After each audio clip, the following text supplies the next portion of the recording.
Hello, hello. How's it going, everybody? Good to see you, Chronometrics. NG, Neta TV, Unique Nick, Real Commander, Netzilla, we've just received the support of another council member. Celerity, Telok Finn, and Mini Mika 20. Thank you so much for that Twitch Prime sub. Super appreciate that council support. Enjoy your emotes and the community and all that good stuff. Thanks for being here right at the start of stream. I know I'm excited to be here. Having a really good day today. I cooked up some beef curry like a couple hours before stream with coconut rice. That is absolutely delicious. And I got in a really good workout at the gym. Plus I got to sleep in this morning, so it's been a really good day. And I'm in a very, very good mood right now. So I figured it was the perfect time to go for some adventures up the Spire.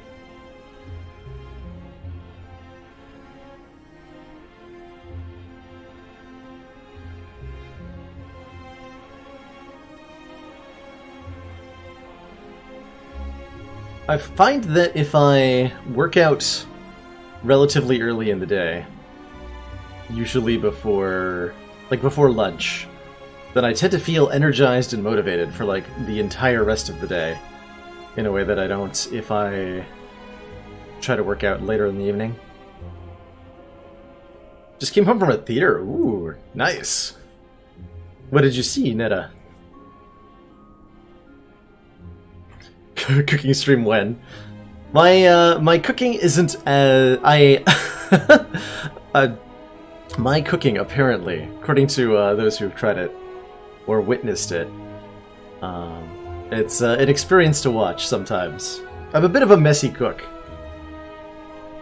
which can usually lead to a lot of cleanup both during and after the experience. I'm sure that'd be a hilarious thing to capture on camera, though. But have to like put up a splash guard for the audience.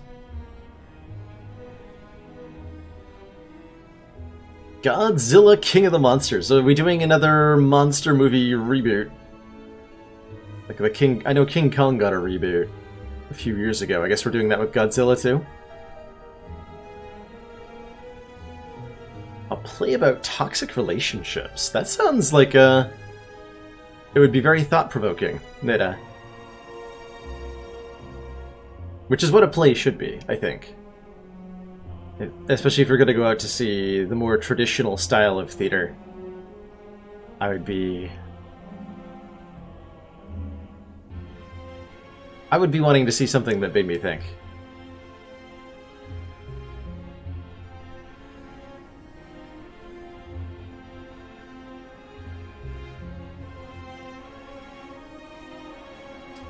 I like using media as a lens to view the relationships that I'm in, or of the people around me. Yeah, the relationships that I'm in with the people around me. That's what I was trying to say. I was recently shown... I'm trying to remember the name of this show that I'm about to try to talk about. It was a show about a woman who keeps reliving the same day of her life. And every time... So she constantly wakes up in the middle of her birthday party. And the few days that follow, kind of like Groundhog Day, for anybody who's seen that. Except that she always ends up... Yeah, Russian Doll, that's the one! Thank you for catching on there, Rickon. I could not for the life of me remember what the hell I was talking about. Yeah, Russian Doll. It's a show about this woman who keeps reliving the same day of her life, or a couple days of her life, but always ends up dying a few days into this experience. So she's just trapped, finds herself trapped in a sort of time loop that she needs to find her way out of, so to speak. And it brings up a lot of interesting, I think, ideas about why people are in each other's lives.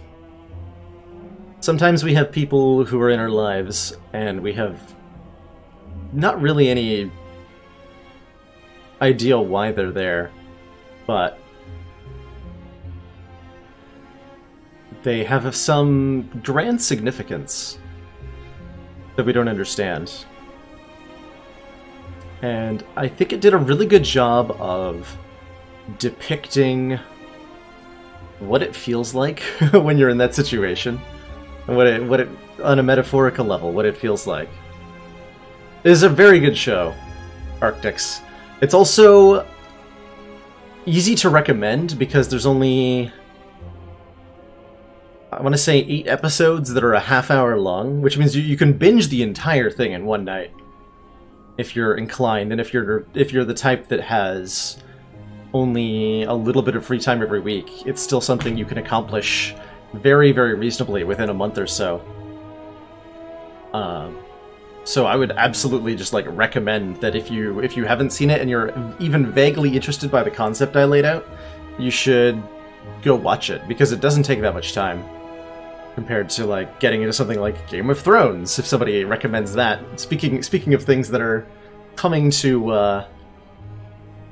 coming back to television kind of soon, there's not that huge time investment, right? Like if you were to try to catch up with the entirety of Game of Thrones now, you're looking at spending almost 100 hours of time on that endeavor. And it's still an unfinished work, so there's that question of is the ending going to be worth it? Which for a lot of TV shows over the years, Lost, has maybe not been worth it ultimately. So that Russian Doll is a completed story in one short burst of seasons also makes it very, very easy to recommend.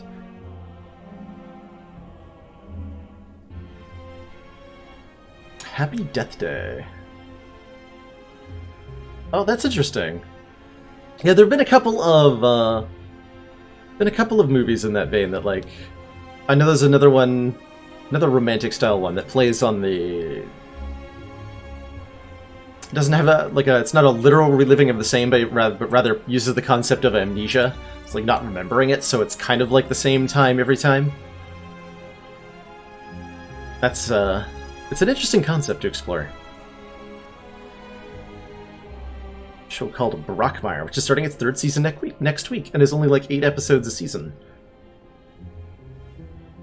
Another show that I've been watching that's getting another season soon.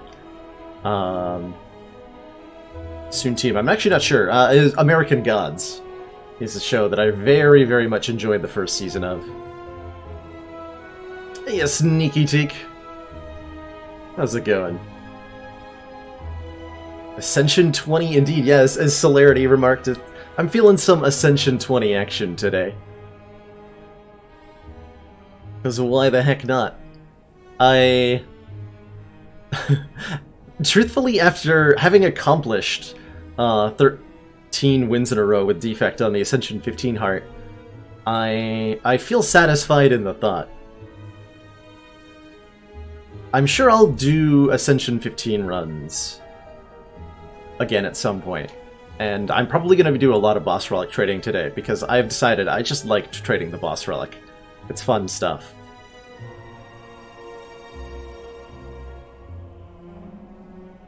But let's mix it up in a harder difficulty. Why the heck not?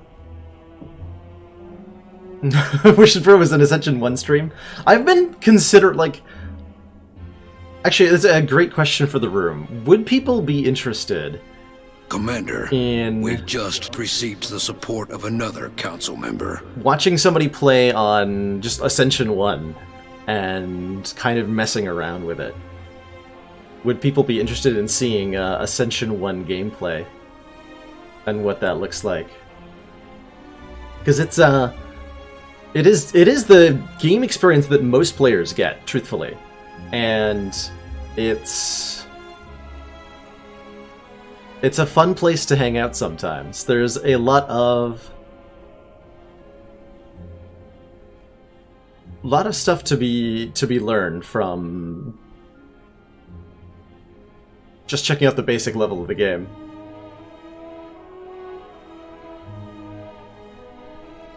I do enjoy Ascension 20 Celerity, but I enjoy it. I don't think I enjoy it in the same way that, say, Jorbs does, where he really enjoys the process of trying to eke out, like, how do I get 1% better at consistently doing this task. I enjoy Ascension 20 as a, here's this really super cool, challenging thing that you can attempt. And so it feels really cool to be able to accomplish it. But I don't have the drive to do it over and over and over again, like I did with Ascension 15.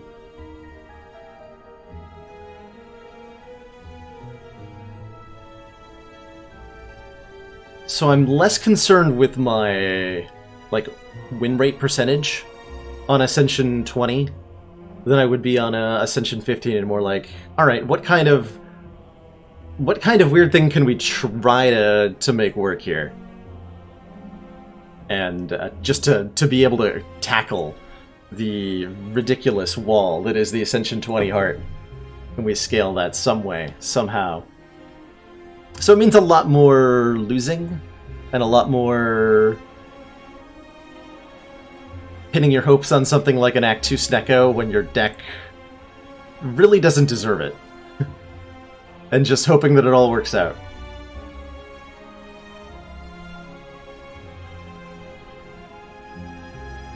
So I originally had the thought in my head a while back to when the Switch release came out, which... let's... I thought there might be a timeline on that at some point, but... I figured when, and maybe if that still does happen, when a lot of people are picking up the game for the first time, it would really be very cool to showcase, like, to start a new save file and, like, work up the Ascensions or something, showcase what it looks like to try to win consistently on the low Ascensions, just using a fairly simplistic approach, a fairly simplistic and easily communicated to other people set of guidelines, like you want to grab some damage cards in Act 1, use them to get some relics, and then look for ways to build that up and outward from there.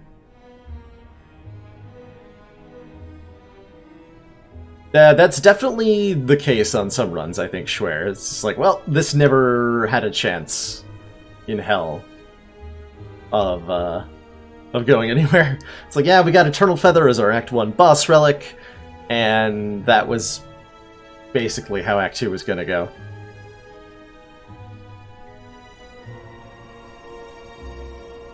I think it really drags on you if you do it too much, Sneaky. there's a limit to how much Ascension 20 is humanly bearable. A no loss run, yeah. How high Ascension can we get on each character before the first loss occurs? Ascension climbing win streak, you could call it.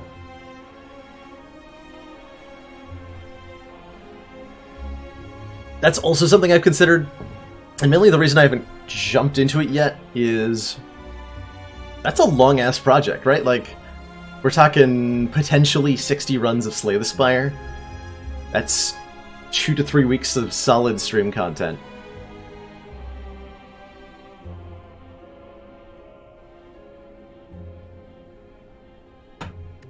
It's a lot. Although apparently I can win Ascension 0 in 21 minutes against Sneaky Teak.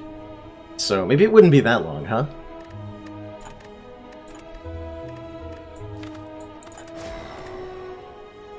I considered endless attempts in various Ascension levels. I have not thought too much about endless, Real Nitzilla.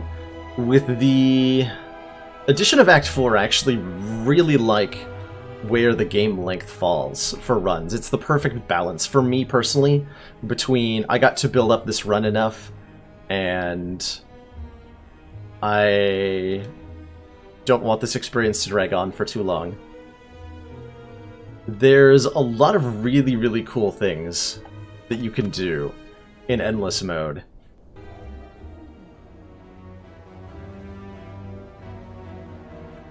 That highlight some of the more powerful, some of the ways a deck can be powerful in really cool ways. Like, what does it look like when you get to do 20 removals from your deck?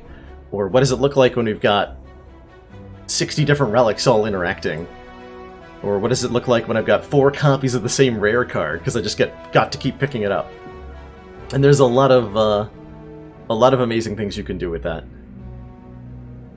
But mostly my lack of interest has to do with the way that Endless Mode scales, which is just increasing the hit points and damage of all the enemies, which is not interesting really at all, unfortunately, and forces you quickly into very certain types of decks. The way the damage and health scales means that the further and further you go into Endless Mode, the less good blocking becomes. And at a certain point, survival is dictated entirely by, can you kill every enemy on turn 1?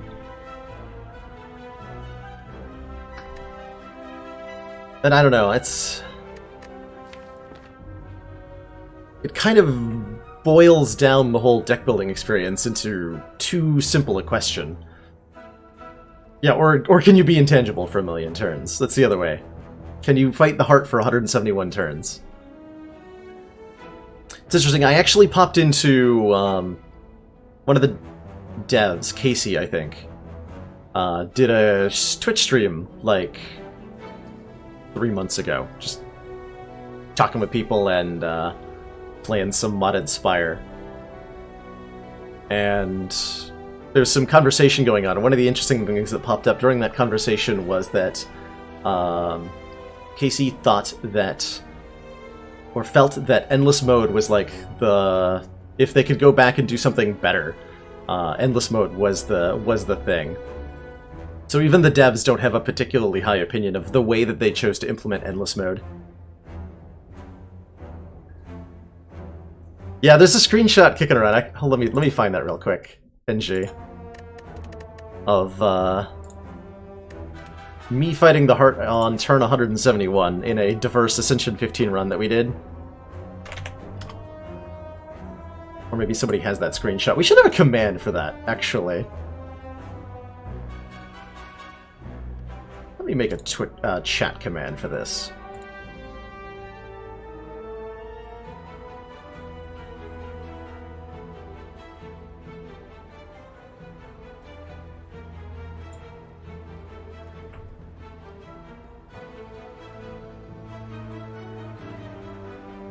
Oh, where's the chat bot? There you are.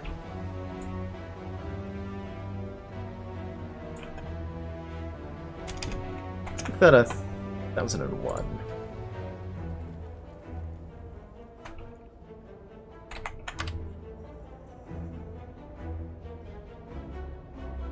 Chatbot, why?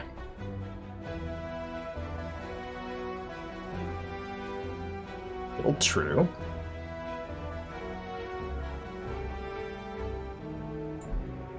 No worky? The bot awake? Okay, no, the bot is just dead. Okay, well that makes sense. If the bot is dead, it wouldn't respond. Your buddy first got in this game, he only played Endless Mode because he thought it was the test of how good is your deck. Oh man, yeah. That's an easy mindset, I think, to get into as well. Because approaching this game for the first time, and especially if you've got a background of other roguelikes or kind of role-playing game style things, it really is the default experience that making the numbers on the enemies bigger is the only way to make the game more difficult, and the only way to assess, you know, what is the player's skill or power level. There we go, excellent. Command is success. So that's a screenshot from turn 171 of the Heart versus the Invincible defect that created infinite numbers of Wraith forms. on a diverse mode run that we did.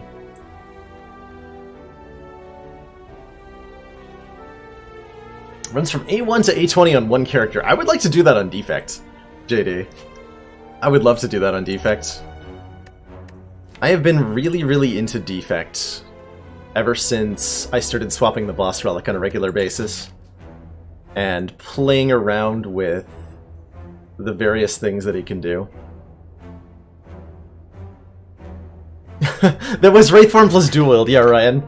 That's exactly what caused that. The more hilarious thing about that is that the Sucker Punch you see in that hand is the only damage source the deck had during the fight. So I had to play Sucker Punch against the Heart almost 100 times to kill it. Fortunately, I was invincible, so it all worked out.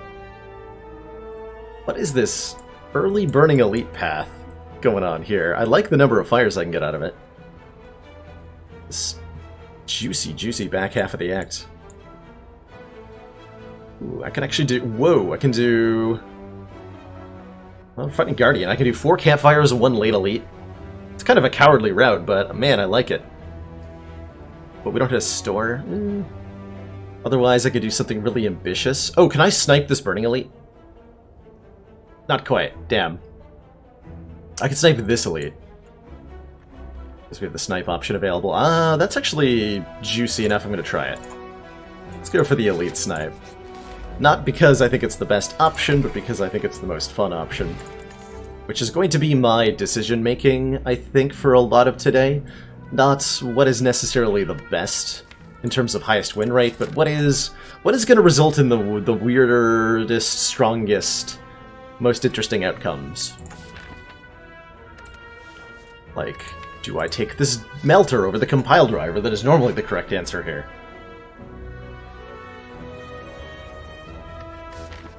What a nice beefy attack.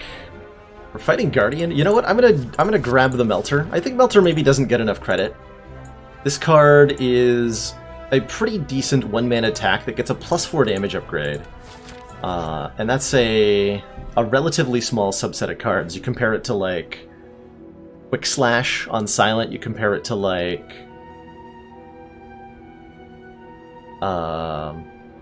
Old Ball Lightning, that upgraded for +4. What are we getting here? Amplify! Oh boy. Oh boy, where are we going here? Well, I'm glad I picked up a Melter. Okay, there's the Cold Snap that would have made the Compile Driver be the correct pick. I think I'm going to take the Cold Snap regardless, so that we have some Orb Gen. And we already fought one fight, let's hope we don't get a second one on the way to the Elite here. Damn it. Okay. We might actually just die at the Elite now. The classic Melter Amplify Multicast start.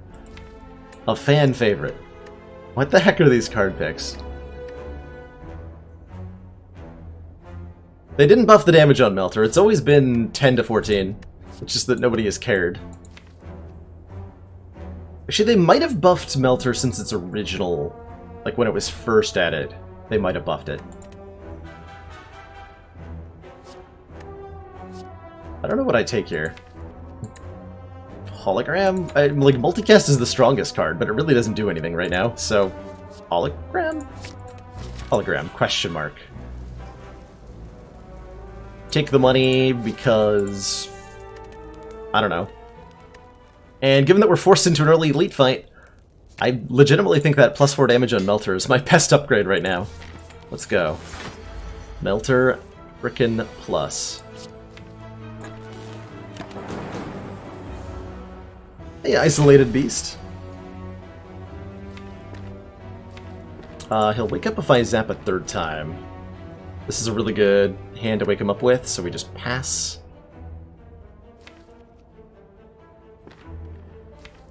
Do I want to keep the hologram in the deck? Probably.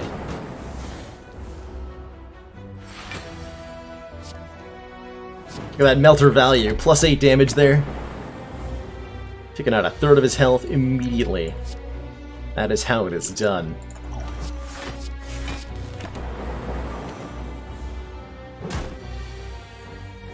Hey, Anonymous. Defend, defend, cold snap? Certainly we have to play the cold snap. Gotta push some damage out here. Defend, defend, take 8. 8 is fine. We're on a 7th floor elite. I should expect to take quite a bit, actually. We got really lucky, I think, with the Legavulin. It was definitely the best matchup for Defect as far as Act 1 elites go. Melter Plus putting in work there. We got a Bronze Scales and...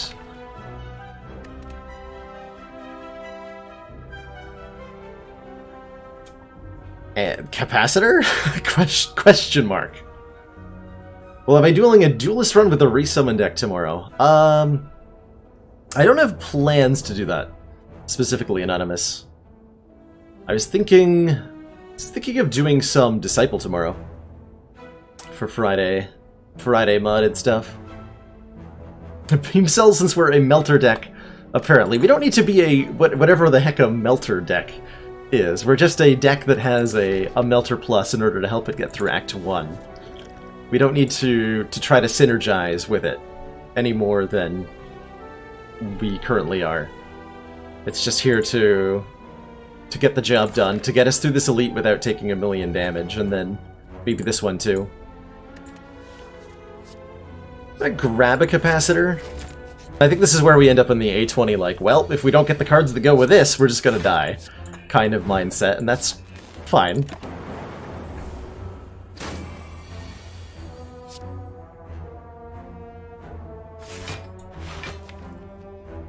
Next turn I'm not blocking well, so I'll take the 1 this turn.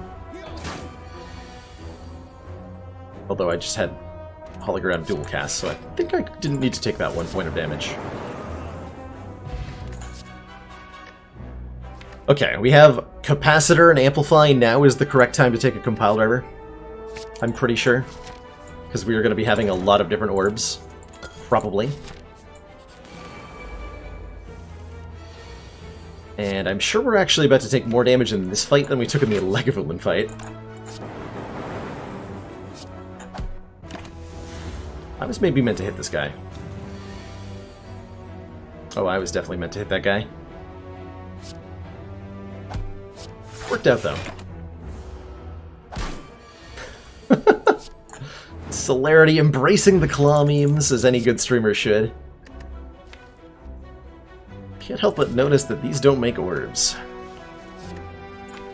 I don't mind a Sweeping Beam. I don't love it either. I do think Sweeping Beam's an important card for Defect on Ascension 20. Because AoE... front-loaded AoE damage is really, really important, mostly because of Reptomancer. So this card exists as something that helps you through all 3 acts, because it's just good in Act 1. Tri-Slavers and Gremlin Leader in Act 2 justify this card a lot, and then Reptomancer in Act 3, as well as the Darklings. There's a lot of reason for Sweeping Beam, but you usually have to upgrade it, which I'm okay doing, I think right now, actually. Although getting the Zap upgrade is pretty important for this deck as well. Fortunately, I get 2 upgrades, so let's do one then the other.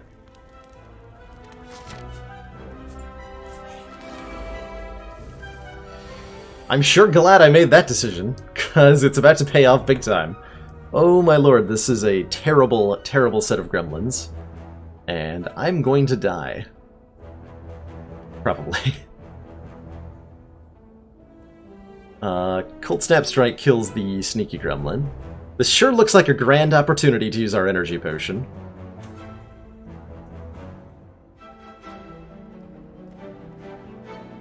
You find it not strong enough in Act 2. Are you upgrading it, Netta? Is my question. Because there's a huge difference between Sweeping Beam and Sweeping Beam Plus in terms of the damage output it does.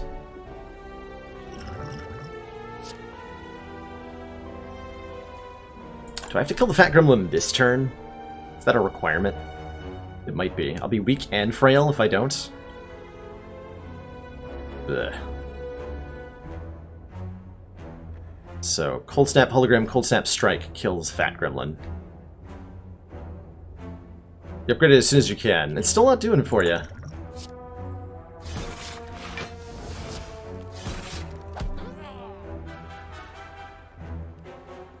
Okay, we're blocking 7, so this is not causing us to take too much.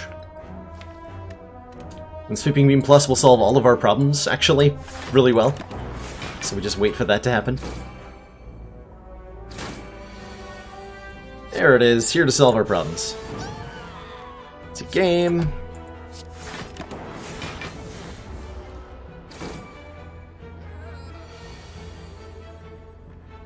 Look at that melter putting in work. Get ourselves a smoke bomb, so if we run into more gremlins. And we're currently lacking the block cards a little bit. Hold on, recycle? Before I evaluate block cards, how do I feel about recycle? Recycle's a weird card. Recycle is terrible in this fight, right here. So if I want to fight that elite, I shouldn't be taking recycle. In fact, if I take the recycle, I'm probably going... Nah, we want to get 2 upgrades. Probably want to upgrade the recycle if I take it too. I think I'm going to take the charge battery.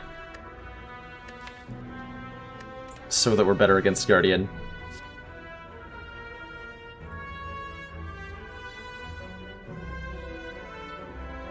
Recycle does a lot of very powerful and interesting things, but almost none of them matter in the first 2 to 3 turns of combat. Which is what we're currently concerned with in terms of, like, can this deck get to the Act 2 boss? Which is currently what I'm thinking about. Can we survive that experience? Glad I have a smoke bomb. It makes me feel a lot more comfortable about potentially jumping into a knob here. Oh lord. I get to double this capacitor if I want to. Which will not actually help me. Yeah, it will not actually help me. Okay, so we managed to draw Amplify Capacitor together, and we're still not going to play them. Because I'm not going to be able to fill all the orb slots until the fight's over. And I'd rather play the Strike. Might have even been bad to play the Amplify at all. Or the Capacitor at all, excuse me. Because we want to potentially be able to evoke stuff. What is this turn? This turn is garbage. How badly do I want this relic? It's currently the question I am asking myself.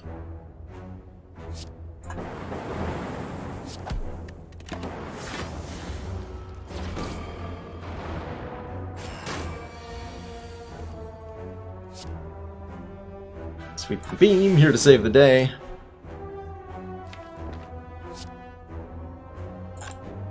And Melter Plus. Why have you betrayed me?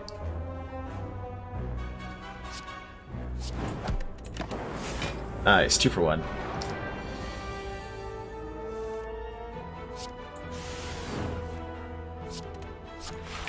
Okay, that actually turned out much better in the end. Mostly because of Sweeping Beam. Doing Sweeping Beam things.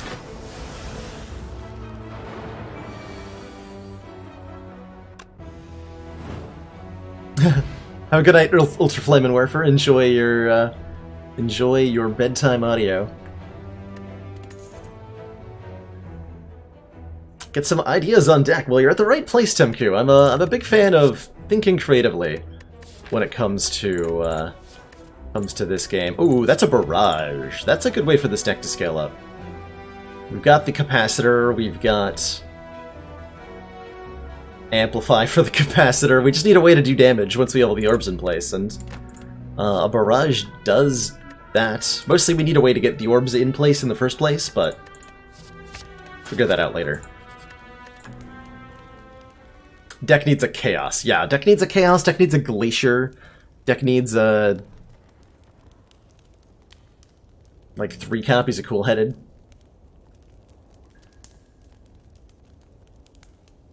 Deck currently might... So here's a great question. What upgrade do we think is the most important here? This is normally where I'd upgrade something like Capacitor or Hologram, because I think I want them upgraded later. I'm actually leaning towards, more and more, upgrading the block cards of Defect, particularly those powerful block commons, Charge Battery Leap, and Auto Shields.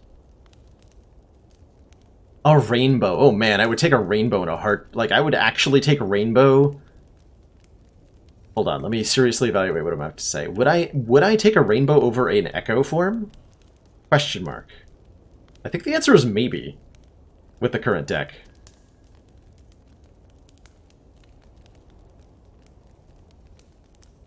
Charge battery over hologram can't be right. It is more block, which is the big thing I'm looking for at this exact moment. What am I hologramming over and over again that I actually care about? Especially in this fight. Zap? Cold Snap?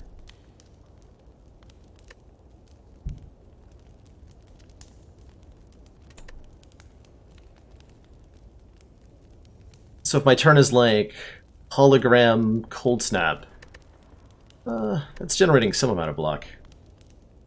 Yeah, there's only one less block. It's mostly a question of it's more of a first cycle block thing actually, because we can hologram the charge battery plus.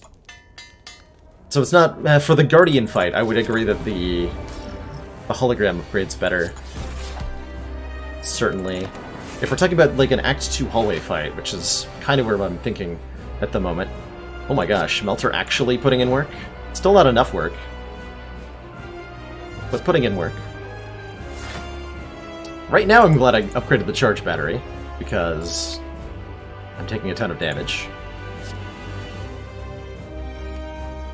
Let's see, he transforms from the spikes if I play the strike, but that's after I take the hit.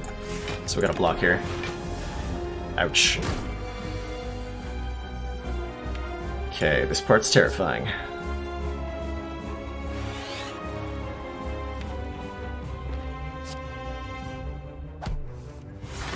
Okay, I was hoping to hologram the Cold Snap there.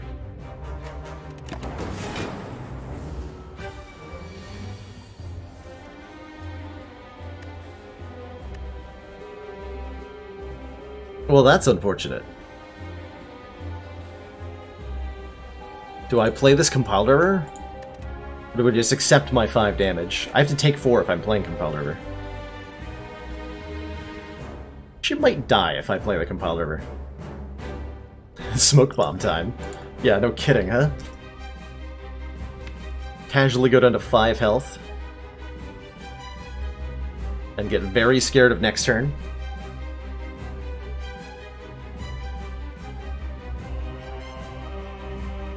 Or do I go into doing damage here? Terrifying either way.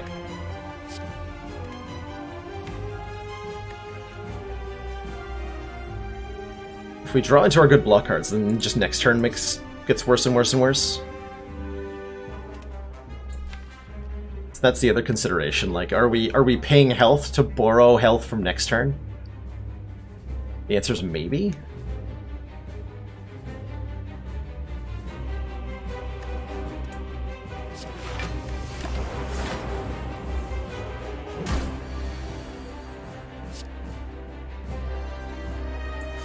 Alright, I am not yet dead. But I am at 1 health.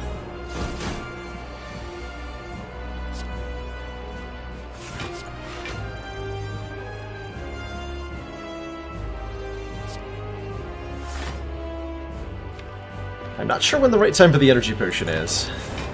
Might have been there.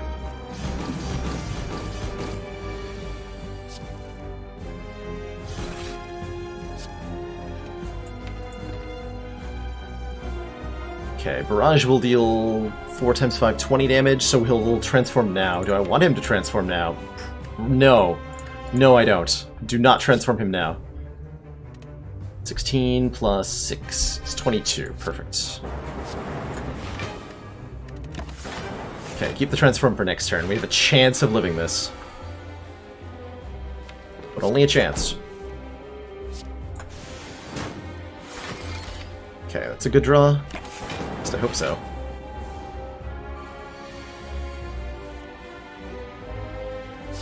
Aw. Little bit shy there. Alright, well, I'm going out on my own terms, Guardian. Bring it.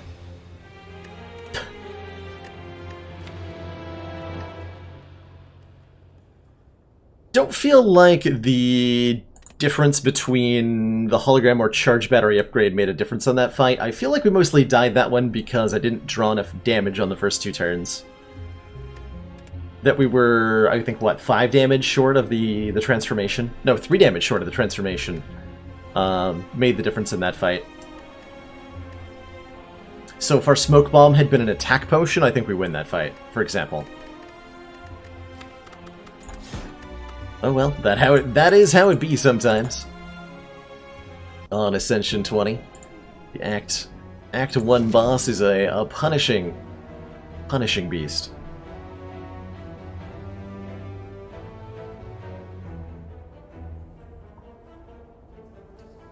Let's see, I don't see any easy snipes here, so this looks like an easy plus max hit points for Ironclad. I like our Act 1 layout a lot. We've got a Hexaghost shenaniganry. We've got a pretty value-laden Act 1. I can see 4 fires and a store. Sounds really good. Let's hunt some elites then.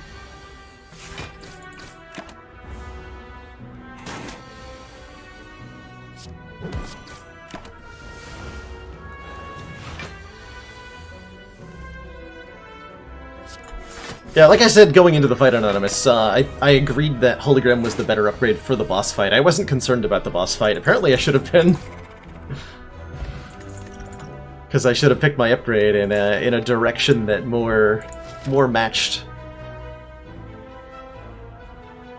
the danger of the fight that I was approaching. I'm really in a mood to take this dual wield.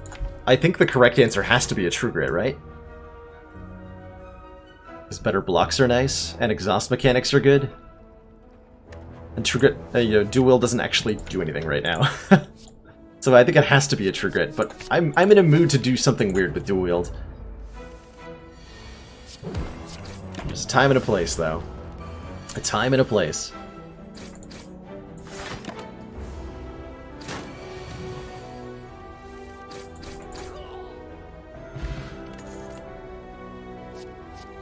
Now I wish I'd taken the dual wield. A body slam could be good, though, to go with our True Grit. Work into some sort of, losing to Gremlin Knob kind of build. Probably has to be an Anger, huh?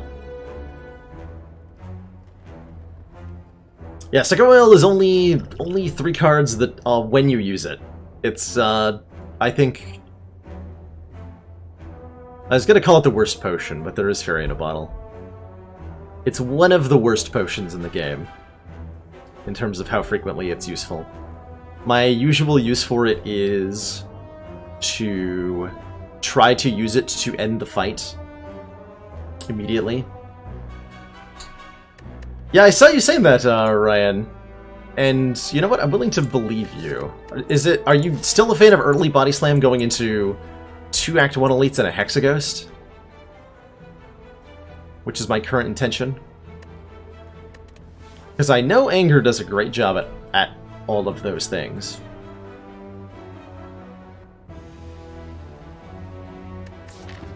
On the other hand, I can potentially upgrade it, and the True Grit.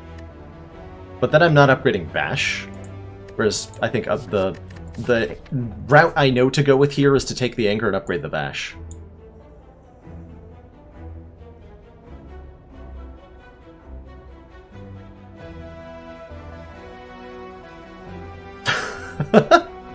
How's it going, Probs? You may be in the wrong place. I'm thinking of, you know what? I know how the Anger Bash route goes. I know that gets us past the boss just fine. Let's try the Body Slam route and just see what happens. Maybe I die, and then maybe I get to tell Ryan Hunter that he's terrible at Spire. or something like that. But either way, we all learn things. Oh, hey, I can remove the Body Slam that I just erroneously added. Are we going to go all in on this and remove a strike, too? Alright, let's do it. Let's commit. Let's commit to the mistake. Commander, we've just received the support of another council Man, member. Thanks so much for that council support via Twitch Prime. How are you doing today? Thank you so much for funding the stream and contributing to the Baylor Human Fund. It's money for Baylor. I think I strike, Trugrit, defend here. We're taking 2. And I get out a little bit of damage. The other options are full block or commit with 2 strikes, but still not kill anything. Yeah, let's go the hybrid route. Let's see how that works. Oh, you're so welcome, Fane. I very much enjoy being an educational experience for Slay the Spire, and for games in general.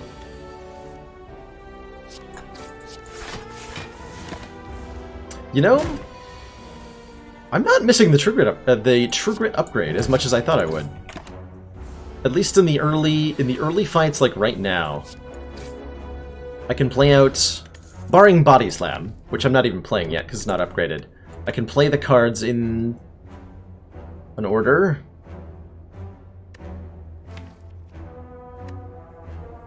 That...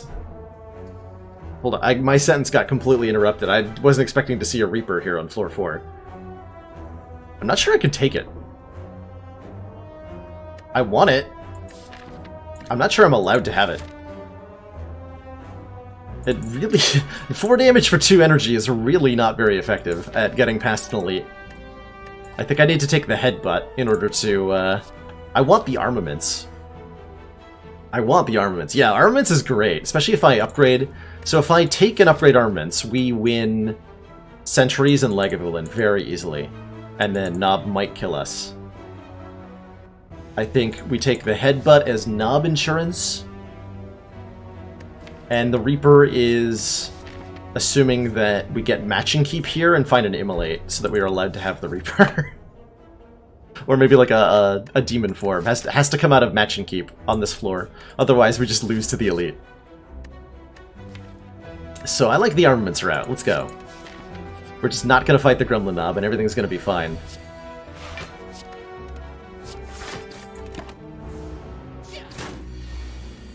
Besides, I got health to lose.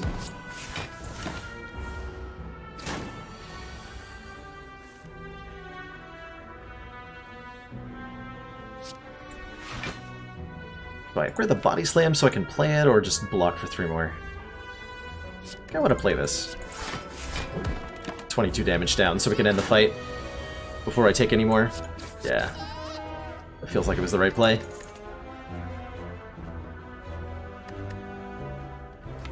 Havoc. For when you really want to cheat cards into play. Okay, I think this is where I take a Twin Strike as Nob insurance. We are now winning against Lagavulin and the Tri-Sentries. This is where we do concede that we are lacking in attack cards that do stuff. And we have to take a Twin Strike to rectify this. Okay.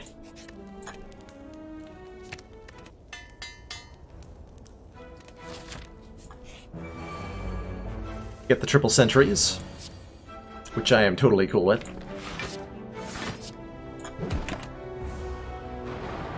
Might have wanted to commit more damage instead of blocking, but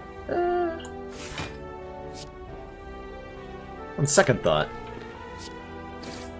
did I really? Would have been 1 shy of making a difference. That would have been very disappointing. I think I play the Defend Plus over the Trugrit Plus. I don't actually want to delete a card from my deck, given that it's about to be filled with dazes, especially when that card's upgraded. So let's keep the cards in hand around here. I think that's worth losing a health right now, in fact.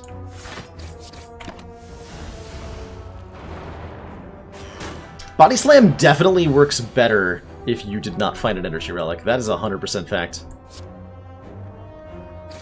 It's a really efficient 0-mana attack.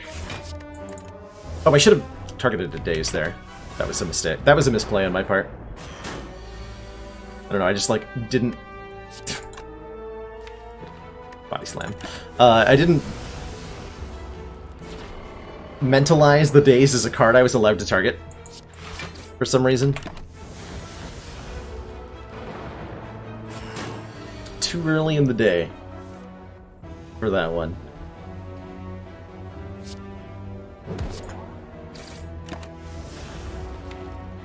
Now I have a 22-card deck that is mostly dazed coming up. Yep. Take another 10. That might have actually been the moment to use the Snecko Oil, but... maybe this upcoming turn. Hey, we're fine. Oh, try sentries, never change.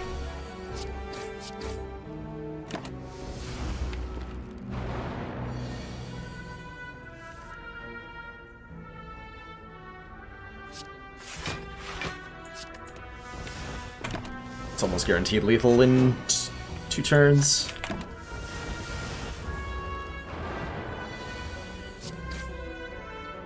Yeah, Body Slam is pretty excellent against Lagavulin. Ooh, and it makes the Speed Potion interesting. And that's a Corruption. Turnip is excellent, by the way, as a relic in a deck that's trying to use Body Slam to deal damage.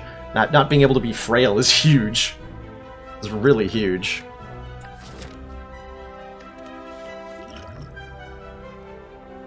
How do I feel about Corruption?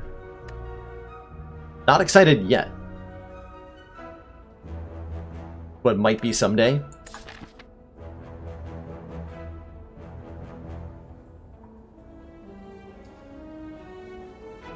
Corruption is something I mostly want if I have a Barricade. I'm taking the Barricade anyway, so I can pass up this Corruption. Okay. I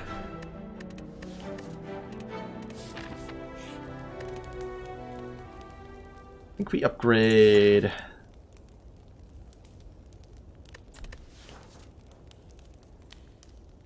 either Bash or True Grit or Body Slam. Let's upgrade Body Slam for the hallway fights.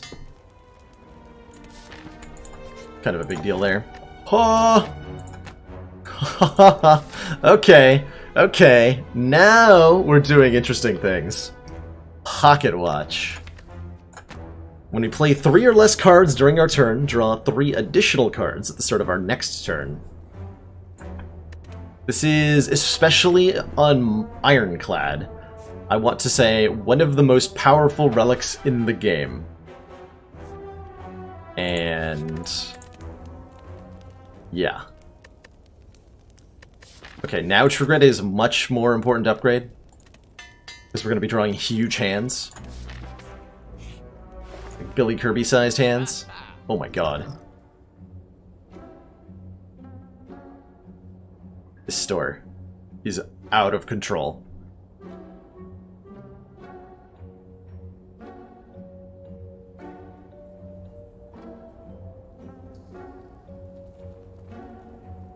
Snap Pick Fire Breathing, right?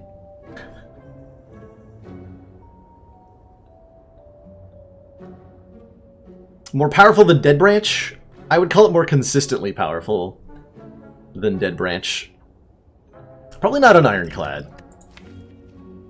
I think it would be second place to Dead Branch.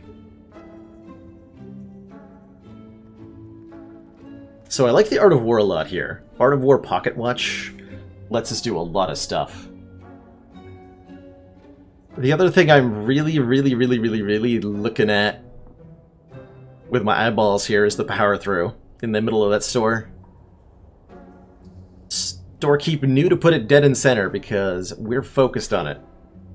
15 block for 1 energy, and the downside is that it adds wounds to our hand, which are not as bad when we're drawing 8 cards per turn.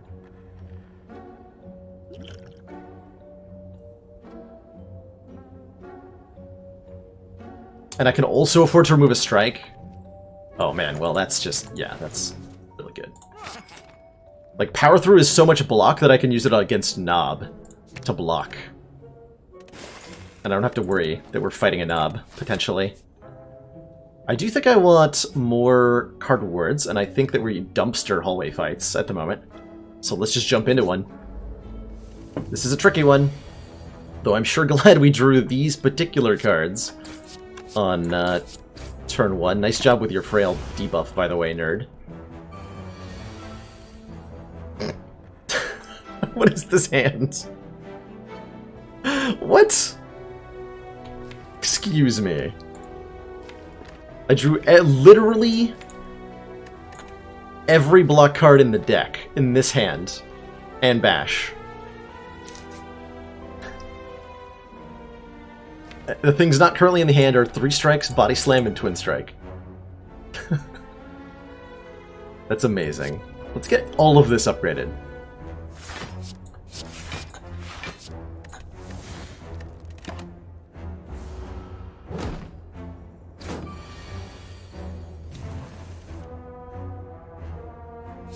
Yeah. I'm gonna go ahead and kill you now.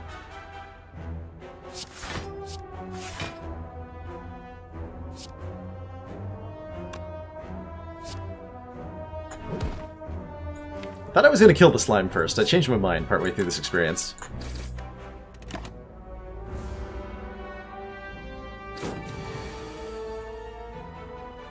I'm not 100% sure why I chose to do that, but here we are. I think I'm taking damage because of that decision, too. Just kind of like crisscross the wires in the brain there for a minute in unnecessary ways. Alright, Snecko Whale, it's your time to shine. You have not shined. You have done the opposite of shine. You've betrayed me. For perhaps the last time.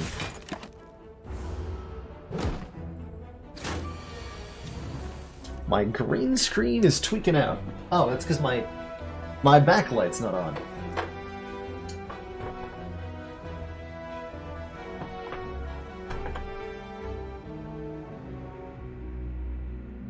Okay, we're taking 1 this turn, 1 this turn.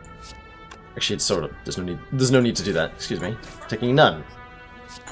There we go. Well, there we go. So now we've got Confusion Pocket Watch. It's like having a real Snecko Eye. It's glorious. Okay, we still ultimately healed off that. We turned our Snecko Oil into a better version of itself. And that's a demon form. Alternately, that's a Rampage, which is also valid scaling, and will actually do a really, really good job of... Hold on.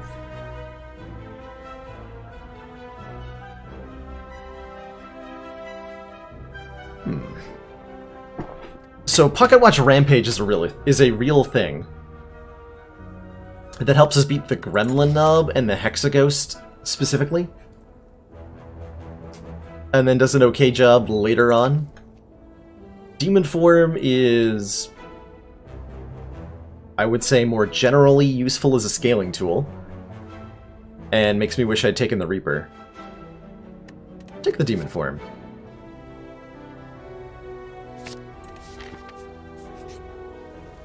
And let's take some money. And let's still fight the Elite, because I'm ballsy, and we didn't end up fighting Gremlin Knob, so it doesn't even matter. And we get a demon form on turn 1, and we win. Okay.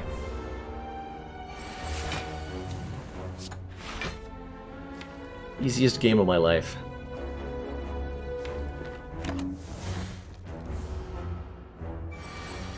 I've been offered dual-wield Reaper, Demon Form, and Pocket Watch before getting to the first boss. Yeah, if anybody would like the seed here, I'm pretty sure you can definitely kill the Ascension 20 Heart with a seeded run pretty reliably on this one. That sounds entirely possible.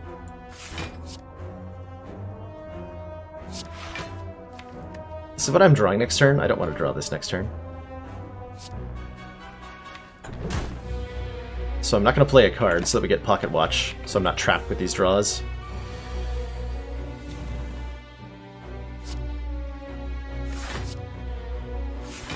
Meanwhile, these are fine to draw next turn, so I'm going to play the extra card here.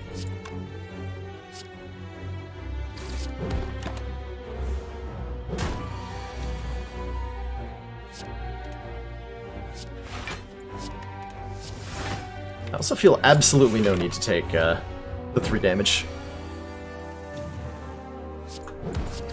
Yeah, that was a good choice. Letter opener. Okay, it continues to get silly. Every time we play 3 skills in a turn, deal 5 damage to all enemies, we're offered a Shrug It Off, a Double Tap, and a Clash. I could see Double Tap or Shrug both being excellent here. I'm going to take the Shrug. And I'm going to upgrade for Hexaghost, Demon Form. Since currently armaments can't really upgrade that.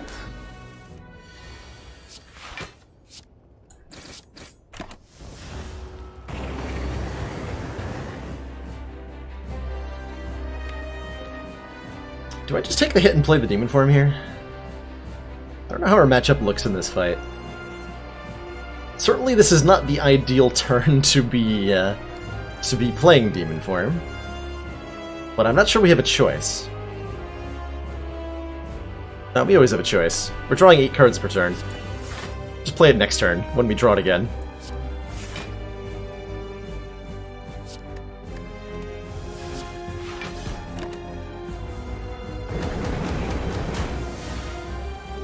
Yeah, when we draw it again.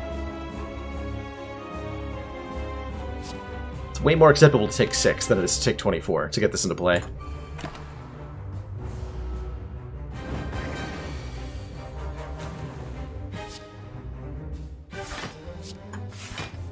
And now we wait.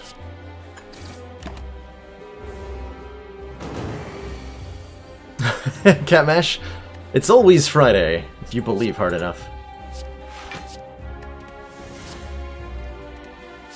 That's what Grandpappy used to say.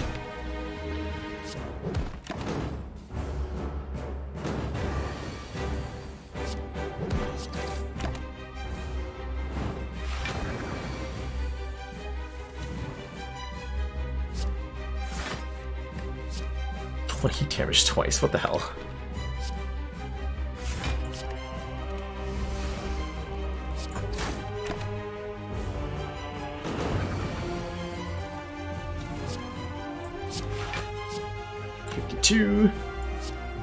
Okay, easy game. Good job, Hexaghost, you tried. Second copy of Demon Form? Where's my Reaper? Where's my Barricade? I don't want a second Demon Form, but I will take a double tap. I suppose. Although double tap makes really easy to turn off Pocket Watch, notably. But being able to double tap, say, a Body Slam or a powered up Twin Strike, I think I'll grab it. That might actually be wrong, in retrospect. We are definitely taking an energy pot. Ooh, how do I feel about energy right now? Do feel the need for more.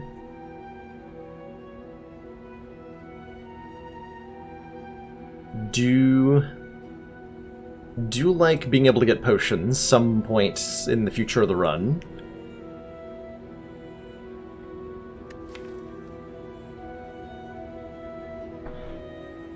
Double tap is one of those, like, kind of like Amplify. It is operates in a similar way. Celerity. Double tap is a card that gets a lot better when we can be assured. And it's just, at least this is my reasoning on it anyway. And like, I would certainly understand disagreeing with this, but the way I'm looking at it is that because double tap is a card that's more valuable when drawn alongside specific other cards, like we want to be able to double tap specific things, right?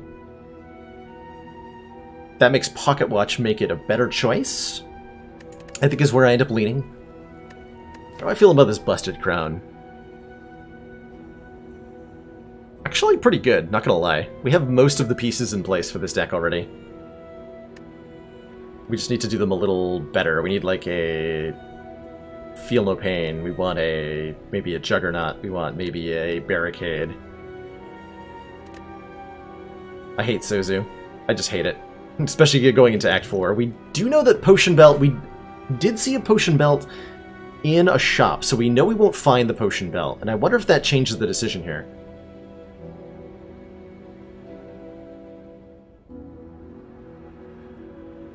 Cards I'm looking for are... Yeah, what am I looking for?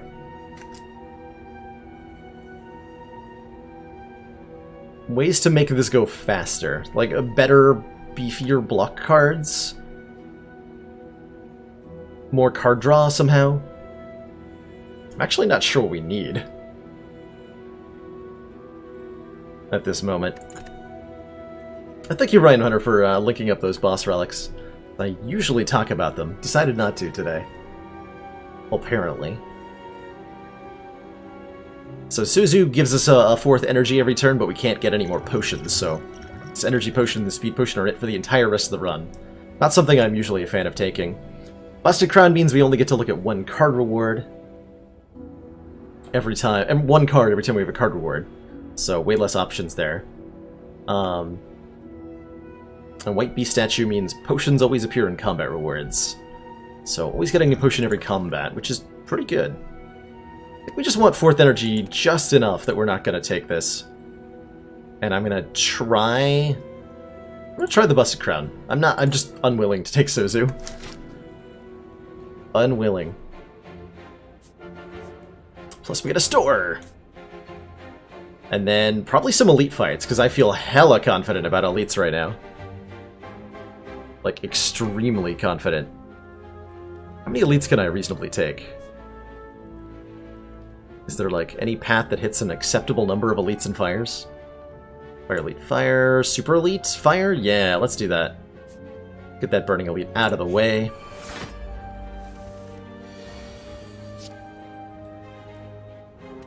Let's just rank some damage out, ignore the double tap here, draw cards with Pocket Watch.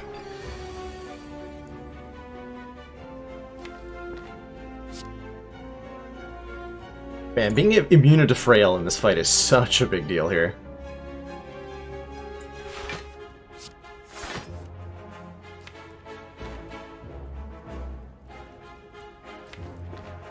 Can I just continue to let Pocket Watch go off at the moment?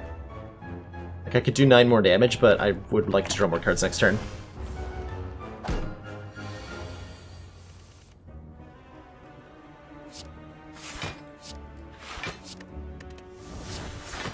Whereas now it's more reasonable to pop the Pocket Watch off, because we can do a lot of damage.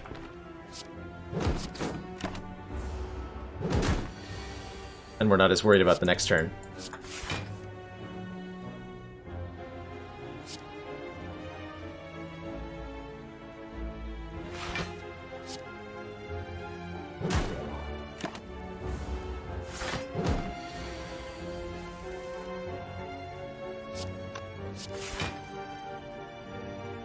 Uh, 15 plus 16. It's not something I can kill, right? Not quite.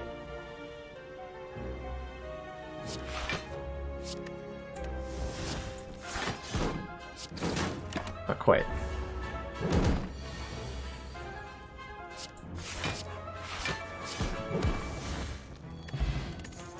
Explosive Potion. And another True Grit, which I think I'm going to take. Because we could definitely use turns like Power Through True Grit, or something weird like that. Having a little bit more removal here is nice. I feel about a Explosive Pot. Explosive Pot is nice, really nice AoE damage, but kind of so is the Energy Potion, thanks to Letter Opener. And I need this Speed Potion for Book of Stabbing.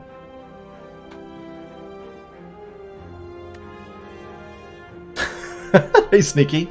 Yeah, if you've been watching the deck evolve, you can, I think, make the definitive statement that Ironclad is just the most overpowered thing in the world. There's just... It's when our defends are doing damage in 2 different ways, and we have the option to get a 3rd way with Juggernaut. It's ridiculous. I can't make up my mind, so I'm not going to take it.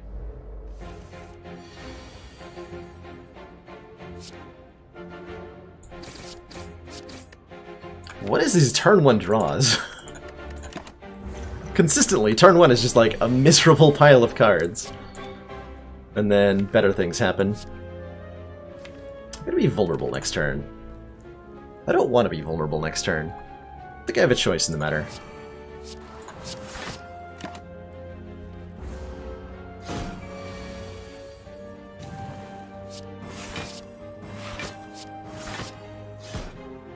Could play the strike. I really don't want to.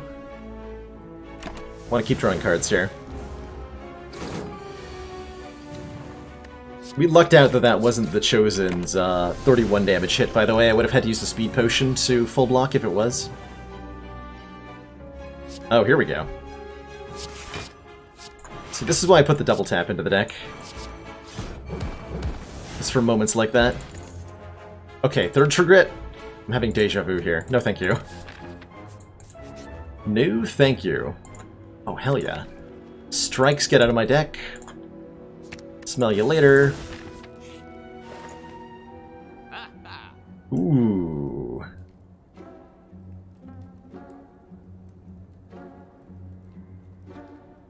Ooh. I actually had to dip out at the same time, Jippy, so I don't know the answer to your question. I was wondering that earlier myself. Yeah, Pans was, he was up against the heart with a hovering kite deck, and I have no idea if he ended up winning.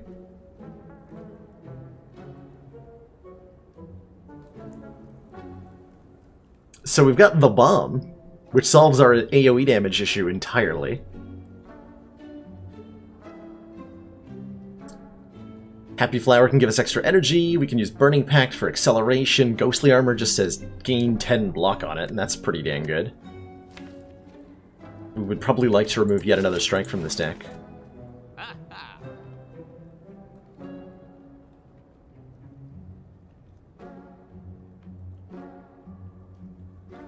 There's also another consideration I'm thinking a lot about here, which is that we have a 17-card deck that draws 8 cards per turn, and we have 2 copies of True Grit. How good is Abacus here? Whenever you shuffle your discard pile, gain 6 block. Something we want to be doing. Gaining block, that is. And it's something we're going to be doing, shuffling our discard pile, that is. So that seems pretty potent.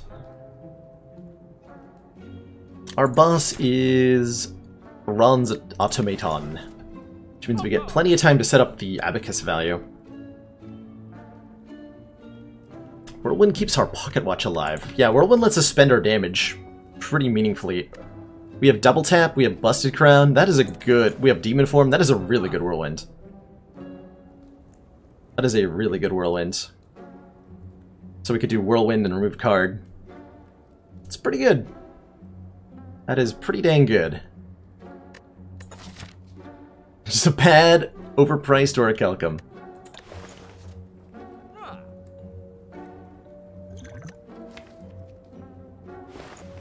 Poor Abacus. I've had a couple runs that went really wild with Abacus that were really fun. I don't know that this deck goes wild with it. It just gets like a shocking amount of value out of it.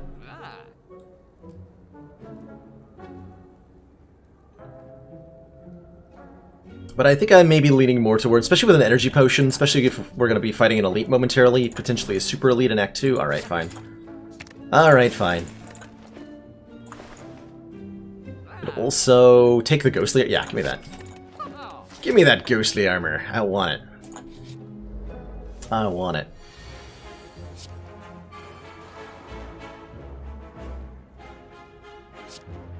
True Grit, Body Slam, or just Whirlwind? Let's do 9. Alright, Stecco plus Confusion is usually a pretty good time here. Drawing 8 cards per turn, thanks to Pocket Watch. Makes this a lot easier.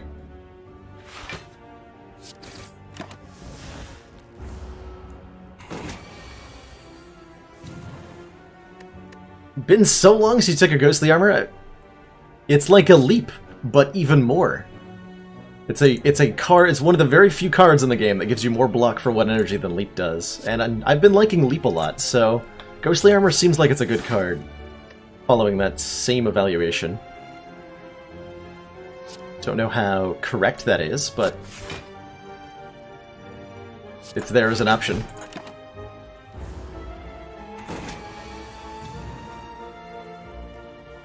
Okay, this time we just break that watch. Wait, I should break the Snecko. Never mind. Rip Snecko.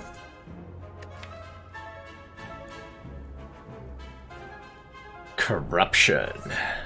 What are you doing here, Corruption? What are you doing here? I think you undervalue Good Stuff Block. Good Stuff Block is, it's easy to undervalue. Which is a weird thing to say. But it's true. We spend so much energy doing things like playing Footworks and getting our defense to block for 8. But if you just gotta defend that blocks for 10, it's pretty good.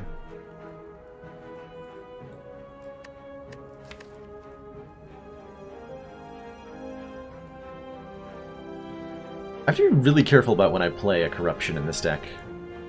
Deck boils down to 1 strike, 1 bash, 1 body slam, 1 twin strike, 1 whirlwind, and presumably some number of wounds.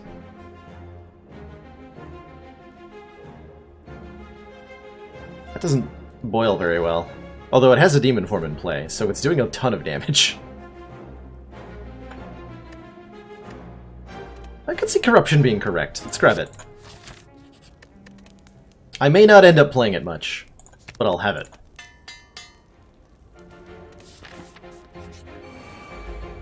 Alright, that was a good whirlwind pick and upgrade. I think I just let Letter Opener do a thing here.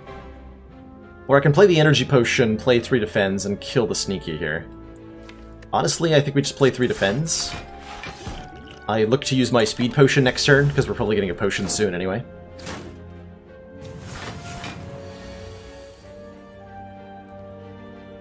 Yeah. This looks pretty reasonable.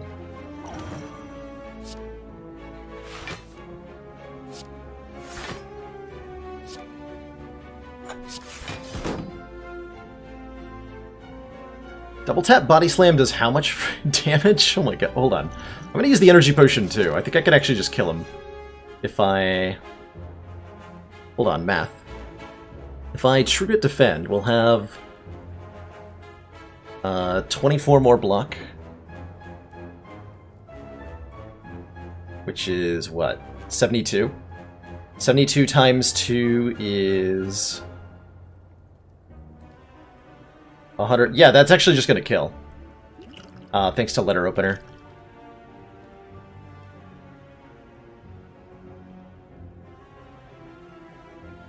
Yeah. Letter Opener gets us there.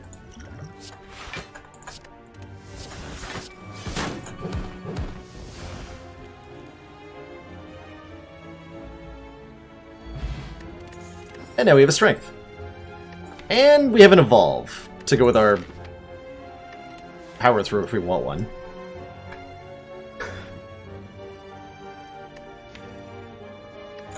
the reaction of everybody like, oh, you're one short. Oh, Letter Opener. It's my favorite. There was a screenshot kicking around in Twinge's Discord for a little bit of a screenshot he took of chat during one of his Spire runs where 3 people in a row were like, wait, don't you have lethal with this play? Oh wait, you're weakened. It's the group excitement of, hey, here's a play. Oh wait, no, it doesn't work. Never mind. Scratch that. I'm not gonna lie, I don't really like this Evolve that much.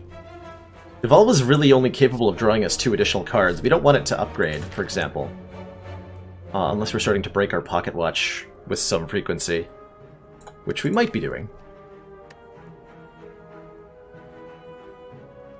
Going matter, did my cam get bigger? It probably did at some point. I resize it for various things, and I don't know, I don't have a standard size saved, so like, it might have gotten bigger and I've forgotten. Just completely forgotten. The hell am I upgrading? Am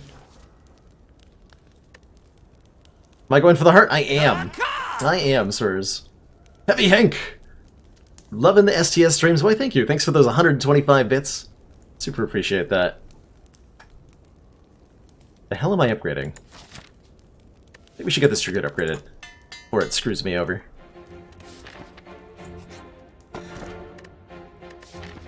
There's never any reason to not take this over a Sapphire key, so we take it. We have a...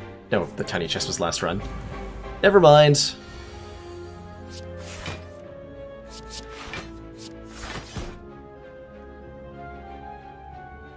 I think it's probably worth breaking the pocket watch to deal this much damage. Is it? Probably. It's a lot of damage.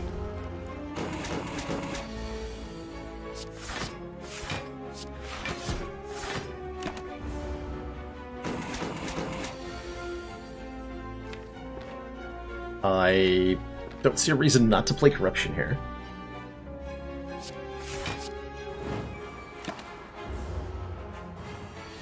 Turnip coming in clutch as usual. God, Turnip is so good.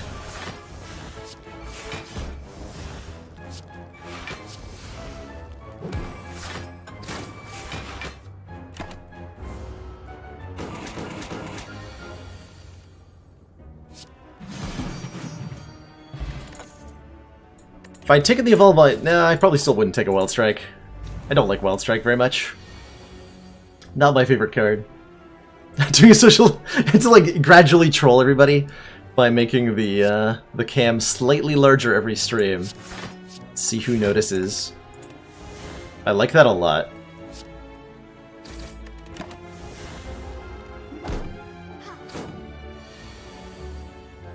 Yeah, floor 1 Wild Strike is much more acceptable.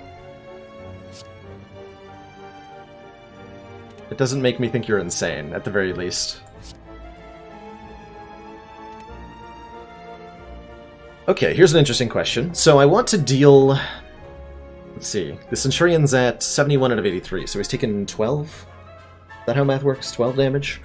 I need to bring him below... I need to do at least another 8 more damage this turn. I guess that means I can play the Bash, right? By Armaments, True Grit, Bash. We full block and we do well enough damage so that the Mystic is forced to heal next turn. Yeah, that's good.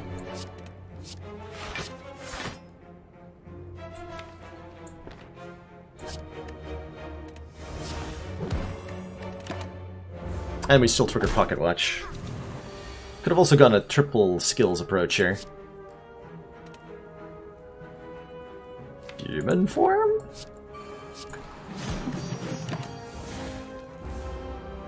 I technically could have played Body Slam for 1 additional damage. Mistakes were made.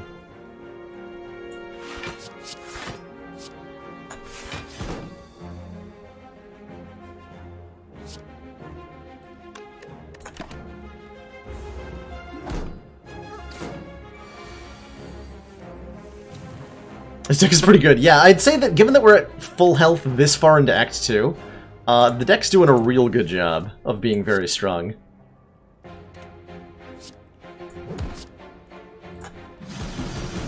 Case in point. I think we happily... Hey! Instant Matryoshka value. We got a Juzu value and a 5th... A real point of 5th energy? Because our hit points are currently full. So this is currently, and may continue to be, 3/5 energy. Or we can take a Sapphire Key. I'm gonna take the 3/5 energy. For now. It might stop being 3/5 energy right here, but I'm pretty happy to have the energy on this particular moment of the Slay the Spire run. I'm gonna call that a really good 5th energy. Thank you, game. Unfortunately, it doesn't actually net me the kill, because it's 45 AoE. But I think I'm still just playing this. If I'd drawn double tap, we would have won. Which is a saddening thing to say. But oh well.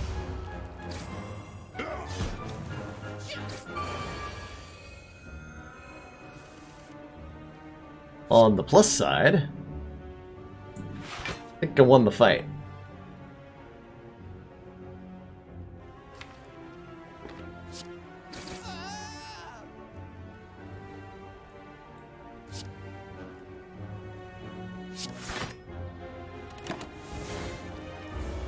Regenerating Slavers is usually terrifying. The amount of like health that they get back, like if you combine the total health they get back every turn, it's kind of insane. Bronze scales are great. That's an impervious, so I'm gonna take it. Thank you, game. I appreciate it.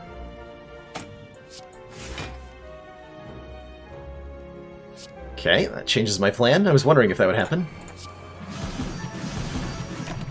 No demon form, but double tap Whirlwind. I'll take it.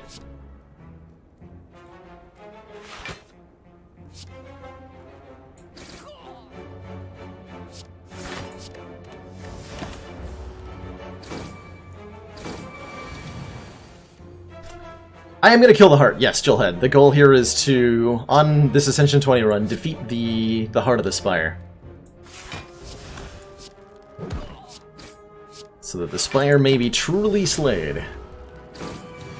Once and for all. So I have to pick it up at some point. Alright, Havoc does not play nice with our Pocket Watch, so I don't think I want it. Though normally a pretty exciting card. Let's upgrade that Impervious. Is my current feeling. Yeah.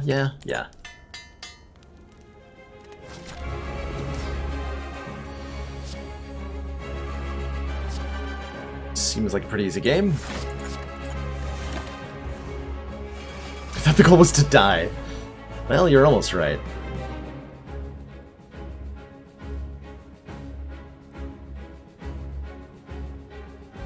Options! Oh man, I have options here. I have really good options this turn. So I can double tap the Whirlwind for 72 damage to all targets, killing both the minions and doing a lot of damage to Bronze Automaton and then taking 16 damage. And that doesn't even break the Pocket Watch. I really like that route. I can also play Impervious and then double tap a Body Slam to deal more than 100 damage to Bronze Automaton this turn, and full block. But then I'm drawing 5 cards next turn and there's 2 minions in play. So let's go with the double tap Whirlwind route. Take my 16. We're definitely winning this fight. So I'm not worried about the health loss.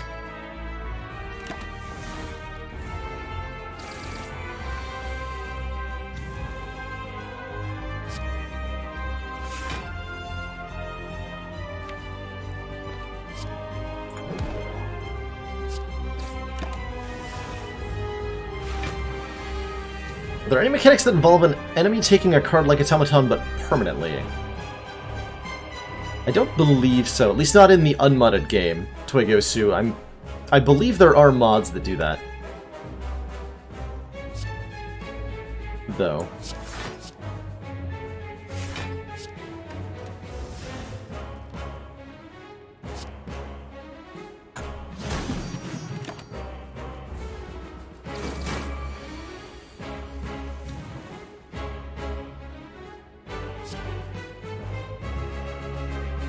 I think we're winning this fight.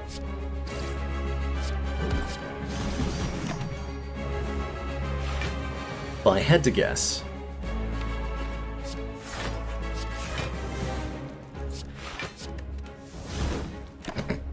Good turn. Boop. My webcam rocks the rightmost cards sometimes. Yeah, it does do that. Even if I get... that's why I was originally smaller. I can be smaller. But people also complimented me on how large I am today. so I don't know. Maybe I occupy a less intrusive part of the screen, like this one. There, that works perfectly.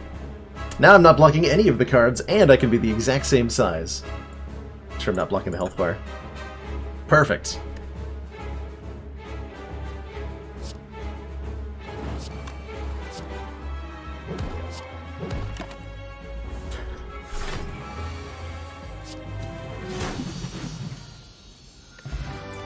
GG, a Bronze Automaton. I'll probably be blocking card rewards, though, huh? No, because we have Busted Crown, so I don't have to worry about that. Also, that's a Dark Embrace to go with our Corruption. I definitely take this Dark Embrace. Whenever card is exhausted, draw 1 card. Snap take. Yoinkaroni, as they say.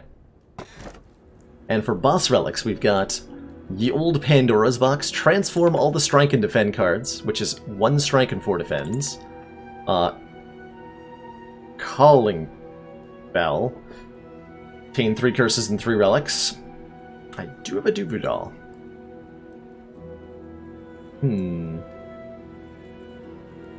And Velvet Choker. Oh, yeah, that's a great place to put the camera for Slay the Streamer, huh? Should do that. Velvet Choker. Gain energy at the start of your turn, but we cannot play more than 6 cards per turn. That's a hard no. We just took Dark Embrace Corruption. So, hard pass. Solid maybe. Possibly correct to take the Calling Bell?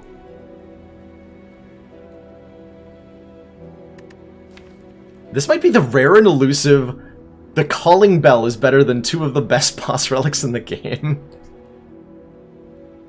Let's do it. Okay, we got one normality. That is a problem. But not too bad of a problem. Regret is also a problem. The injury's not too bad. And we're going to remove at least one of these quickly. And lo and behold, we get a pretty good set of relics here, though. Sharon's Ashes, or Karen's Ashes, whatever the hell. Whenever we exhaust a card, we deal 3 damage to all enemies. The merchant restocks stuff and has 20% cheaper prices, which is very valuable.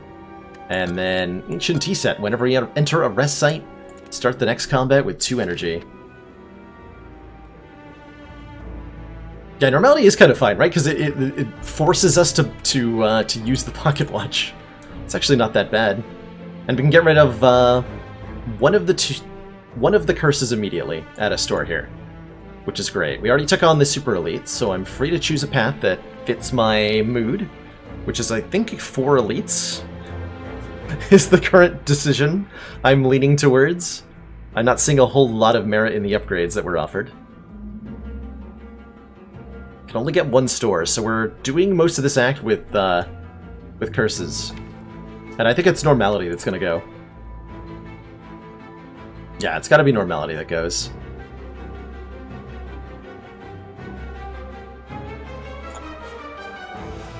So let's hit 2 events. Yeah, 2 events. Got Juicy Bracelet here. Okay, good fight. Another ghostly armor? I don't know.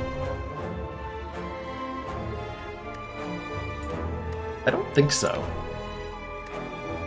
Well, we have Dark Embrace Corruption, yeah.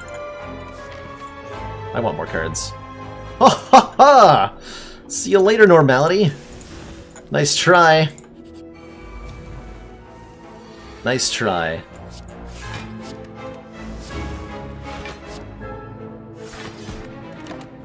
The grit's almost as bad, but thanks to the multiple true grits, I wasn't too worried about it.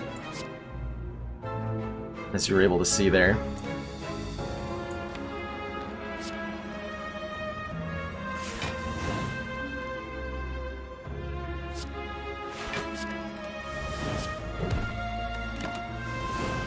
Those ashes doing work. Hard K and a hard A, like. And Aaron. Karen.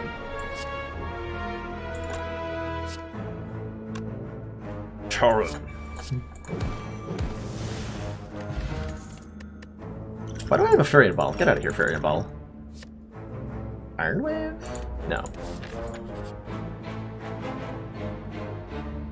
Normally, my approach to this fight is hell no, but today it's hell yes.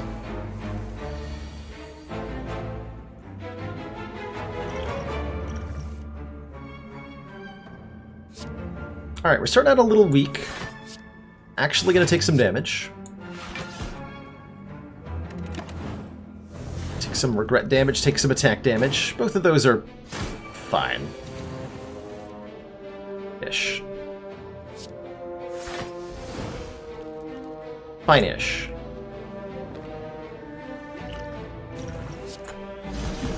We're paying a high price for this one, I think.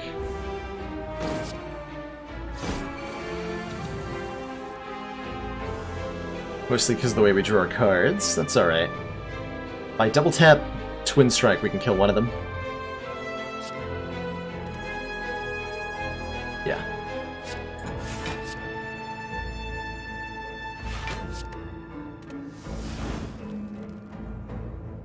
Body Slam's 19 times 2. Kind of a bit of a wasted damage here. No, actually. What am I talking about? Okay, that wasn't too bad, as far as fights go. That could have gone way, way worse. And we get a Caliper. Calipers? Don't mind if I do. At the start of your turn, lose 15 block rather than all of your block. And you know what? If I'm gonna have a Calipers... Corruption... Oh. Oh. Oh, that's dirty. That's dirty. Because now we have Corruption, Dark Embrace, Calipers. And we can do very stupid things. I'm not sure I want to take this power through, though. I don't have enough exhaust at the moment to feel like I'm comfortable taking it.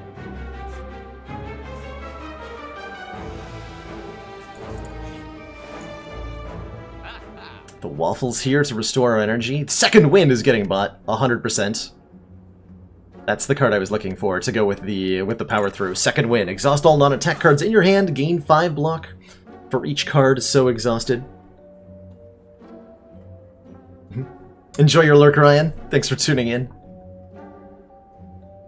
The Evolve, there's a little bit of regret about the Evolve not being picked up, but not much. Speaking of regret, get out of my deck. Disarm is 100% getting taken as well. That was a really nice find. The secret disarm under the Second Wind means we have a better matchup against the second Act 3 boss and against the Heart. Yeah, we can skip Barricade now. We have our own Barricade. We just want to make sure we draw our combo pieces as quickly as we can.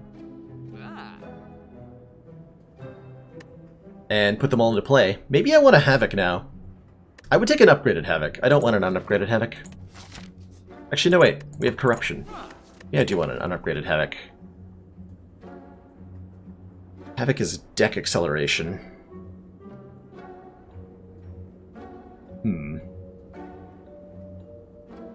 Havoc.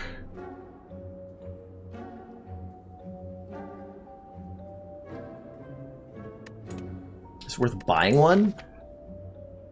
We're gonna want this money later. I'm not gonna buy one. I would take one, but I'm not gonna buy one. I think is where I end up landing there. Our important upgrades now are, I think, the Dark Embrace, probably the Corruption as well. We need to get our red key. Okay, we're gonna take the extra fire then. Get that upgrade. Let's grab the recall now.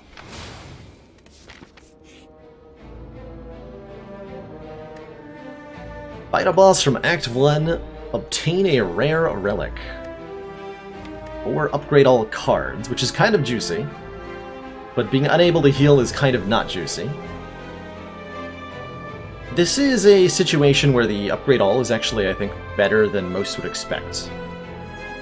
Given how much this deck thrives on the magnitude of its block, and how much better our ability to block gets when we upgrade every card in the deck. That said, I don't know if that's the right play here.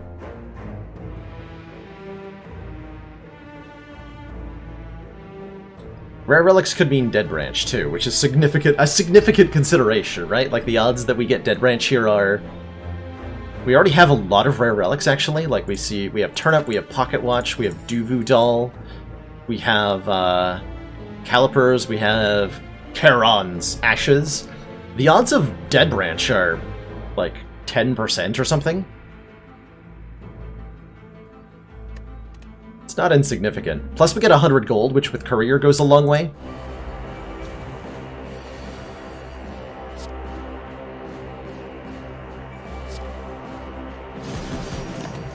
So we'll fight the Guardian.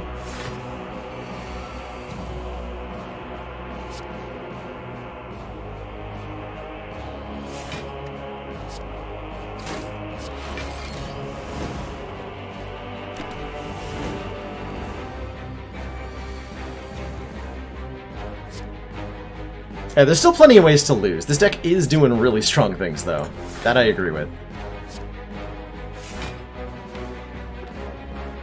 I think I'm gonna do funny things here. We're gonna show off our combo, because we haven't done it yet.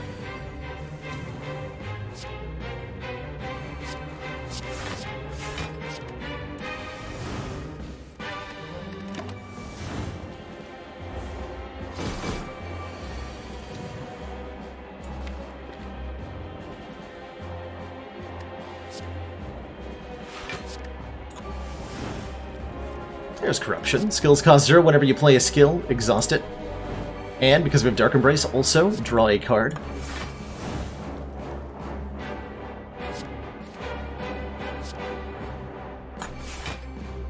So Shruganov draws 2 cards. True Grit lets us draw more cards. To do all sorts of stuff here.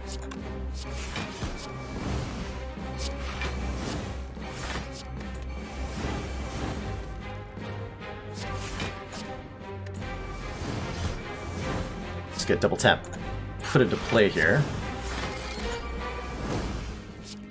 Get to body slam twice. GG. Shovel. We can now dig for relics at rest sites. I guess that is also a rare card. Sure, sure. Well, in for a penny, in for a pound, right? There's another rare relic, Guria. Now we can gain strength at rest sites. Thanks.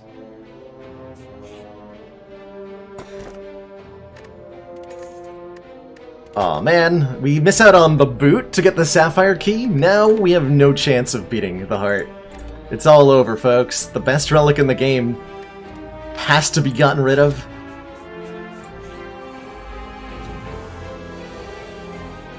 Oh god. Hi, Reptomancer. How are you today? Feeling particularly aggro, maybe?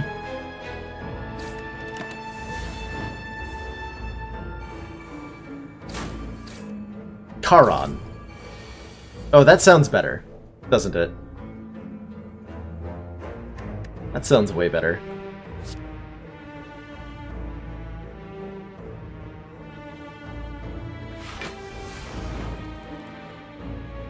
So, easy whirlwind.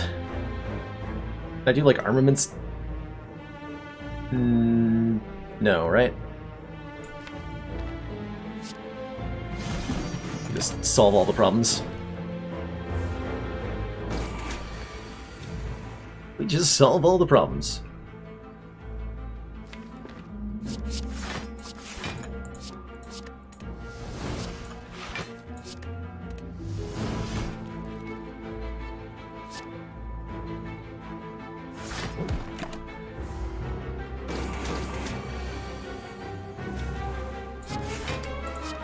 She got the right block.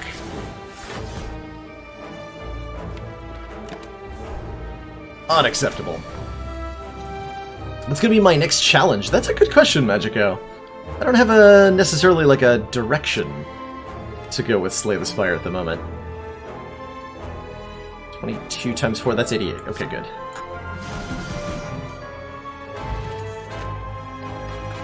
Not 100% sure what I'd like to do. Right now I'm just having fun, looking to maybe get some heart kills today. And see where things go. We're up to a disgustingly good Ironclad run at the moment. That's how I would describe this thing. Just disgustingly good.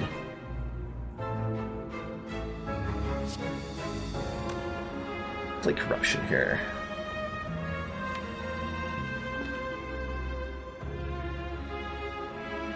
I think so. I'm gonna go Power Through, Disarm, Corruption this turn.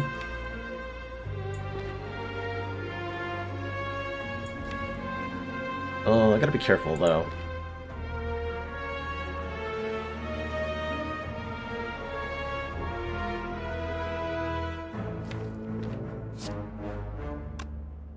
Power Through, Disarm. Can't do Demon Form. Alright, yeah, Power Through, Corruption, Disarm. That's my choice. Not sure that was the best choice, but it is my choice. The Relic Before Whetstone, the Smiling Mask. Merchant's card removal service costs 50 gold guaranteed. Not draw Dark Embrace, unfortunately.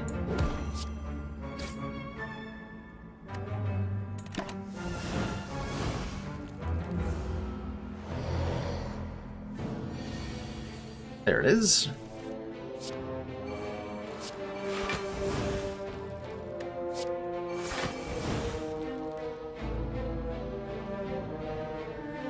Don't really want to go crazy until next turn.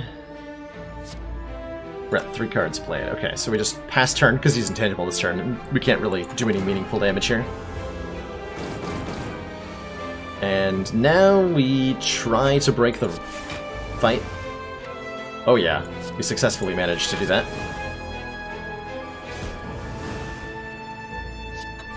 Because we get to second wind all this garbage.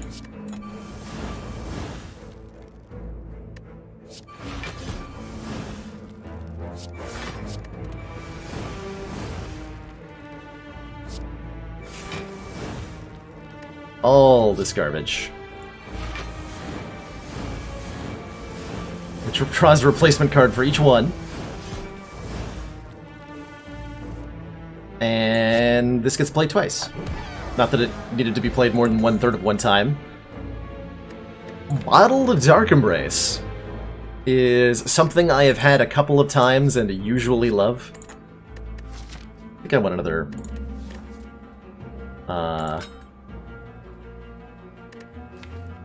whatchamacallit.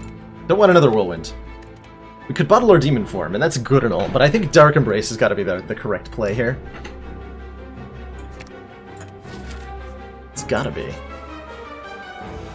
Colorless cards, hell yeah! Give me some colorless cards.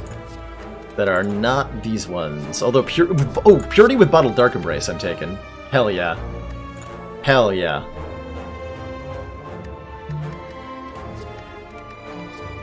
Not really a fan of the rest here.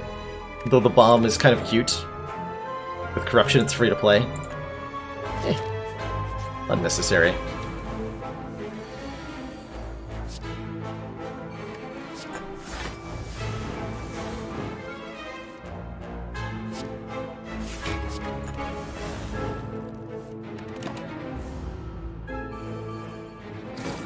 Can I explain the Dark Embrace pick further? So that I took it in the first place, or that I'm bottling it? Sirs. Just to clarify what it is you're after here.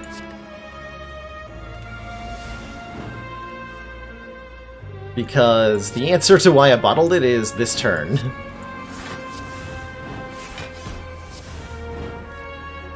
In short.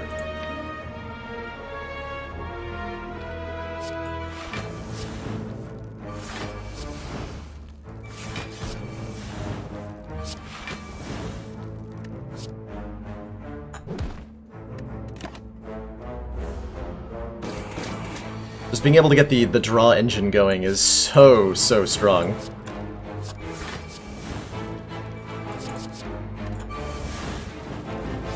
And lets us cycle the deck incredibly aggressively in a lot of wonderful contexts. To do stuff like, what the hell is happening right now? Oh, Sundial? Do we have any kind of infinite with that? I don't think so. But we have fun times with it, that's for sure. Lift, dig, upgrade. What the heck do I do here? I'd probably upgrade the Bottled Dark Embrace, huh? That's gotta be the correct choice. Gotta be the correct choice. Then I bottled it. Okay, yeah. So the reasoning behind it is there's so many cards that either exhaust or trigger exhaust or say exhaust in this deck that Dark Embrace being put into play gives us an incredibly powerful draw mechanism that we get to use.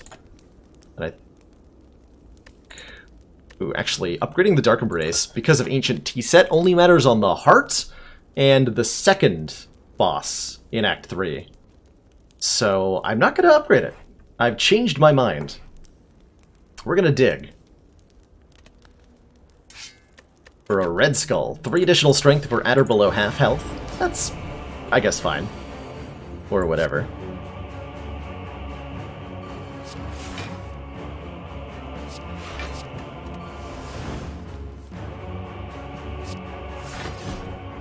We're playing this. Already broken our pocket watch. I think I'm not playing it, though. I don't want to draw the Corruption or something that I want to be able to play, but then can't.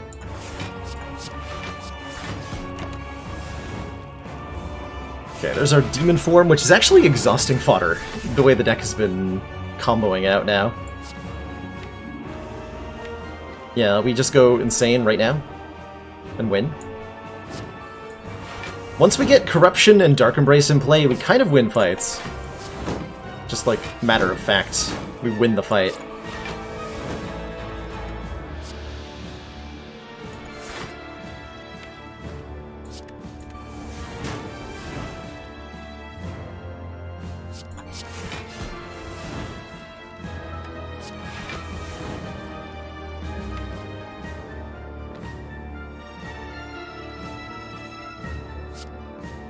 So it's Purity, these cards. Really boil the deck down to its core essence here.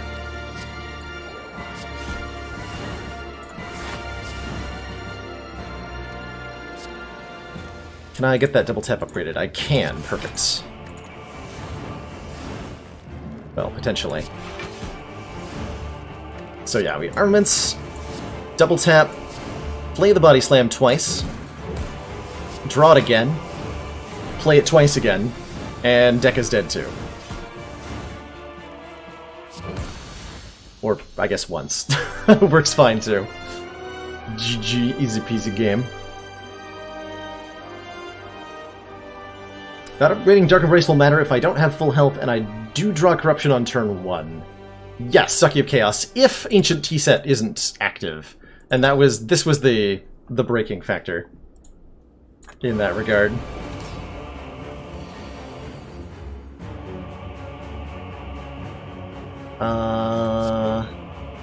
Centennial Puzzle?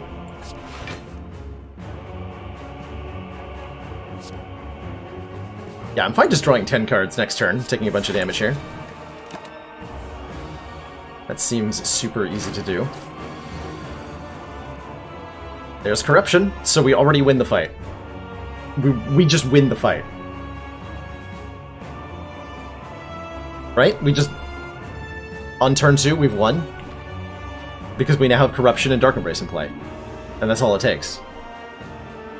That is actually all it takes. Alright, good fight.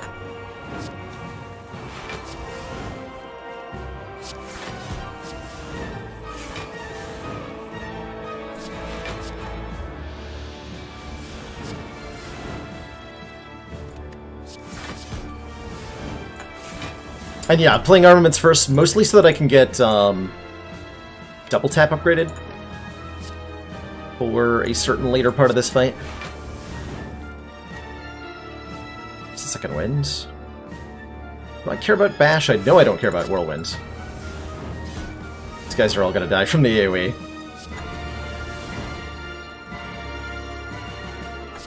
Sundial doing stuff. Ooh. Didn't think this through, actually. Gotta go like this now.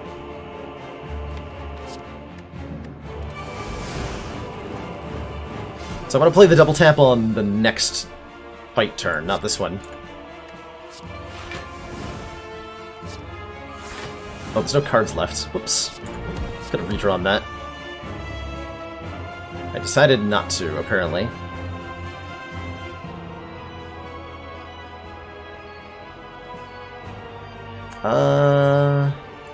Play the armaments now, so we can redraw something here. Got the Bash back.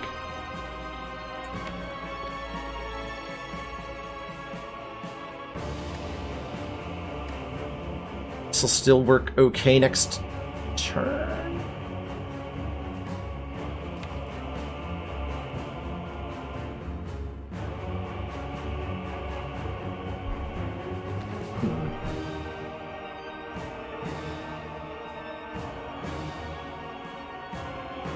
Should make an emote for the word Baylor in the style of Obama's U-Block. I would like to do that, actually, Anonymous. And if anybody knows how to, like, art well enough to do that, if you can, like, if anyone makes that, let me rephrase that. If anyone were to make that and post it in my Discord, I would enable it immediately. Here's a link to my Discord. I do not have art skills.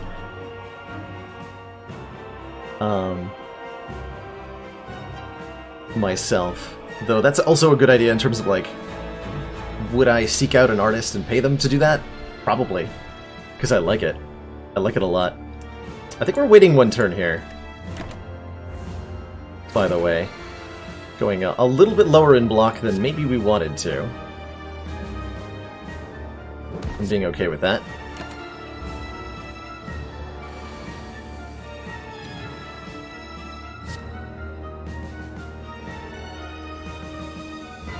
So we what?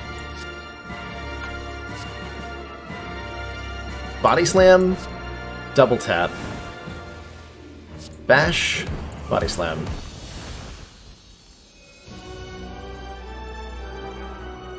What are emote sizes? So emote sizes are 28 by 28, 56 by 56, and 112 by 112. Anonymous.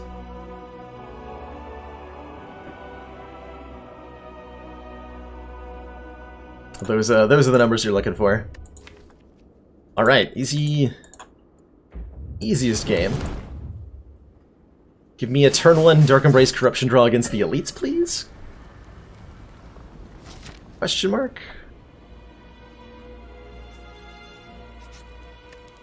I will currently exactly heal the full if I take no damage against the elites, which I think is just fate.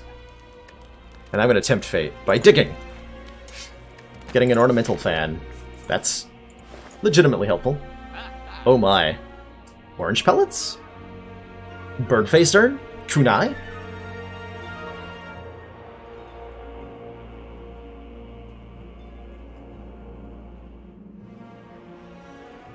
Definitely this draw potion.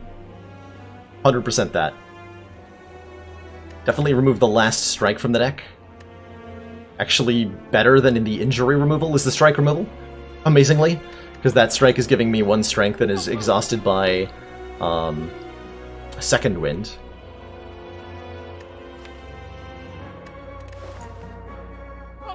$112 by 112. So it's base 28, and then it doubles and quadruples from there. Yeah, pellets actually don't do anything, right? They make me not frail against the heart. Potentially. Which is a big deal. Actually. We can dig for powers underneath this metallicized. There might be a Feel No Pain, there might be another Dark Embrace, there might be a Barricade. I don't particularly want to metallicize, though. Unless I'm buying an orange pellets, in which case maybe I do.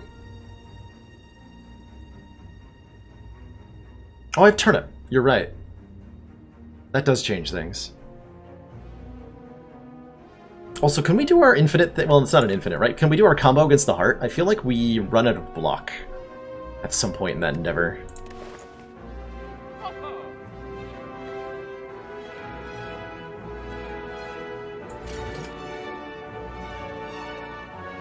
Gambler's Brew is better than Swift Potion. I'm actually going to dig for potions here.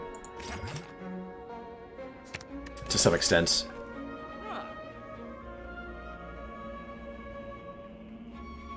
Maybe we want this Trigrit. This unupgraded Trigrit. Turnip means we can no longer become frail. Grab a metallicize. There's the Feel No Pain. Hell yeah, I knew it.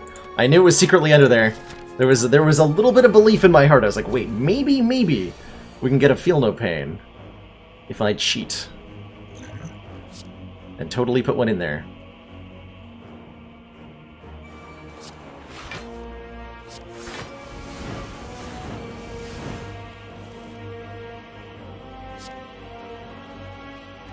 This is what? How much incoming damage? Too much, right? Just slightly too much? Oh, but I can block all of it. Aha.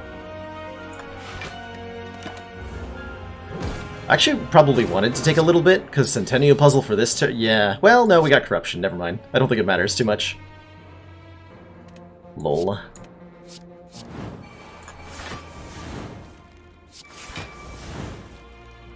Oh, maybe it did.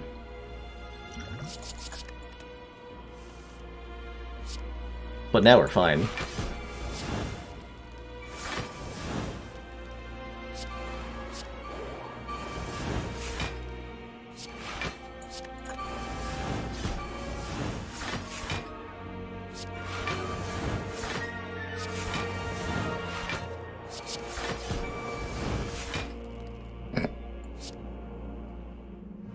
Boop.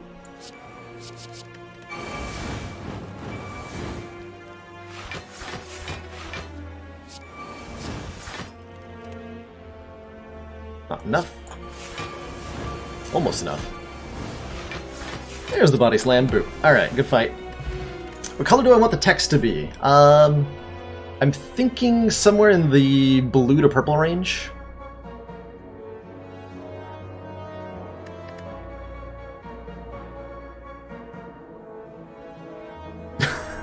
What a silly Oh man, we even got 2 potions in one. There's the Metallicize, back to offer itself to us one more time. Am I still live? It looks like we might have dropped a few frames there. Or can you all hear and see me? This would be a really inopportune time for the internet to go, wouldn't it?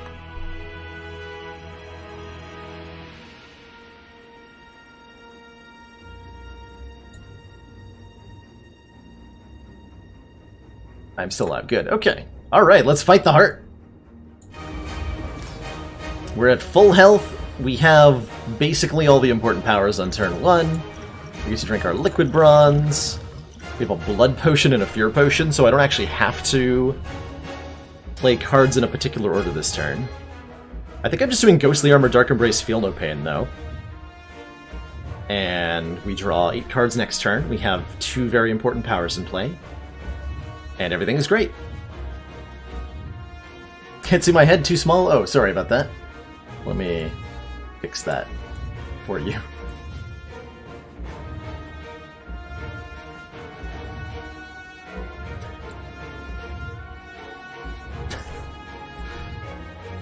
Can a streamer make a deck so powerful that he can slay himself with it? That is the question we asked today.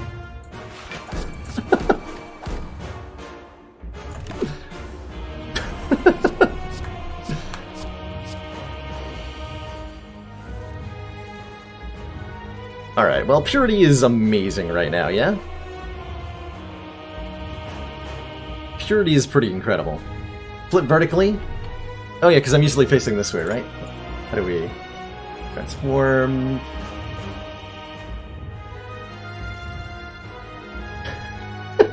There, now I fit more perfectly over the profile. Excellent. Excellent. Now we can flip, flip horizontal too, right? There, now I'm actually looking at the ironclad when I slay them. Can't see the heart intent. No, you wouldn't be able to. Why would I let you know what my intent is? Just pretend we have Runic Dome. Heart's attacking me for 67. And I'm a little terrified of it, not gonna lie. Corruption? Corruption? Is it too early for corruption? It might be too early for corruption. Can I make an expression that represents the current intent, please? How's that? It's very attack.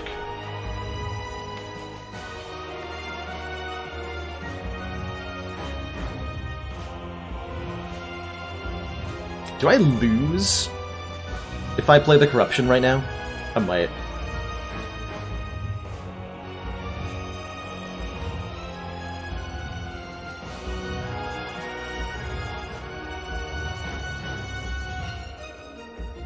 That might just be a big ol' lose.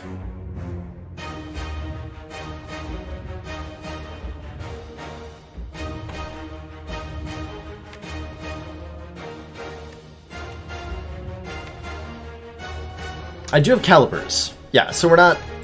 The question is the total combined block of the deck enough? I don't think the answer is yes. At least not yet. If we take some damage now, we can build up more later. So I think I just play these 3 defends. Actually, no, we're gonna burn this bash. That can go away. Oh, that was an uncomfortable time to draw the void. So I'm gonna choose to describe that. We're alright, though. Someone tell me when the head's back to normal. Alright. We're actively causing viewer discomfort here. We can fix that.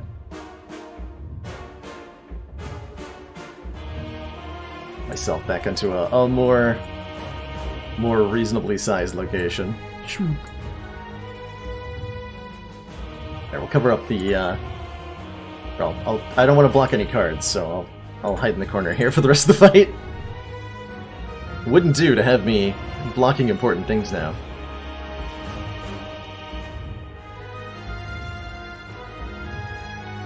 Okay, so disarm actually blocks this entire hit. Which is really nice.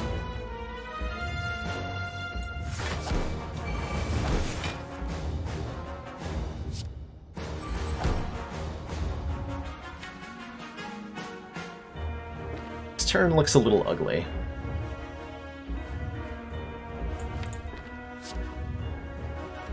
But I'm either not triggering Pocket Watch, or I'm not playing this True Grit and dunking a burn. I'd like to dunk this burn now.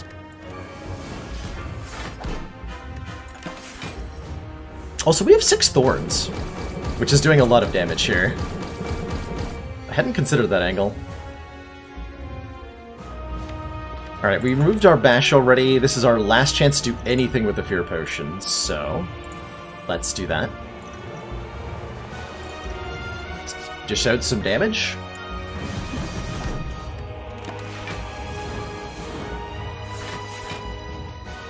Just watch the game through the reflection of my glasses. Sounds like a cute way to watch the game. So this is where I play Corruption, right?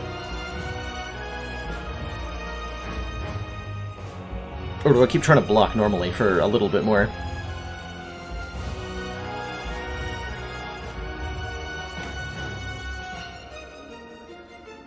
I think this is where I play it.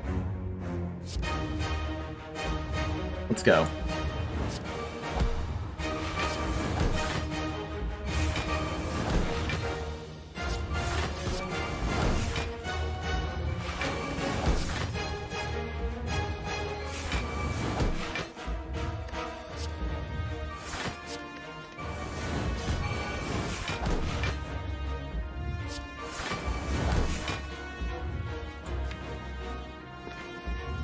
We're just gonna regularly body slam here. We're easily hitting the cap. Most definitely. We're easily hitting the cap here. It's actually important that I second win for a lot of value. So we're probably gonna lose a lot of cards in the process. I think we're losing the double tap potentially just to get a higher base block value.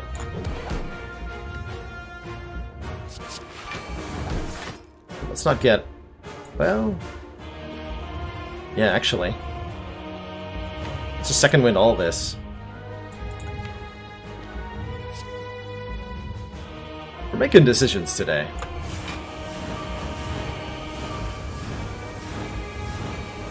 I think that's enough raw block. I hope it is, anyway. Because if it ain't, problems. Now that the deck is 3 cards and no demon form. I actually want to keep these so I can play Body Slam multiple times on turns where that's relevant. Yeah, I do. So we actually want to keep the current cards in deck. Okay. Oh, right, Ghostly Armor. Whoops. That's probably fine. Beat of Death does go to 3, yeah. 100%. It does that.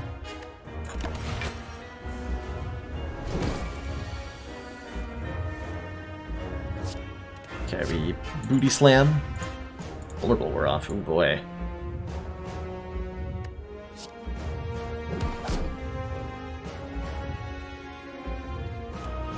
Booty slam, twin strike.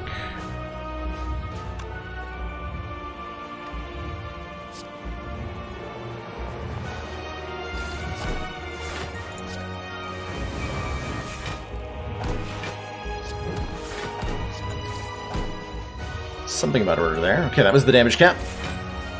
And we have a block. Good. Body slam. Could also just let it hit us and it would die to thorns, which I like the idea of. So we'll just end turn. GG. Man, what a run. That early pocket watch. It's as good as they say it is. Or am I? GG. GG.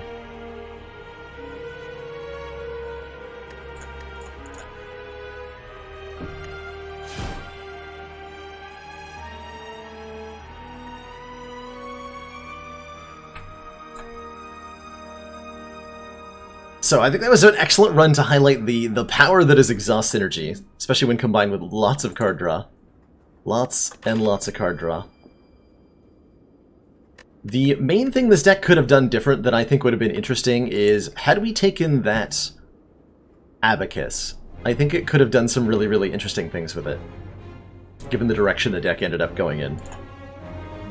And I would have liked to see what that looks like, because I'm pretty sure, I don't know if we saw any, but like one copy of Flash of Steel is really all we'd need. Maybe one copy of Dropkick, one copy of some other draw one card. Pommel Strike would have worked just fine. Would have been infinites we could have maybe done against the Heart pretty reliably with that. And that would have been cool. But either way, that was a great run, and I'm feeling definitely in a mood to jump into another one after that. What can the silence do for us? Hopefully something even half as exciting as that was. Does sniping the Super Elite count as exciting? Because not only do we get a chance at sniping this Elite, but we... Wait, do we even want to? Better question. We also have a route that we can take if that doesn't work out, which is cool. Going to fight Hexaghost. Taking the Sozu instead of the Busted Crown definitely could have made it very, very interesting as well. Or very, very different as well, rather. Make an interesting take in accuracy. That's somewhere in the interesting range, right? Let's see what 4 campfires we do. The Super Elite's actually not bad. Super Elite's actually not bad. Let's see what our sniping opportunities look like here. Are Shivs even viable at higher Ascensions? Shouldn't all silent decks go poison 100% of the time? That's an excellent question, This Is Awesome Mang, and something that I do see pop up a fair portion of the time. Like, isn't poison just the way to go for your damage? Poison is silent's best solution for scaling your damage up. If you want to do 800 damage to a single target, such as the Heart, poison is unequivocally the best way to do it. But the Heart's not the only thing we have to kill. We have to kill the elites before the Heart that have 2 artifact stacks. We have to kill, you know, all those little hallway fights in Acts 2 and 3 that have a lot of enemies with low hit point totals, and poison isn't very effective against them. Poison doesn't work all that well against Gremlin Leader. Poison doesn't work so well against Tri-Slavers.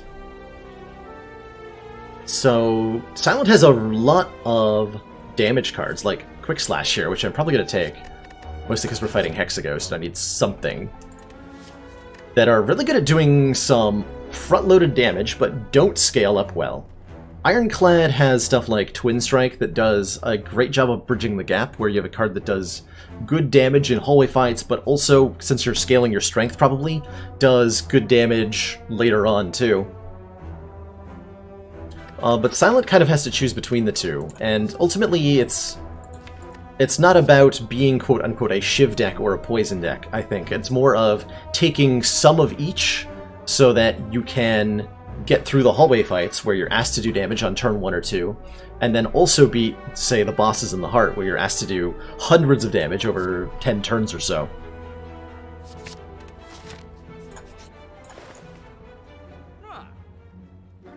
Speaking of poison and ways to scale up your damage, Noxious Fumes is very, very good at doing exactly that. And is one of the cards that does a really good job against Hexaghost, so I'm probably going to pick it here. I might otherwise consider the Glass Knife, but I can't afford the Glass Knife. Take those fumes. See a fumes, take a fumes. I wonder how many cards the Silent has that says in some way draw a card, and if that's higher than the other classes.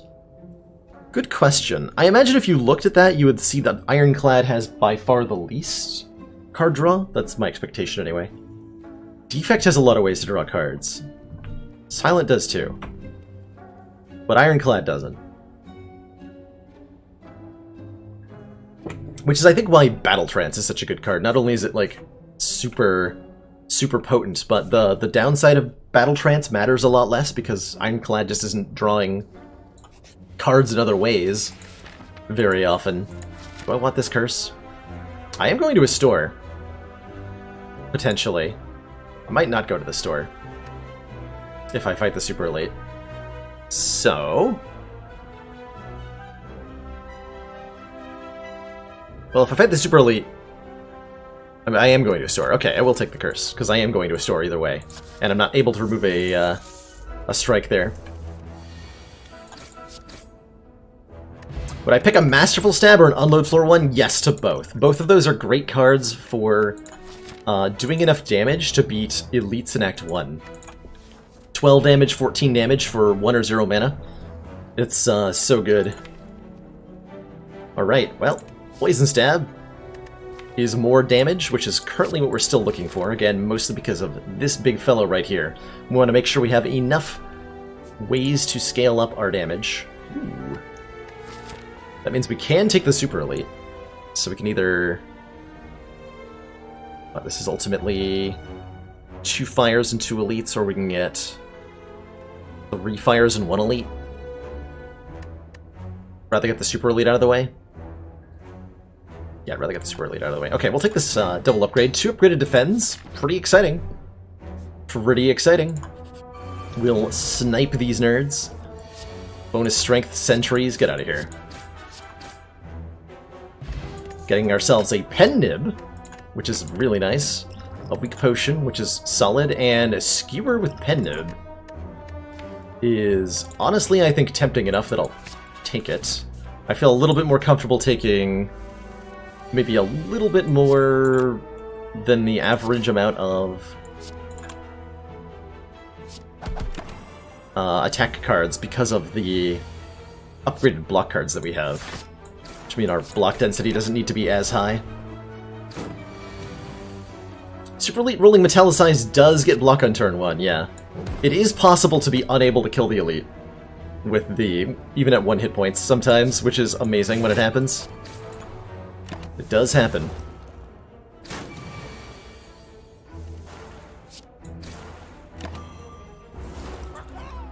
At least I think it does. Backflip heel hook? Backflip sounds fine at the moment. Yeah, take a little bit more block, a little bit more card draw. And definitely a well-laid plans, definitely remove our curse, probably take a Dark Shackles. It's like a 0 mana piercing wail for 1 enemy. Ooh, I like where this deck is headed real fast. Well-laid plans means we can hold Skewer for when Pen Nib is ready, amongst all sorts of other powerful interactions. And a Dark Shackles, especially going to a Hexaghost fight, having a Dark Shackles in the deck is just so nice. And now we have a Mummified Hand, so when we play a power, something costs 0, we already have 2 powers, so this is kind of like having an Energy Relic in some capacity already. I've been hard going on the Golden Idol lately, which is to say I like it quite a bit. Am I willing to lose 6 maximum health? I am.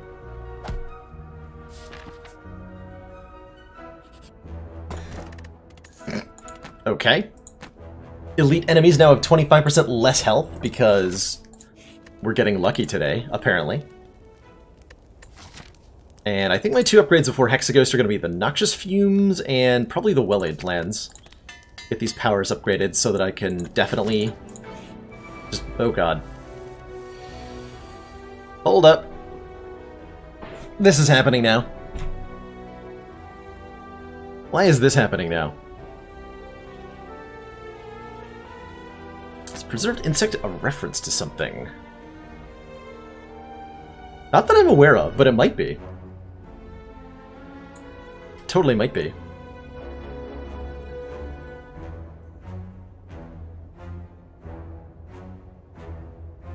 So I unfortunately can't kill 2 of the gremlins here this turn.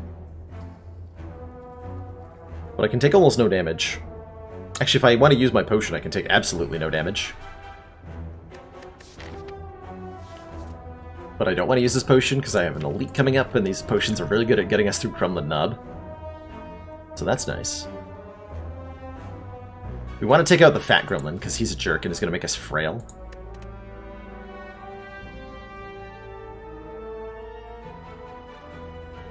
Can I maybe kill the fat gremlin? I would have to play all 3 attacks.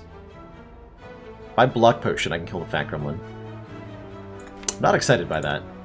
I am excited by the prospect of backflip drawing just about anything. So I think I'm going to try to backflip here. Yeah, because then we can get Fumes into play, which makes this defend free. And now we're talking.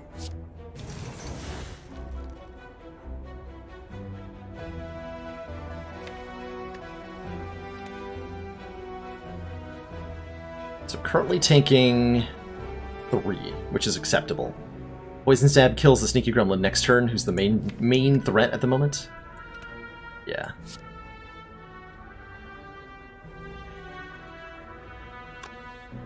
Take 3 and be relatively safe. That's my choice.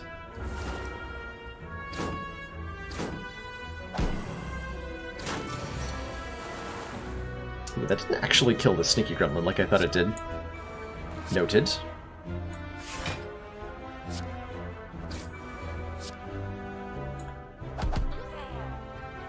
Taking 7 more. That's fine.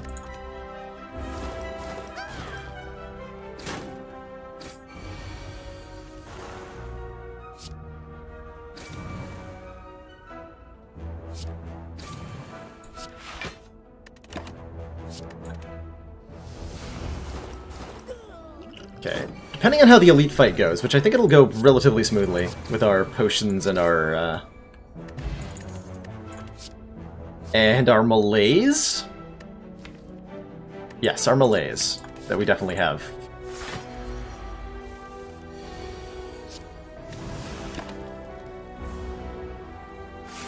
Okay then.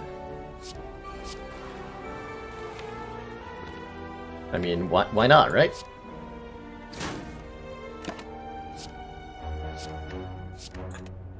Why the heck not? Okay, we're gonna up this turn regardless. Definitely just gonna hold on to a defend plus here. And I think we get to full block.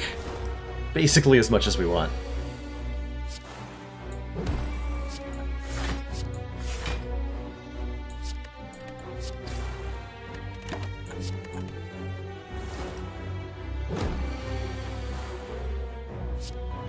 Huh.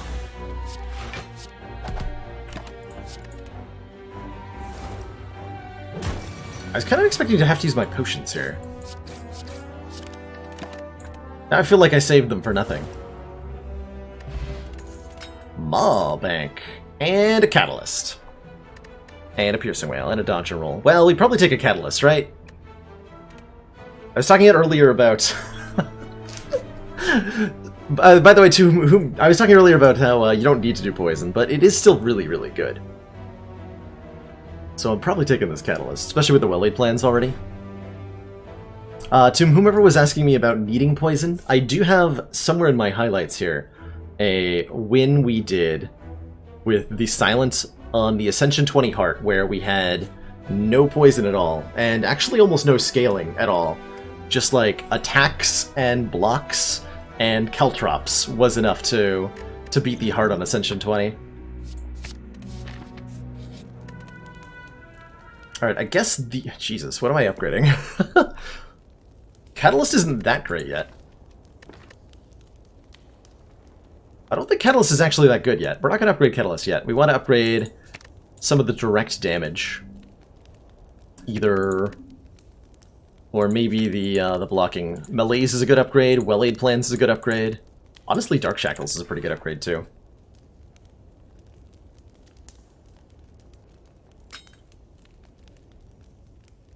Welcome, by the way, Elish Norn.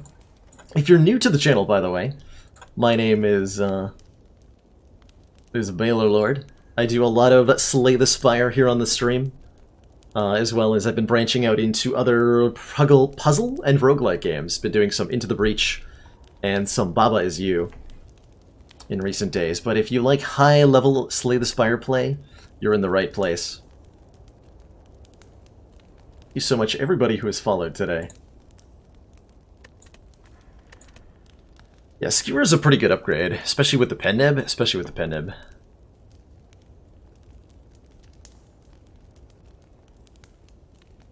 especially with the pen nib.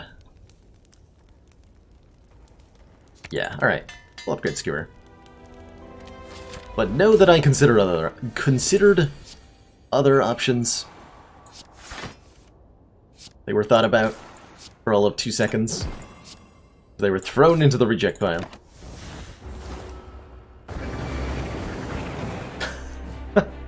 High level Slay the Spire player, also in the correct place. Alright, well, good fight, Hexaghost. You tried. You tried.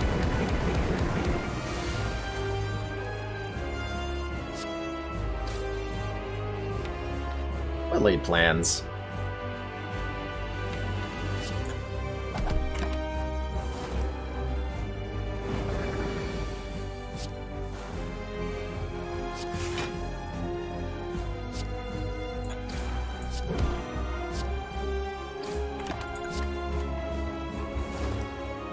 Bubba's walk, water is melt.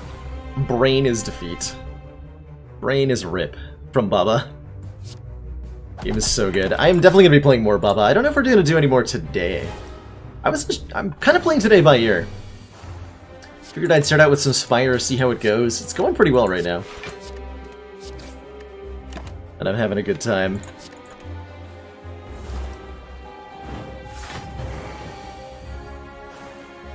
That's a good catalyst.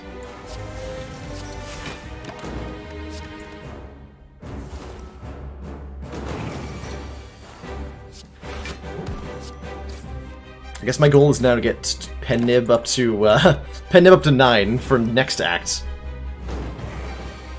Have I considered streaming Curious Expedition, you monster? I have considered it, Magic Hut, but I don't want Chronometrics to learn my secrets.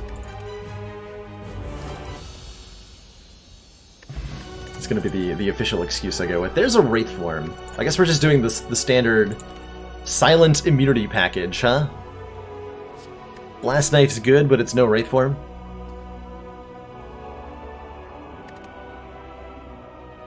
Yeah, I would like to win 2 runs in a row. That sounds great. Lizard Tail, Ori. So Lizard Tail, if we would die, we heal to half of our maximum hit points. Ori, choose and add 5 cards to the deck. Or the Cursed Key, gain an energy at the start of each turn. Whenever we open a non-boss chest, we gain a curse. This deck would definitely like the 4th energy from the Cursed Key. It makes Skewer a lot better, it makes Malaise a lot better, it makes Wraith form more playable. It lets us just get more cards down every turn.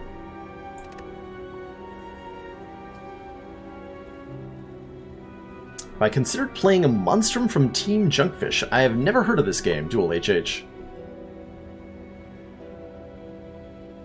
Monstrum.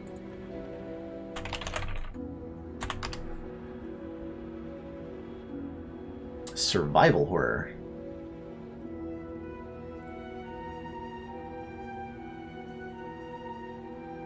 Yeah, not the sort of thing I've ever crossed paths with. God, Chemex. Yeah, please, Chemical X. Yeah, this has to be... I consider Lizard Tail and Ori to be very low tier on the boss relics. Ori does work with Singing Bull. There's some times and places where Ori is really good.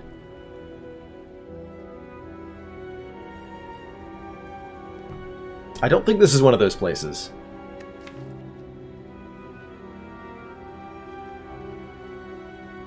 Also, Mummified Hand weighs into the Wraith form evaluation when I picked that up. Yeah, let's take a Cursed Key. The Mummified Hand is not carrying this entirely on 3 energy yet. Navigating the negative effects of Wraith form Elesh is a bit of an art form, and I'm hopefully going to be showing some of that off as we move forward here. I would like a pretty aggressive path this act. I would like to hit as many events as I can. I would like to hit stores so that I can remove my strikes. I would actually turn strikes into bites right now. Maybe I should just hit all 4 events. We look for vampires, we look for apparitions, we look for upgrade all strikes defense. And then we can do juicy things. Or I could take like this path and go... I'm gonna store if I go this way. But events, though. Let's find those apparitions. I believe in them. 20 damage X times. Not bad, not bad.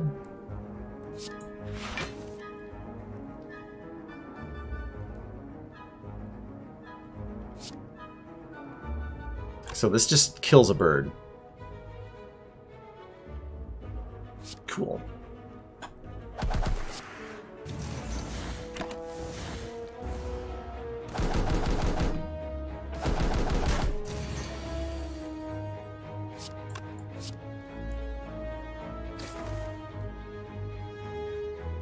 I'm playing Wraith form right now, just to avoid this minor amount of damage. I don't think I am.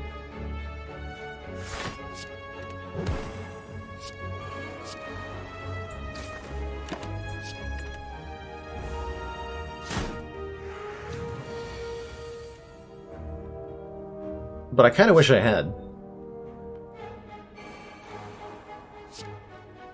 I'll play it now, actually. Tangibility doesn't do a whole lot in this fight. But I'm an adult and I make my own decisions. Or something.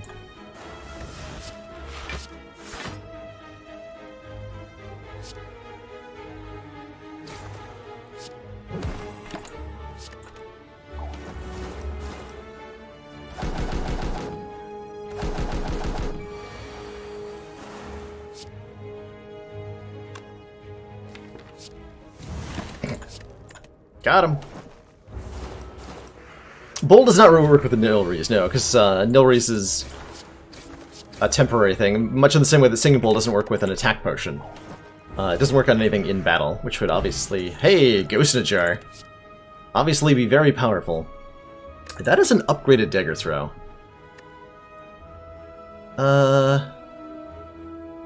Do we maybe have enough front load in the skewer already, though?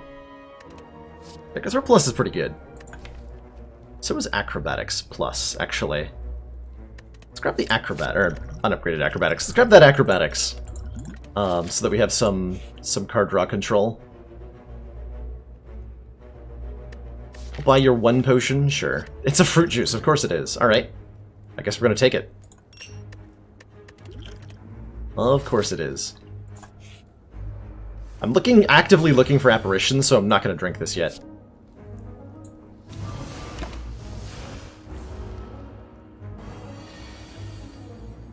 Skewer.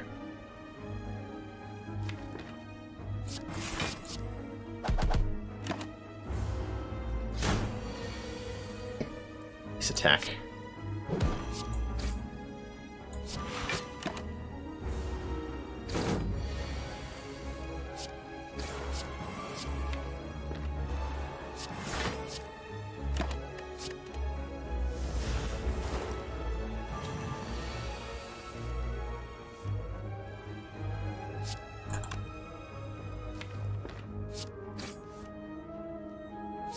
Good enough. Little bit of an ugly matchup against Chosen here. Not too bad, though.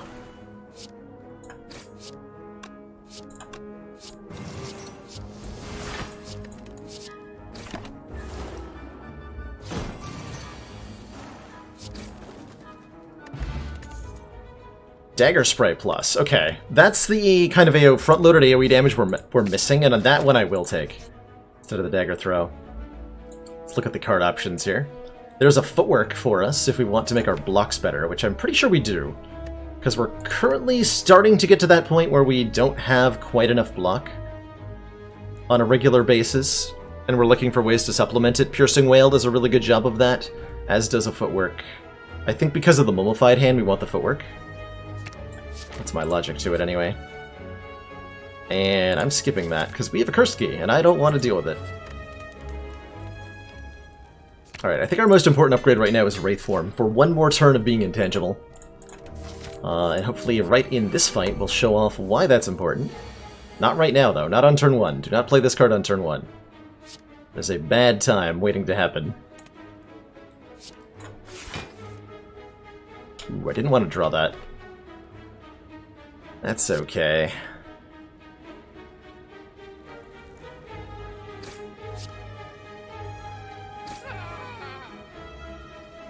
Well, damage 3 poison doesn't quite assure a kill on this guy next turn. But I'd like to be able to kill him next turn, so we'll take the extra 2 damage this turn. Please don't be attacking me. Damn it! Ooh, that hurts. And I have to Catalyst the Mad Gremlin to save 12, or I can just Ghost a Jar and take a nothing. That seems like the most sane solution here.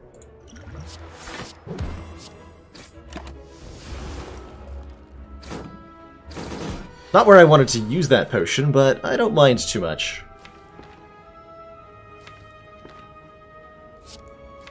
I'd really like to be able to hold on to this dagger spray, so let's look for well-laid plans. There it is.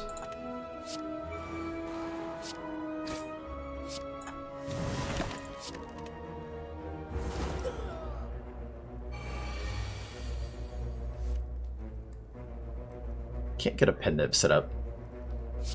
But I can play a bunch of powers.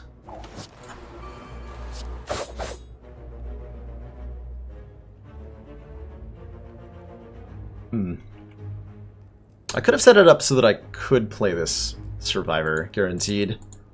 I chose not to. I chose poorly.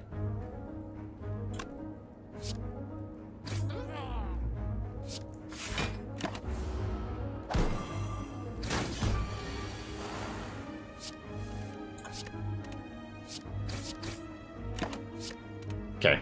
We're past the point where we're going to take any damage in the fight, though. Because now the next time we're attacked, we can just become a spooky ghost and win from there. So I get to ignore all the minions and just attack the leader here.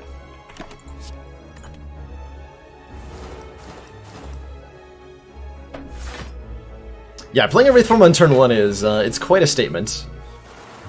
You have to be really confident in where the fight is going if you're gonna do that. Gotta increment our pen nib. Pretty much the goal here.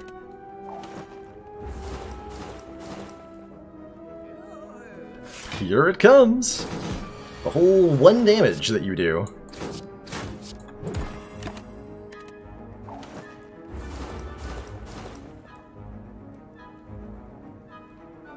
I'm more the kind of Ghost Chrono that lies around on the floor, listening to Spookwave. Pretty underwhelming attack cards. Art of War. If we don't play any attacks during our turn, gain an extra energy the following turn. Pretty dang good. Pretty dang good. Still 2 more events. Definitely want to be upgrading our well-laid plans. Kind of hurting that we don't have that upgraded. Skipping this as well. Long line of hooded figures. This might actually be a deck that wants a Ritual Dagger. I think this is exactly the kind of deck that wants a Ritual Dagger. Ritual Dagger is a card that says deal 15 damage. If this kills an enemy, permanently increase this card's damage by 3. It's a really good front-loaded card. And exactly the sort of thing that patches the weakness that decks that try to scale up with poison have. Which is that front-loaded damage. Although if I didn't have 5 strikes still, I'd feel a lot more comfortable taking it. As it is, I don't think I can afford to add any more attack cards to the deck.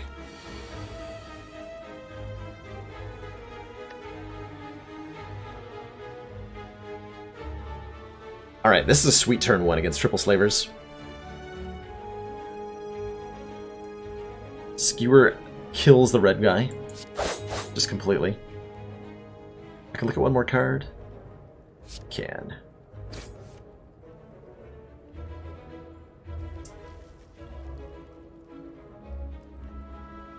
That was not the right order to draw those in.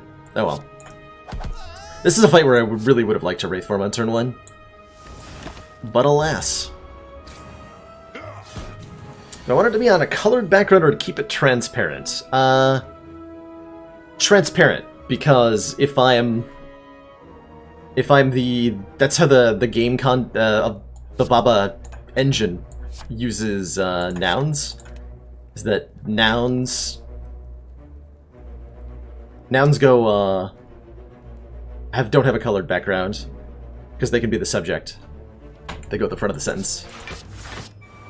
So it'd be more fitting with the game theme to have it not colored. If that makes sense. Am I gonna lose in this fight? Too many strikes in this deck.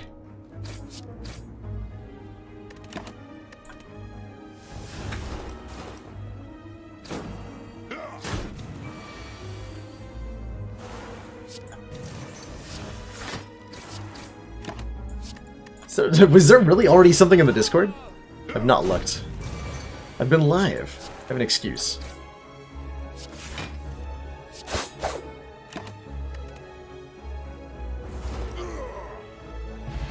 Hey, Regal Pillow! And an after image, which I will definitely take. That helps with the blocking, especially when we're intangible. Having a little bit of block goes a long way. Am I really insane enough to not rest here? I don't think I am.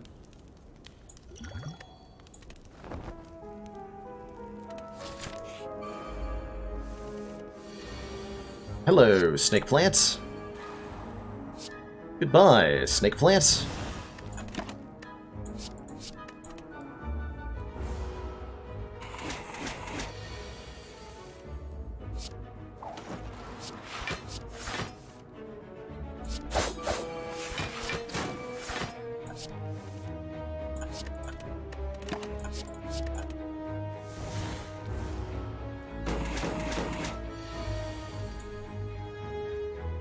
Oh, that is pretty hype. I like that.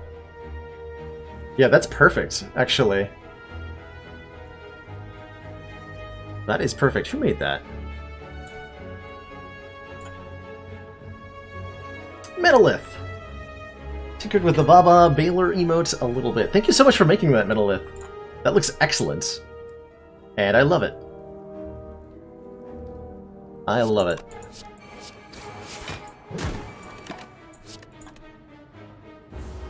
Oh, that was you, Twitch forgot your account. Thank you. For showing off your creativity.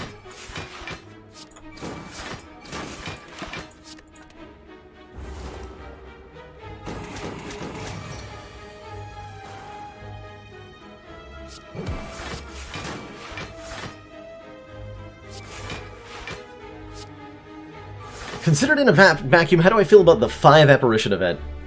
So that event is 3 apparitions above Ascension 15, and the reason that they had to do that is because how disgustingly powerful apparitions are.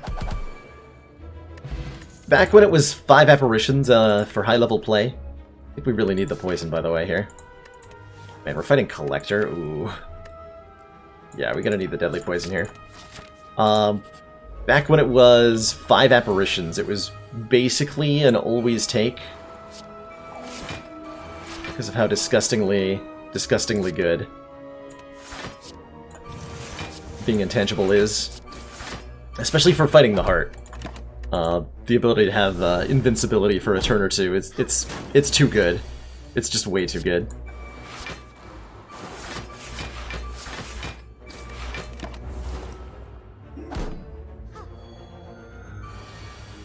I feel like we are so... This is definitely the sort of deck that's going to take I am Awake if we find Mind Bloom in Act 4.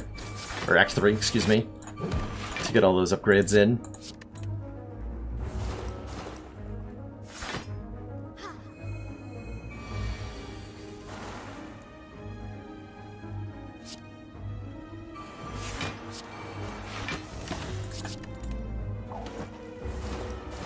Mind Bloom in Act 4. If only, right? If only.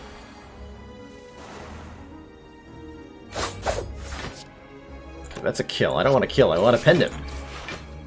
Char 8 sounds perfect, actually, for pend him against Collector. So we'll go in with that. Another footwork is... I think yes. Given our mummified hand. We just want power spam. I also want upgrade spam. I think I need the catalyst upgraded for this fight as much as I'd like to rest here.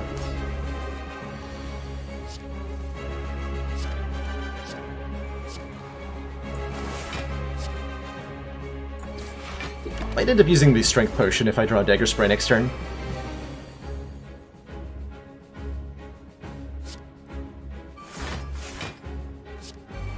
Very nice.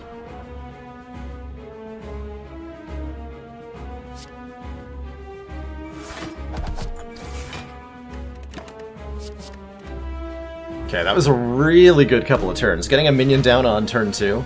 And he's resummoning on turn 3? Now that is lucky.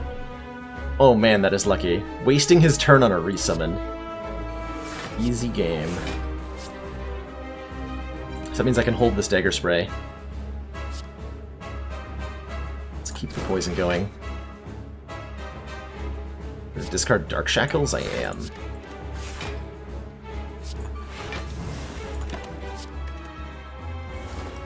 And now the debuff's next turn, yeah.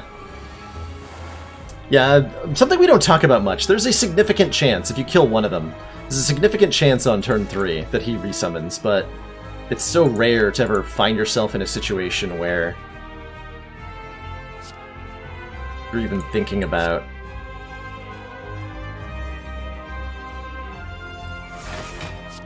killing one of the minions the turn he summons it. They have so much health.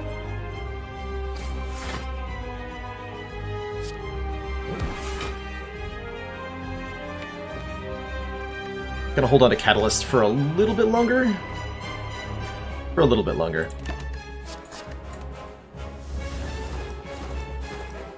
Though it might be better to just play it now. Oh, too late. Too late.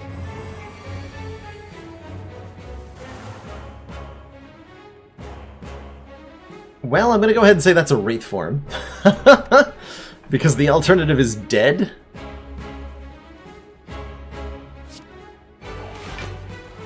The alternative is being very dead.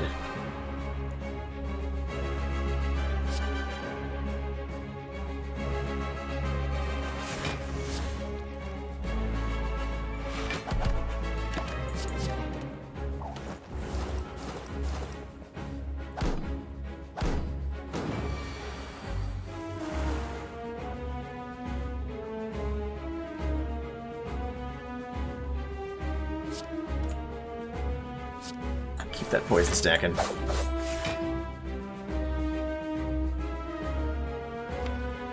So we'll turn Pen Nib on. And then we try to nib Quick Slash.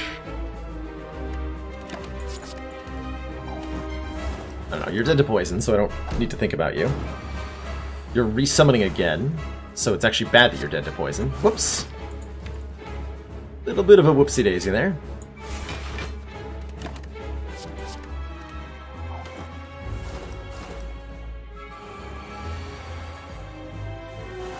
Okay, now we have to try not to die. Wait, what the heck? How do we not... Oh, we're losing decks with Wraith Form. I was like, where did my footworks go? They're here. They're just, not where I need them to be.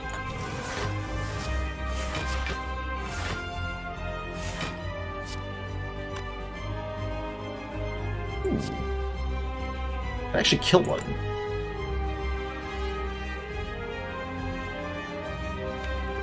Or better yet, actually, if I Skewer Collector, we guaranteed win the fight because we survived this turn. Wait, we are surviving, right? Hold on. That's 42 incoming damage. We're at 39. But Skewer Neutralize will keep us alive, at least enough that we don't die. But I happen to have any other words I might want in a Baba style. Love. Almost certainly love. Although I could just take the game image from that one. Though a cleaned up version of that would be amazing in terms of emote style. What else would I like? Oh! Wait, can you make one that says waffle?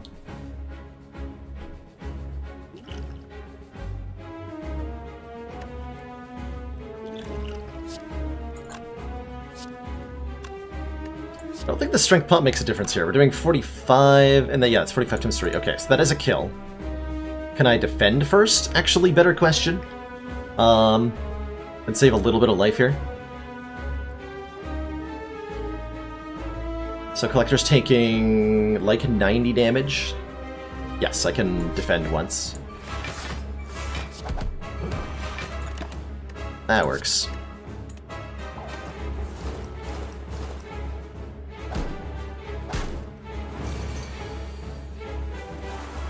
Alright, GG. Easiest game that I've ever played.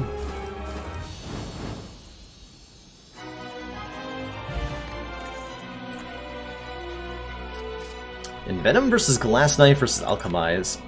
These are kind of luxury cards. Envenom kind of marries the things that the deck is doing. We've got attacks, we've got Skewer.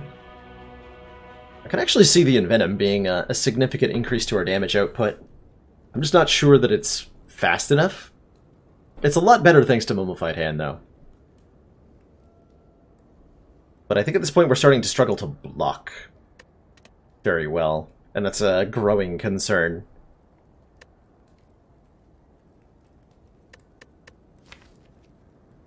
Alchemize is tempting just so we can get good potions.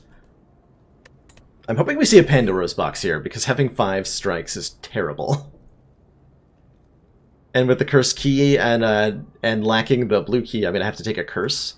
So we might be rolling into Act 4 with 4 or 5 strikes still in the deck and probably lose because of it. It's certainly an option here.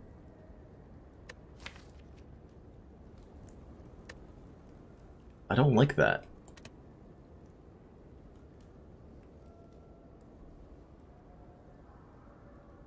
Brutal.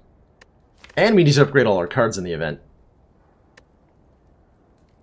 Which I think is just required at this point.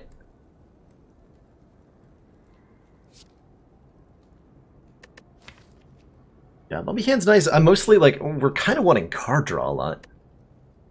A whole lot. Depends on what the relic is. I'm going to try the Envenom. I don't know that that's the right pick. Don't know that that's the right pick.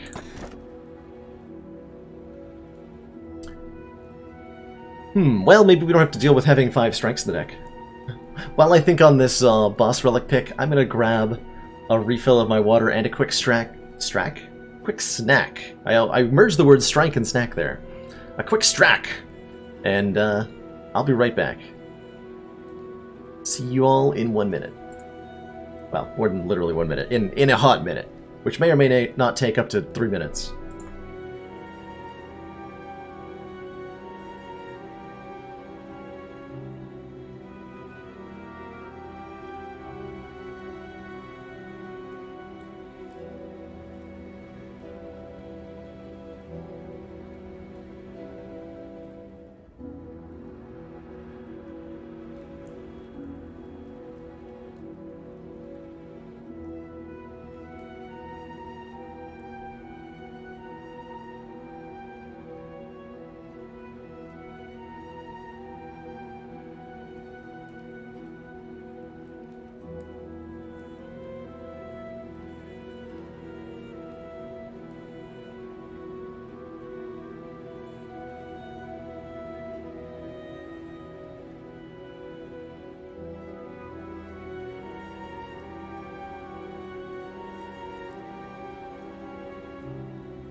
Alrighty, I am back. Thank you so much for your patience, everybody. I guess I should have explained what these relics do before I went on break, but better late than never, right? So we've got the choice between the White Bee statue. Gives us a potion after every fight, which is kind of a big deal. The Empty Cage, which lets us remove 2 cards from the deck, which would be 2 strikes, most certainly. And that's pretty good. Or Tiny House. Upon pickup, I gain a potion, 50 gold, 5 maximum hit points. I get a card choice, and I upgrade 1 random card, which is not that helpful. Because we need so many more upgrades than 1. I do like the White Bee statue quite a bit. I would say the average potion is pretty valuable. And getting a free one in each fight is a big deal. This also gives us the ability to dig for a Ghost in a Jar, which I think we need, probably in order to beat Act 4. We need to find a Ghost in a Jar somewhere. And White Bee statue might provide that.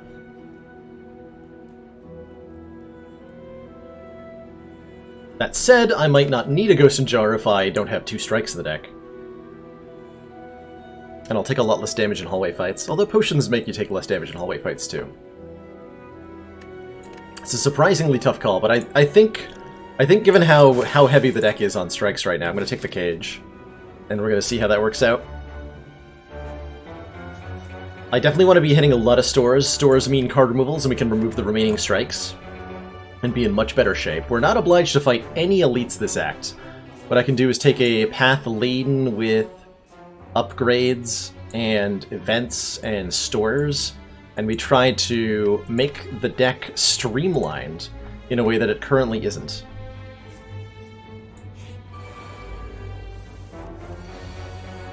First, we have to survive this fight. And I don't like our odds of doing that. I'm actually going to use my strength potion right away.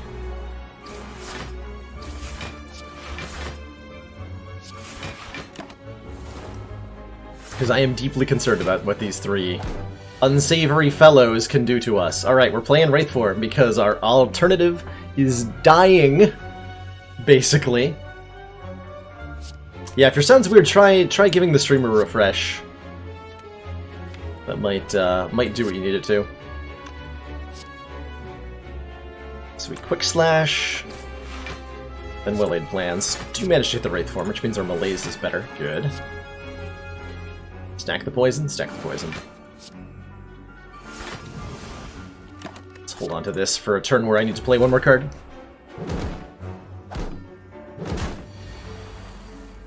Okay, still no Noxious Fumes. This is really, really bad. Really, really, really bad.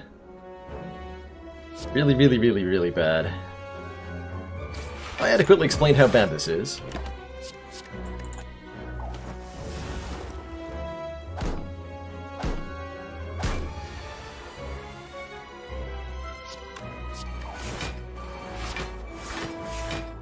Hey, and Venom shows up.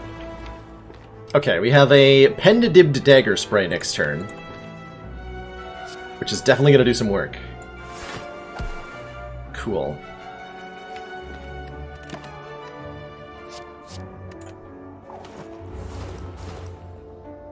Remember when I took that Dagger Spray in Act 2 and I was like, hey, this helps in certain fights in the later parts of the game?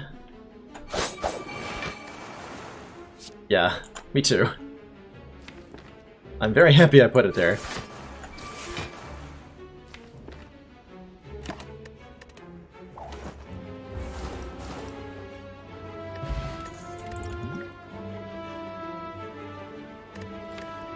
Another backflip sounds great. This deck would like a little bit more card draw? Yeah. Membership card! 50% discount on all products. Given that we have 800 gold, this takes us from 800 gold to 1200 gold, basically. So that's nice. Yoink.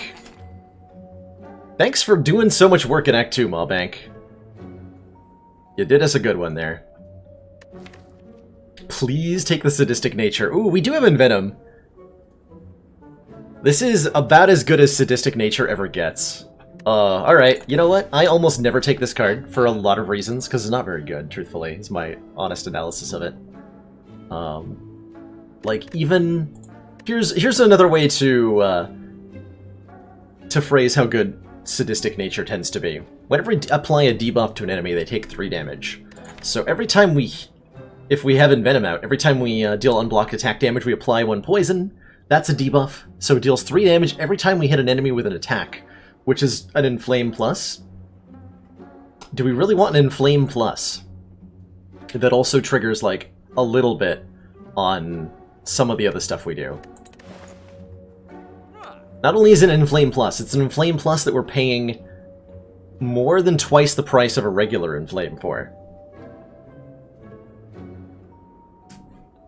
It's not exactly really good. It's kind of miserable. But I'm still gonna take it, because we never get to see this card do things. Ever. And I think it's its time to shine. 15-cent dodge and roll with 2 footworks. Yes, please.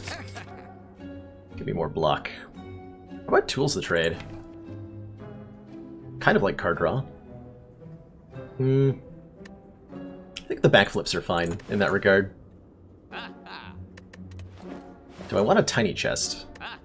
This is only 50 gold. Because it gives us, it costs 84, it gives us 30 gold back. So it's 50 gold. And gives us higher chance of finding a relic. Wait, we don't want to find... Never mind, hold on. What am I talking about? We don't want to find treasure chests. We have Curse Key. Get out of here, tiny chest. How about Singing Bowl? How many cards am I actually looking at? That's probably about 10 max hit points. That's significant. This is significant. Don't you want 5 curses for more points? See? Magicut's got his head in the game. He's thinking the right way.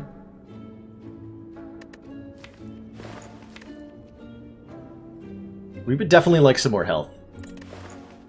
I think I would prefer a mango. This'll work, though.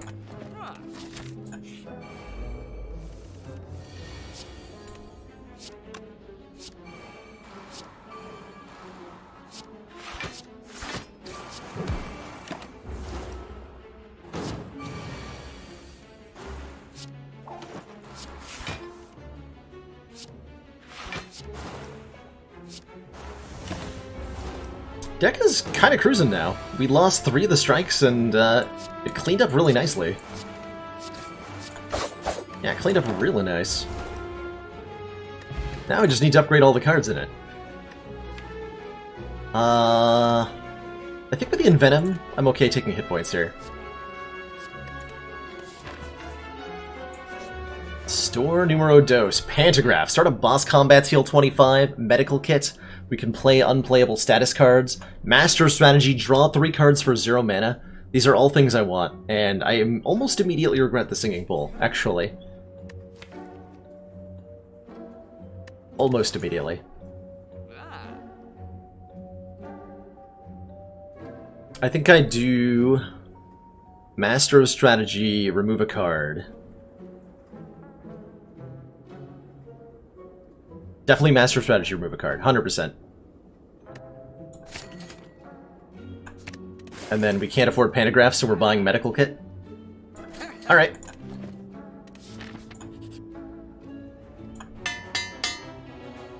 Yes! And that's why I didn't buy the Pantograph! Because now the entire deck is upgrade. Hells to the yes. Let's go. Let's go. 53 health has to carry us through the entire rest of the game. And I think it will do a very, very good job. Yeah, no more healing. No healing of any kind. No healing from resting. No healing from transitioning acts. No increasing our max hit points.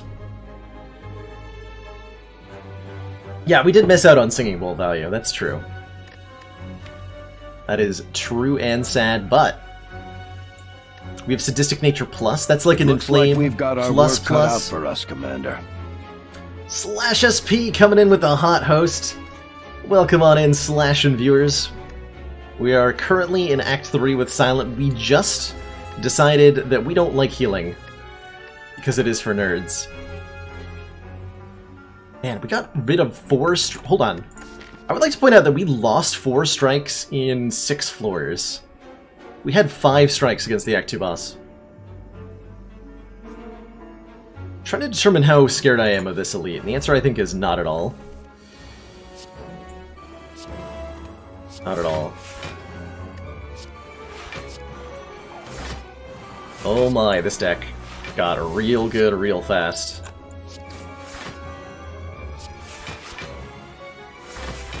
Yeah, this deck got real good real fast.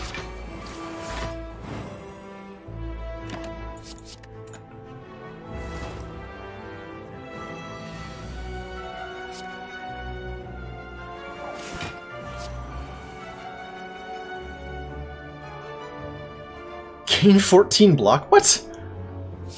That's too much block. That's just not fair.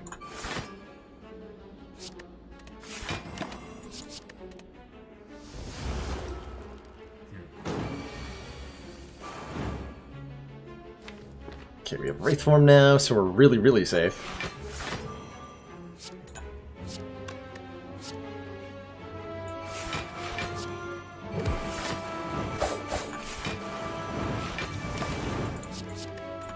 That sadistic nature going off like crazy. Get him! Show him who's boss.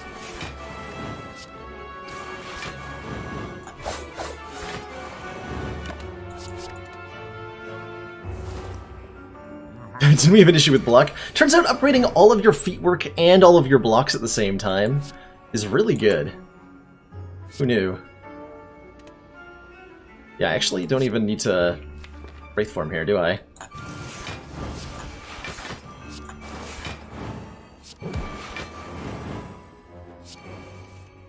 Out. Amazing.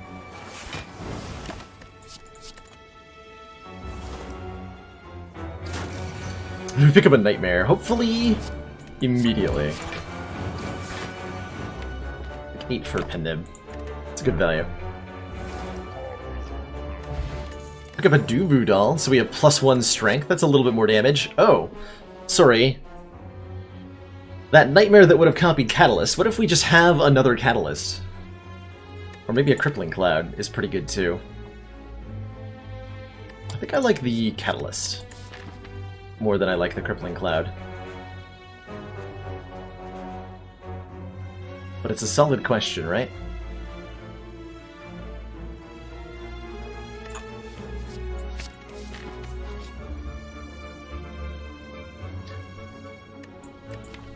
I know not to mess with these guys. These guys can ruin runs. And given that I can't recover health that I lose, I'm not interested. How do I feel about more and more and more elites? Giant Head is a freebie for this deck. Reptomancer? Might not be. I can definitely win the fight. Can I win the fight without taking damage? Is the question. And that I'm not 100% comfortable on. Nemesis seems fine. Yeah, let's fight some more elites. We have the Preserved Insect after all.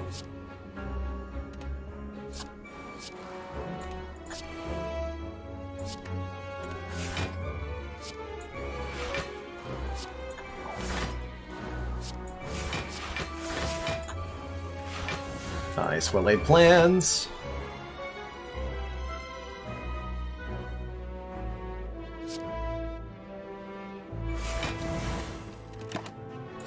Wraith Form Backflip.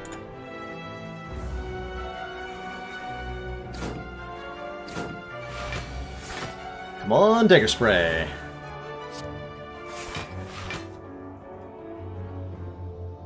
Come on, Dagger Spray. I guess I'm playing Wraith Form.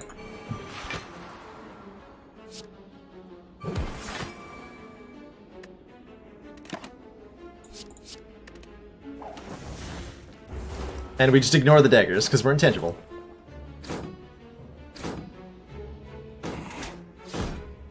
Easy peasy. Here's the dagger spray. Doing venom first, yeah? Yeah.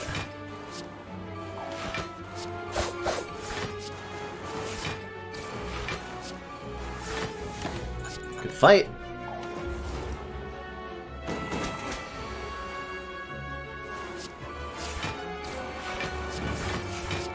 You can play the wound. This deck.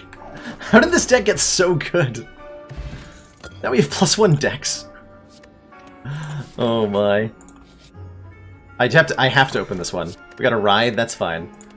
Ride this fine. And we get a strength from it anyway. Cool. Down for that. Giant Head Mark II. Lol.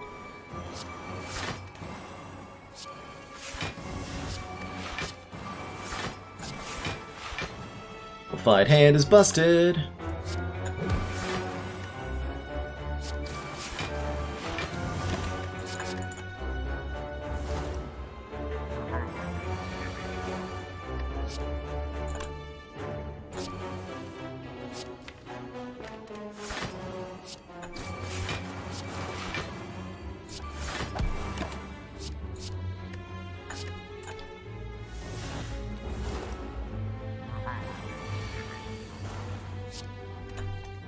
I guess you could say this deck really got ahead of the curve.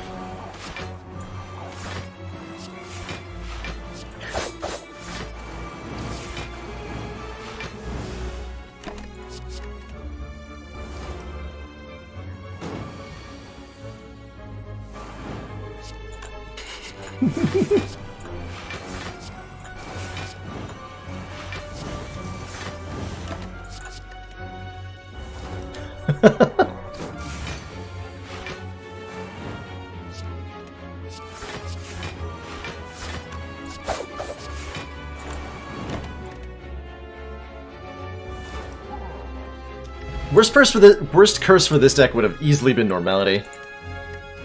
Prawn Scales. How does this deck feel about a finisher? Not that great. Am I going to the store to remove the Writhe? Or am I fighting another elite? I guess I want to remove the Writhe, don't I? Yeah. Yeah. How do I ban someone else's Twitch channel? How do I delete another person's... Is 22 damage strike? Wow. I don't think I'm playing that, though. Holding out for Dagger Spray doubled? I am. Upgrading Kata isn't a thought. Oh, I was planning to do it at the fire, and then I remembered we have to recall. I guess that's getting upgraded in Act 4, huh? That's fine. Yeah, that's fine.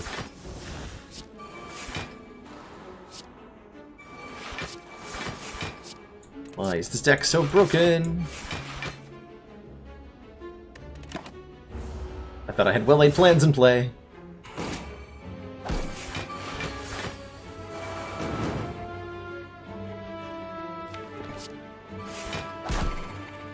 Got him. Hey, Displacer 3, I'm doing excellent tonight. Especially given the runs have been top quality. Ooh, hold on. I may have messed up this fight, though. By not playing that Wraith form when I drew it.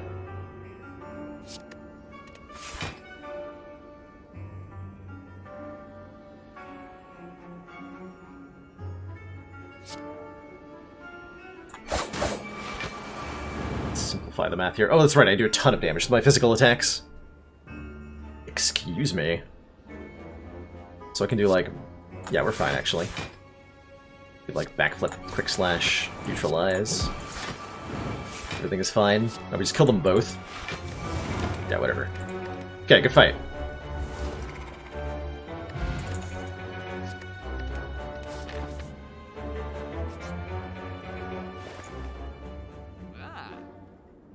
Apotheosis? Just what I needed. Alright, real talk. We are offered a Dolly's Mirror here, which copies a card in the deck.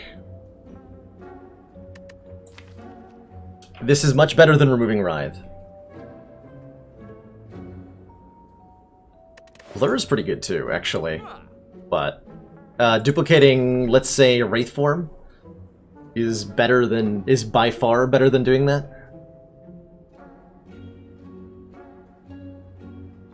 Then we don't have to worry about having a Nightmare in the deck.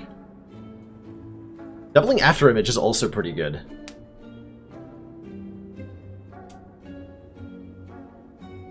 I like Doubling After Image quite a lot, actually. But do I like it enough a lot? I don't know. How can we beat the Awakened one?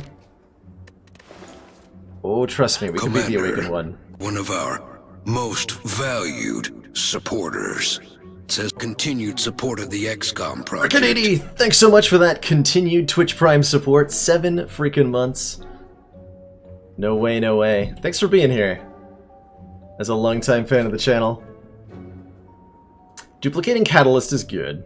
Duplicating Malaise is a really interesting option, actually. Malaise? That'll make the Awakened one real easy, if I duplicate Malaise. Although I think we have enough shenanigans happening that I don't care about... I'm just gonna play all the powers against Awakened one.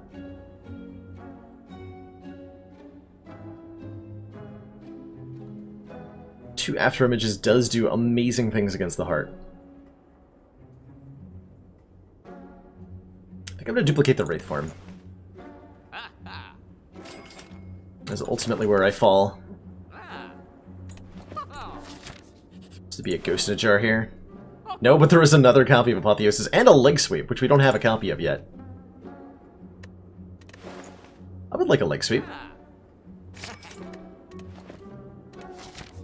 I would love a Leg Sweep.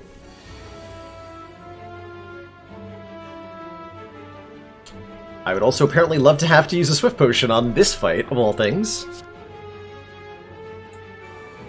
For reasons unbeknownst to me. Yeah, here we go. That's much better.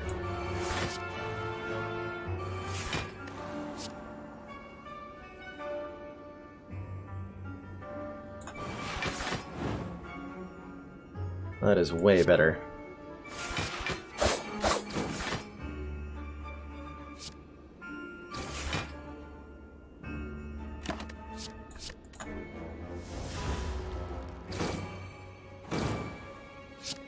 It is possible to beat the A20 Heart without using poison.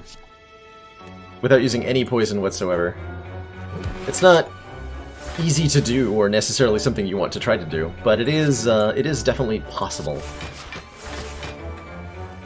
That said, I think most successful Ascension 20 silent decks incorporate some amount of poison into them. Note how, like, it's interesting that we might call this quote-unquote a poison deck, and it does have, like, catalysts and deadly poisons, but it's also got a skewer and a dagger spray with a pen nib that are doing a lot of the damage output, especially in fights like this one. Why don't we call it a pen nib deck? Why do we call it a poison deck?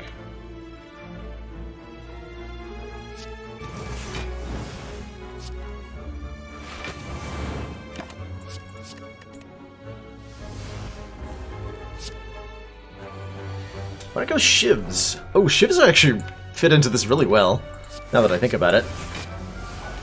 I didn't really consider Shivs. I usually don't consider them very much.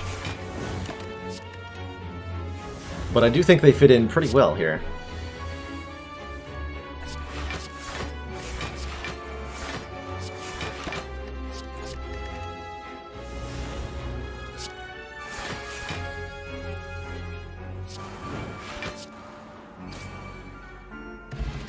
Ancient Potion, excellent. Okay, Blade Dance Plus I will take. 3 Shivs to the hands. That I will take. Because that fits in really nicely, actually. Helps us increment the... Wait, gotta recall. Don't forget to recall. Don't talk and make bad decisions at the same time. Speaking of bad decisions, this turn 1. Freak chat out maybe a little bit on that one.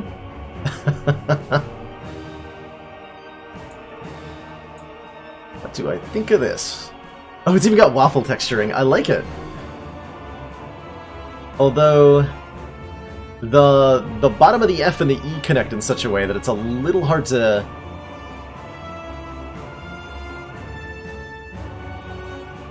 differentiate that the third letter on the top row is an F. And I think if I would, that would be the only thing I would point out about that. Otherwise, it looks really good. Thanks for the free catalyst. Ooh, boy.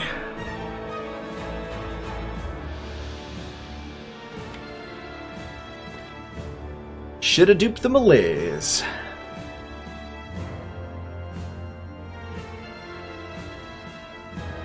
Flort. God, that gets me every time. Flort.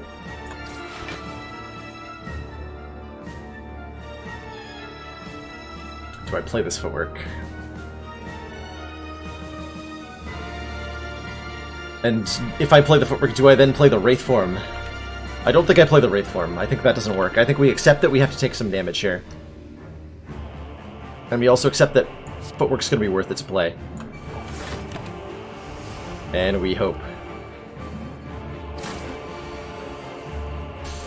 Hope that he doesn't do that exact thing. Okay, there's a malaise. Where the heck is, Dark Shackles? Would be my next question. Dark Shackles, where you at?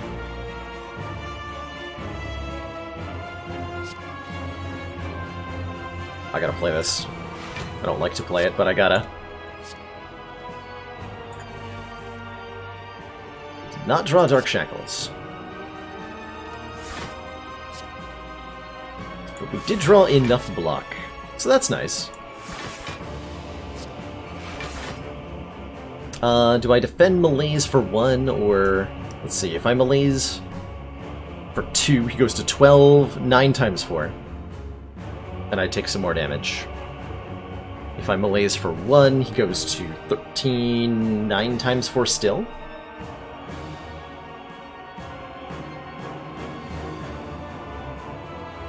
Never get this many relics. Membership card had a lot to do with the number of relics we got. We built up a ton of money. Also note, there's quite a few event relics in here. Niao's Lament, Golden Idol, Mark of the Bloom. Those aren't really relics. But there's a lot of relics in there. So 13 is indeed going to go down to 9. That's actually way better. At least for this turn. Next turn can go to Hecko.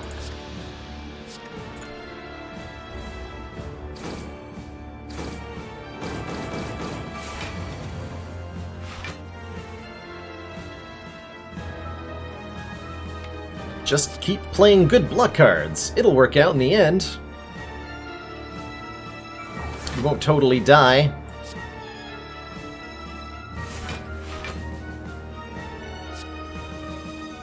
That would never happen. You won't totally fail to draw your pen nib. Attack. No, that would never happen.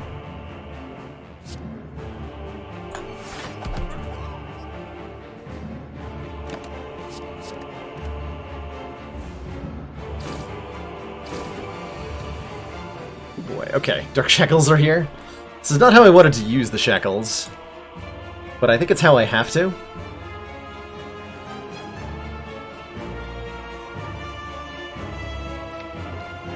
I think it's how I have to. That's unfortunate.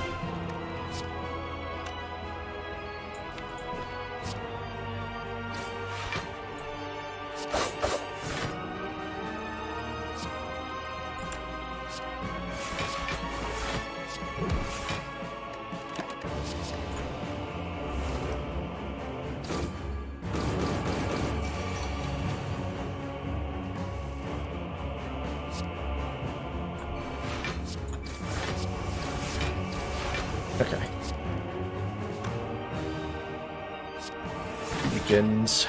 And we start working on Awakened one now. How do I do that exactly without playing the Envenom? That's a great question from me to me.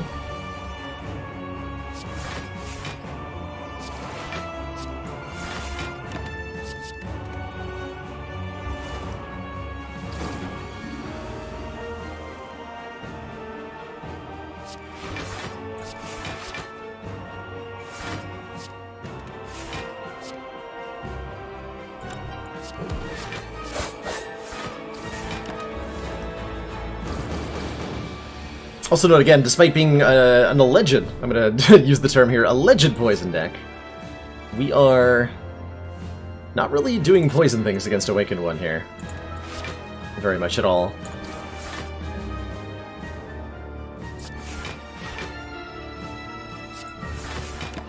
For a variety of reasons. Mostly because they involve playing powers that I'm not willing to play. This is about the limit of the strength I can allow Awakened One to have.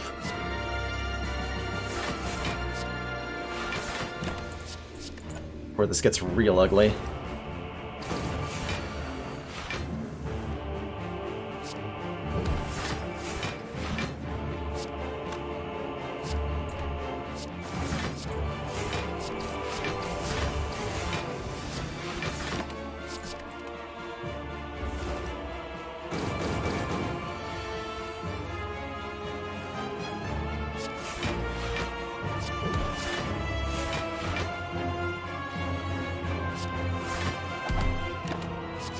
Okay.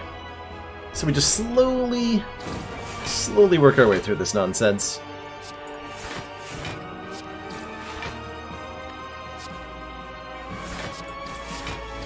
It's gonna be a lot easier in Phase 2. I think we can start to Catalyst in this phase. So we're not gonna need those for Phase 2 when we're playing all the powers.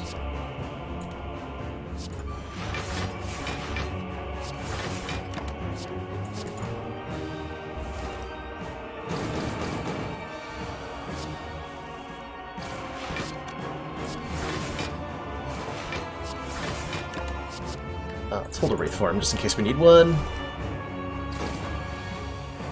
Are those reasons wrong, though? They might be. I've been known to be wrong on occasion. Ooh, we get the free turn, nice. So let's play a power, let's play another power.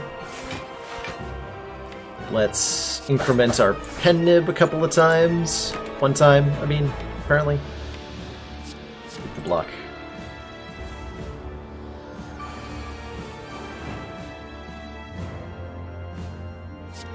Let's make something free, so I might as well.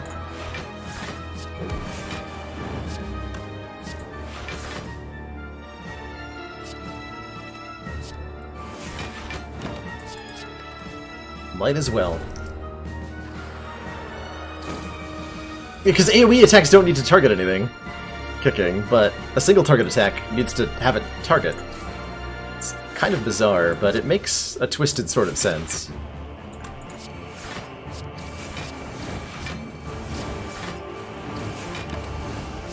If you don't think about it too hard.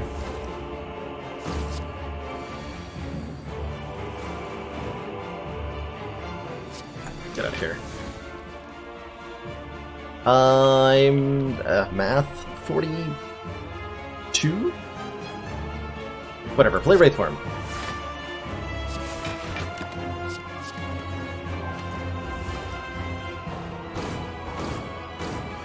Yeah, sadistic nature's the 4 buff, so it's every time we see a seemingly random 4 appear, it's sadistic nature doing its thing.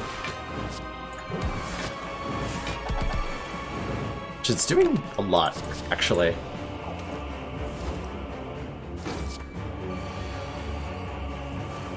Yeah, I wanted to keep the Dark Shackles. It turns out we didn't need it, because we have all this other powerful nonsense. But I did... the intent was there. Alright.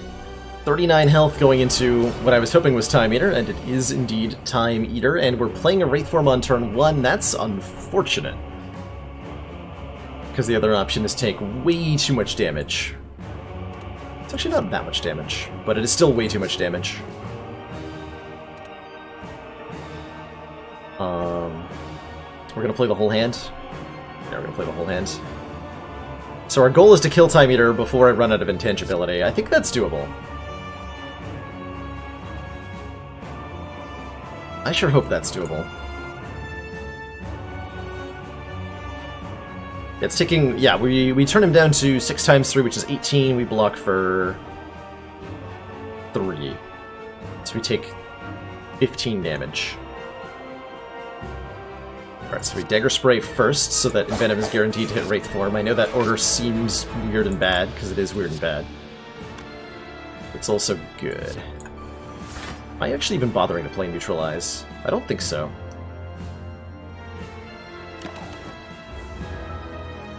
The weaken doesn't matter, the 1 poison goes away immediately.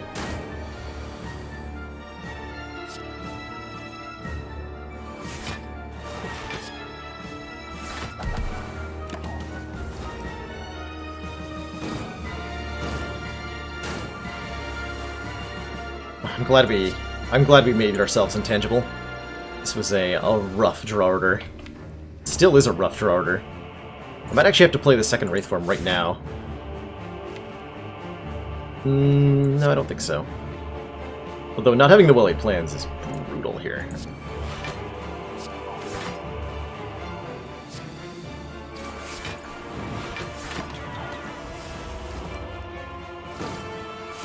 Give me that good old draw reduction. Yeah, that's the good stuff.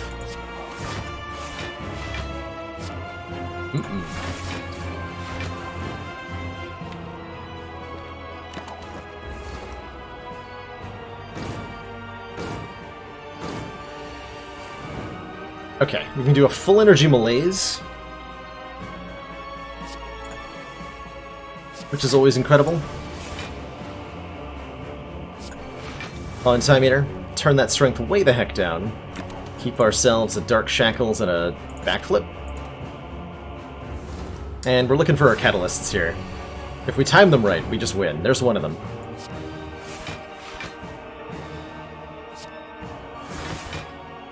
Play through more cards. I would like to play through more cards.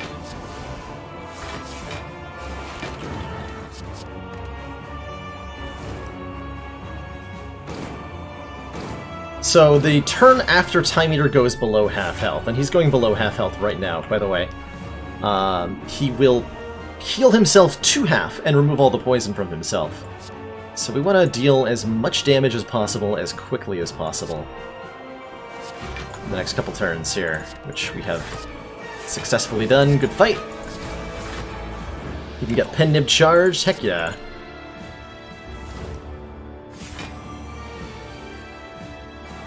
Nice try.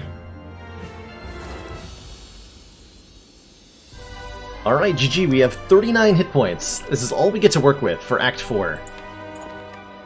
So, 39 hit points for the elites before the heart, 39 hit points for the heart. I don't know.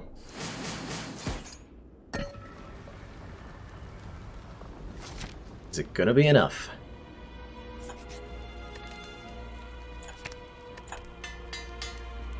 I did choose to upgrade all cards. Yep, I talked about doing it beforehand. Bag of Prep and Waffle would be amazing here. Block Potion would be amazing. I can't afford anything other than this Expertise.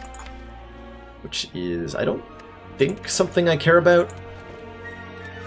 So we're just gonna jump into this fight and hope the cards work out, which looks like, from this draw, I would say that they did.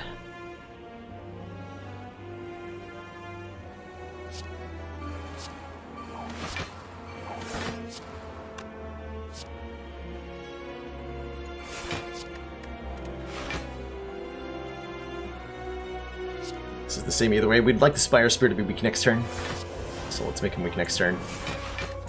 Actually, would have preferred the Spire Shield to be attacking, but maybe I'll draw Wraith Form here. I might also just die here. Okay, good. We got a backflip. That was a bad draw, though. Come on, decent cards.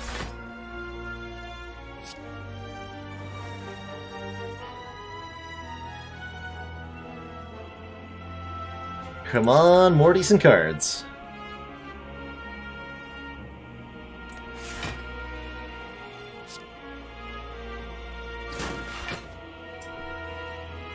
Okay. I can make it a 50-50 to play the Wraith form. Because we have Mummified Hand and Venom. So I play a Catalyst. I just throw away a Catalyst. Why not discard a Burn? Why would I discard Burns? Why would I do that when I could just get rid of them?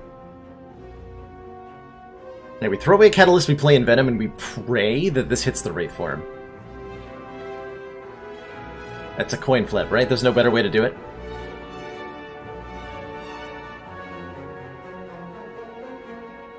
We might lose if this doesn't hit. So, let's hope it hits! Let's just hope it hits. That's the best way to do it.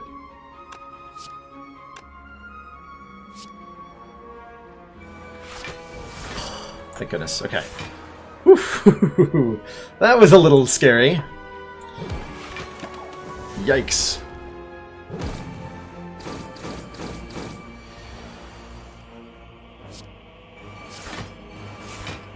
Okay, we have well-laid plans down. Good.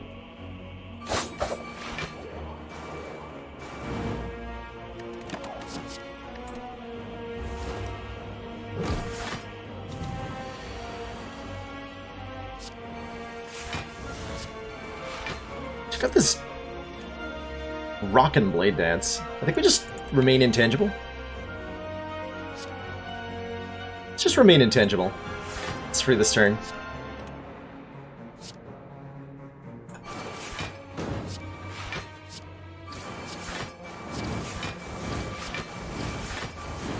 Get her obliterated, fool. Nice. Okay, fight went super smoothly.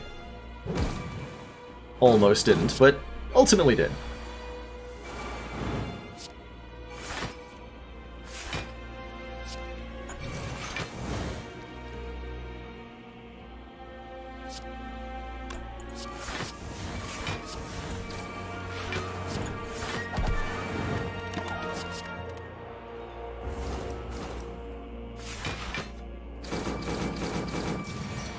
I like pinned him on 8, so we're just gonna let them die.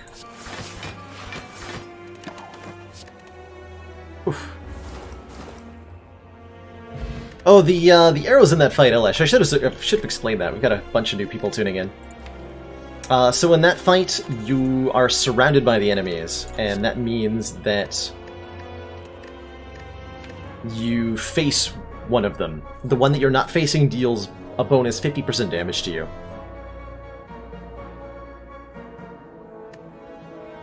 And you can't escape with a smoke bomb from the fight, as long as one of them's alive. What the heck do I want to bottle here? Whatever I'm bottling, we're getting a pen-nibbed version of? Or do I not want an attack in my opening hand, period? I don't think I want any of the attacks in my opening hand in this fight. Baptic Flask is a lot of damage. I don't think we want... more poison. I think our damage is fine. Quick Slash Plus. That's probably the best candidate, right? Yeah. It's our best candidate. We'll take that. Alright, so this is the heart of the Spire, the true final boss of the run. If you've never seen this enemy before, you get here to this act by gathering these 3 keys up in the top left corner. One obtained from fighting a super powerful elite, one obtained from skipping a relic in a chest, and one gotten by recalling at a campfire. And once you get all 3, you get to go to Act 4 upon winning Act 3. You don't need to be on any particular Ascension level. I'm doing this on the highest Ascension level in the game, but there's no requirement to do that. Plus 2 hit points wouldn't have mattered with Mark of the Bloom. Did I subconsciously skip it? Doesn't matter either way, because it doesn't benefit us. We're going to play a lot of these cards. Starting with the Defend. Well-laid plans on turn 1 is incredible, by the way. The Heart has a couple really notably important abilities. The big one to worry about is Beat of Death. Anytime we play a card, take 2 damage. So that's going to be a constant drain on our block and health resource. Fortunately, after images here, whenever we play a card, gain 1 block, that negates half of it. But not all of it. And the Heart can only lose 200 hit points in 1 turn. So no matter how good our damage output, we can only do 200 from start to finish of a turn, and that means we can't do things like put 800 poison in the Heart and then win immediately. We still have to survive long enough for that health to tick down.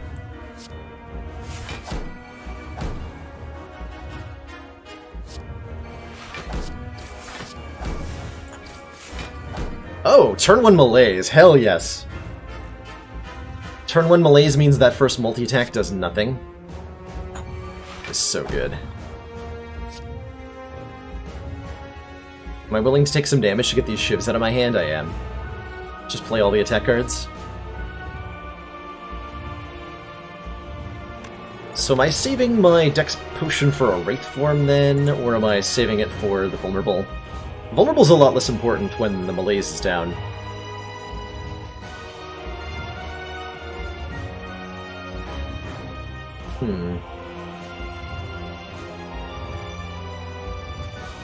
I don't think I should hold Malaise.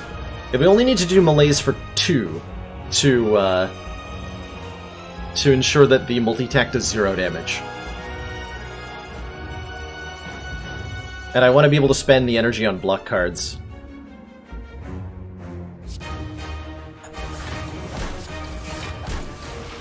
So we're committing to maybe dying next turn then?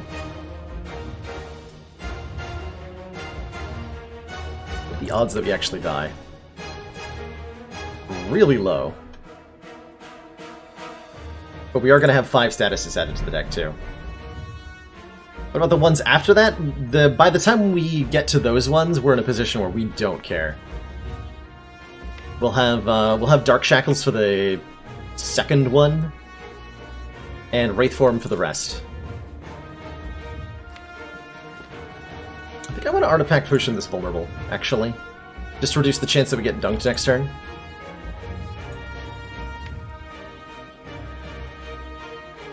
Yeah, could be a while until we see a Wraith Form. Hold on to this for now. So an Artifact against the Heart blocks the Vulnerable. Good. Okay, we got a Wraith Form. Well, then... whatever. Get rid of all this garbage, hold the important stuff.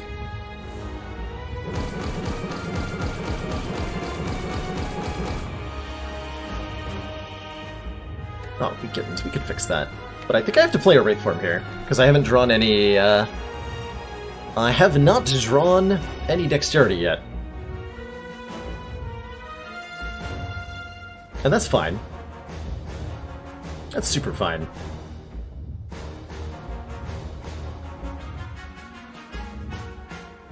Yeah, so I think I play a Wraith Form here. I could try Master Strategy first. I'll take 2 damage from Beat of Death for doing so. And I might draw a Void.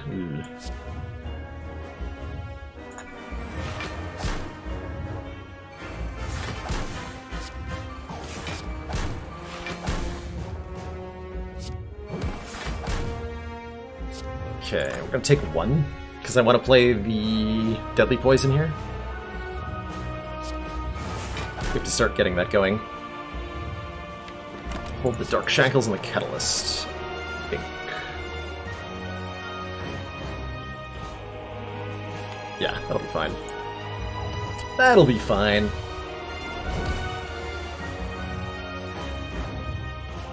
Okay, Sadistic Nature's here, but not in Venom yet, unfortunately. It's a little worrisome that we haven't seen in Venom yet.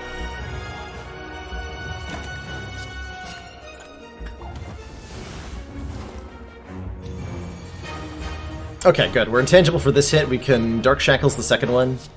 Everything's fine.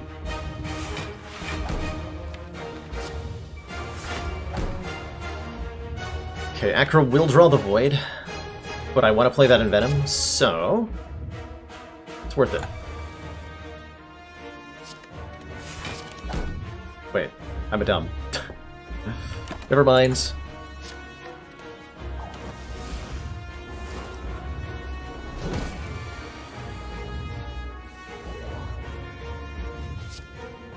Can I block this the old-fashioned way?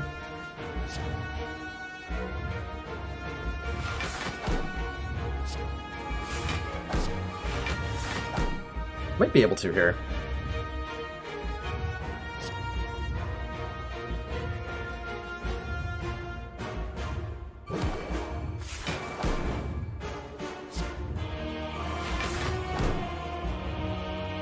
Not quite.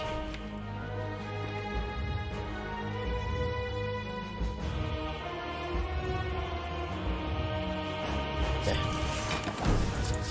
It's probably fine.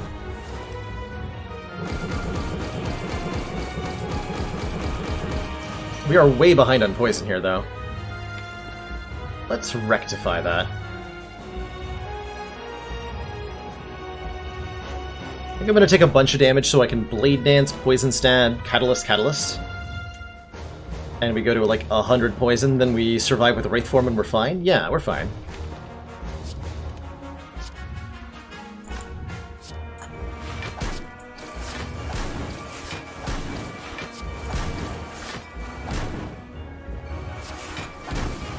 Yeah, 135 poison is plenty.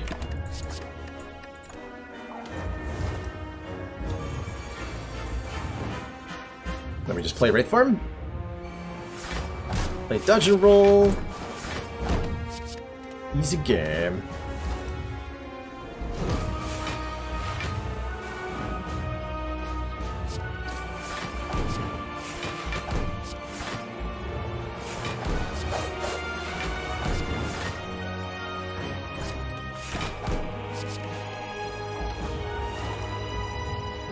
We can get the Thorns kill. Nice. GG. 28 health left. I think that's an excellent run to showcase just how good upgrading all your cards can be sometimes. 2 in a row. Very nice. Very, very nice. I'm having a good night tonight. Unfortunately, we seem to have been deprived of victory music for some reason. But why? GG. 3168, huh? I've got a lot of money this run. 6 perfect elites, 1 perfect boss. 6 perfect elites? That's a lot of perfect elites.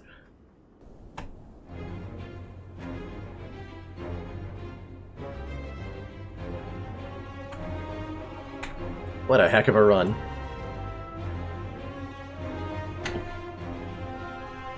Smoken, Oh, actually, Anonymous, are you still around? Because if you're making text blocks, a luck one would be really good too.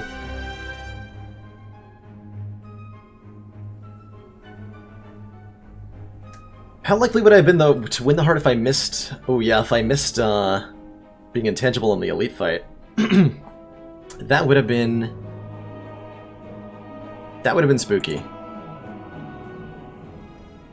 Super spooky. We would have had a chance. Not much of a chance, but a chance of winning still. See you later, Probs. Thanks for pushing your sleep schedule to its limits for me. God, I do that all the time. When if somebody's on a particularly interesting run, like Sneaky Teak, for example. What was it like? Oh no, I stayed up last night because I was watching Sneaky Teak play Baba Is You. That's why I was up late. Yeah, I stayed up real late. And it was totally worth it.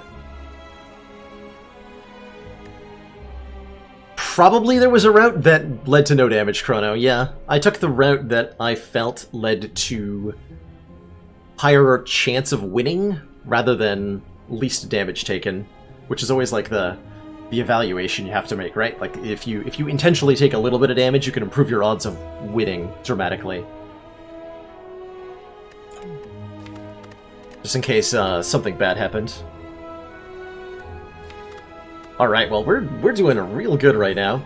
Tons of people hanging out in the channel. Lots of new faces today. By the way, if you're new to the channel, I'd love if you came back, threw me a follow sometime. You can get notified when the stream is live either by following the channel or by joining our totally not sellout promoted Discord here in chat.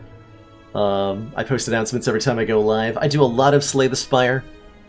I am on a high level. Sneaky Teak and I have been known to collaborate on Spire slaying action. For example, just this last weekend, Sneaky and I raced against each other to see who could slay the Spire the fastest. And I had an absolute blast doing that dual stream with him. I'm sure we'll be doing...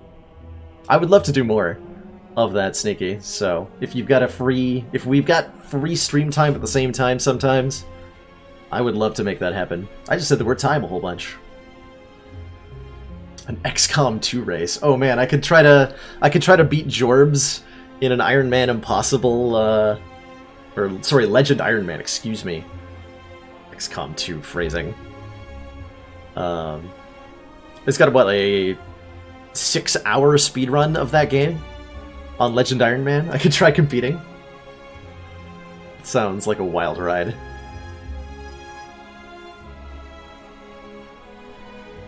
Yep, Alessia, I'm gonna be definitely jumping into another run. I want to see if we can get the 3 in a row here by sealing it out with Defect. We actually have a starting bonus this time, so that's pretty exciting.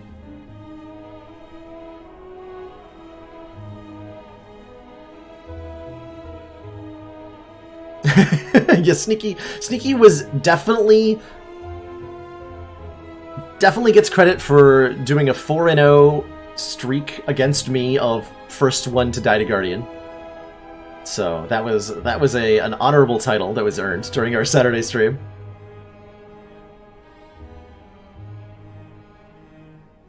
We had so the defect streak, Silly Squirrel, our Ascension 15 defect.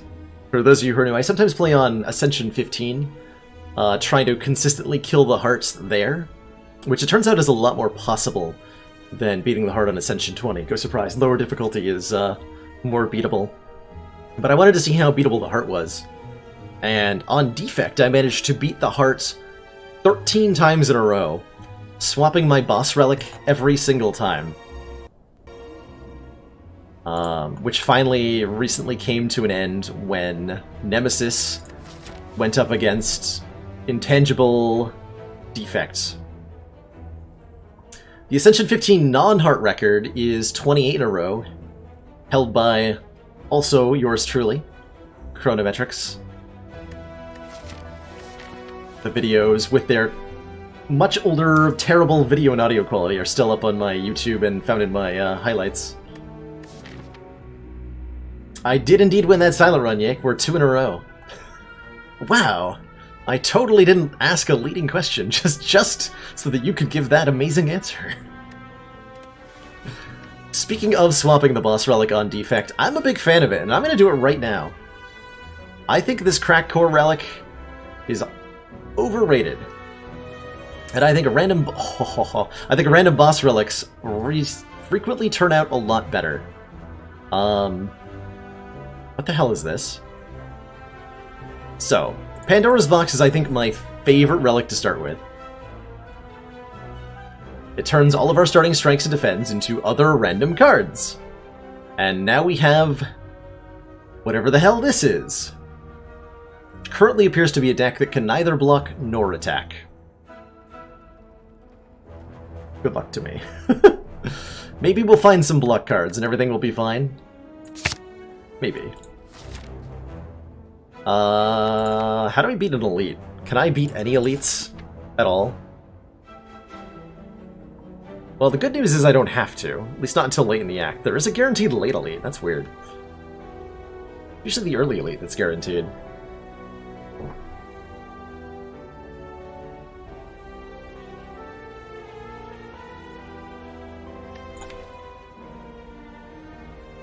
I like where this is eventually headed. It really wants a couple of upgrades and maybe like one less turbo.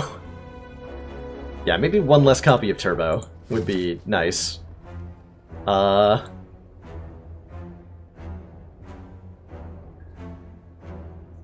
I think we dodge elites for now.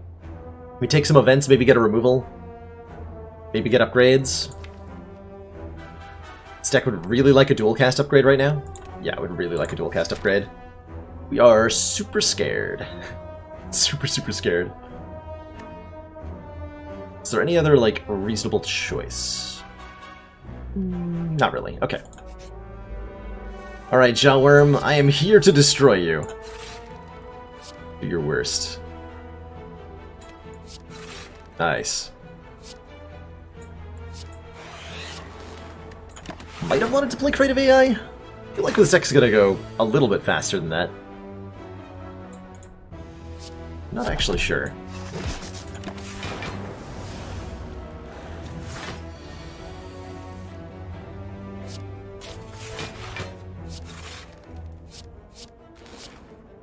Oh yeah, we're fine.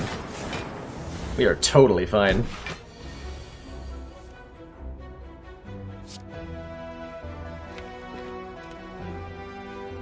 So we actually just have a kill.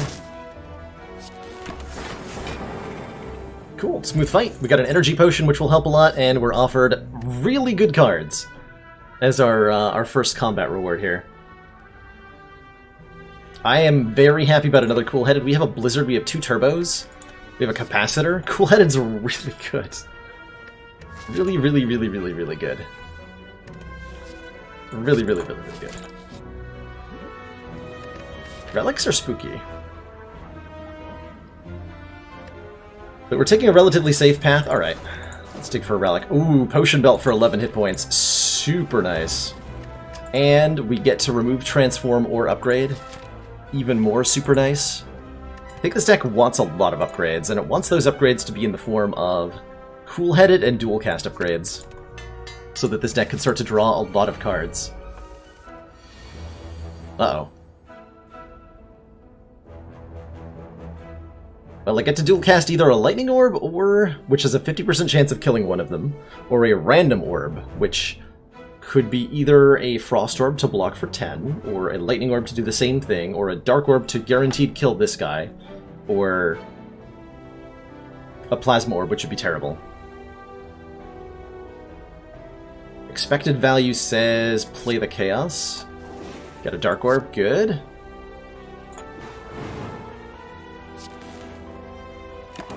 I'll take it. Oh, really? What? What?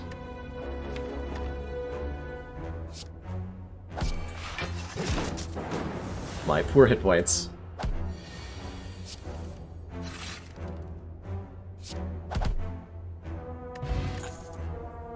Darkness. Or another Blizzard. I can see Darkness being very good here. I can also see it not being a block card, and therefore being something I'm not that interested in.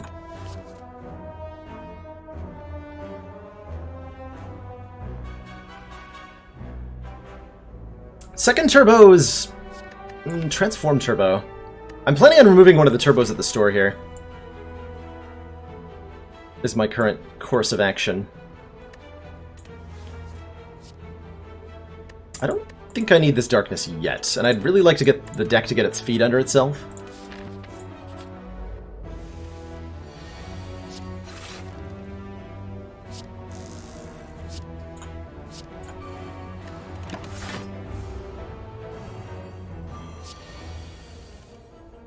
Nice. Fragment. Cool-headed.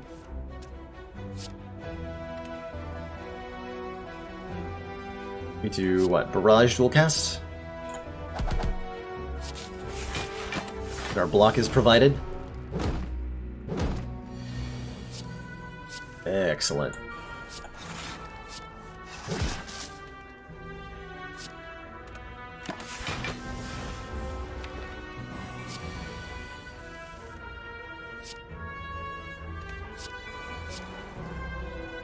I want to not play Capacitor yet, because I want to be able to block all this. Could have done a little bit different on the order there to get more damage out, but we're fine in this fight now. So it don't matter too much. Know that this deck can scale really well. It's really only the first couple turns that are tough. And ooh, compile driver?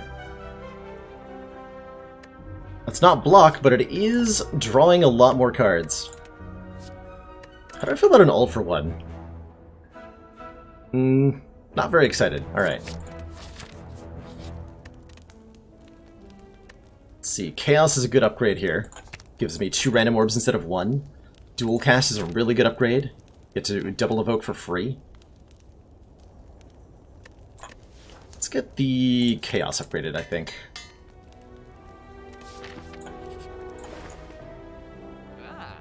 Buy another turbo instead of removing one. No, I'm down to remove a turbo. How do I feel about Sunder? I was hoping for a block card, not gonna lie. But I guess blocks are overrated. Or something. God, I can't afford the Sunder. I can't afford a potion. Which might be life-saving. Let's grab a weak potion. Which makes me a little more comfortable against the super elite that I'm intending to fight. For reasons unbeknownst to me. I'm deciding to do that.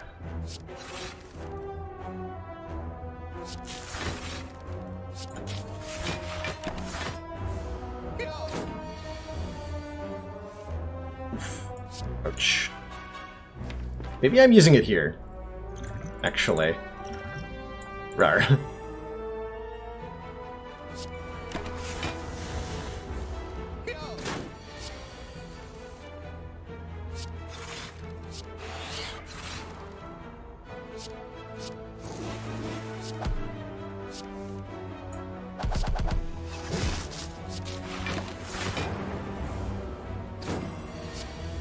Yeah, turbo in a tiny deck. You get the punish for it almost immediately. Oh, there's a block card. If we have no block, gain 11 block. I will take that. It's not the block card I had in mind, but it is a ooh. It's a pretty good one. Do I still think I can take on the super elite? Now that I have an auto shield, the answer is yes. I hope it is. Hope it's not Gremlin Dub. We might end up dead real fast here. Uh-oh. Uh-oh. Oh, that's a bad Gremlin layout. Oh, crap. Well, that ain't good.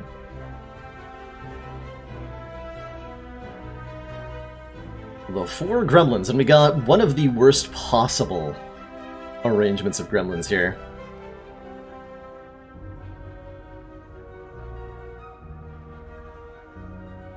And Blizzard just makes us take more damage.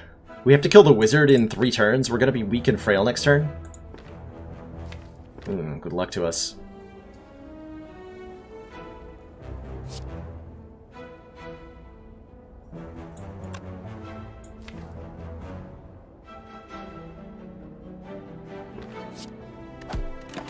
Kill that wizard. Energy Pot doesn't do a lot that turn. I'm planning on using it next turn, where it's hopefully doing more. Oh yeah, now it's doing more. Let's freaking go.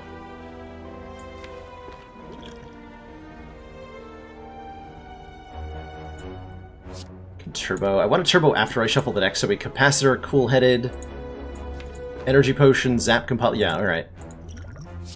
Let's go completely ridiculous here.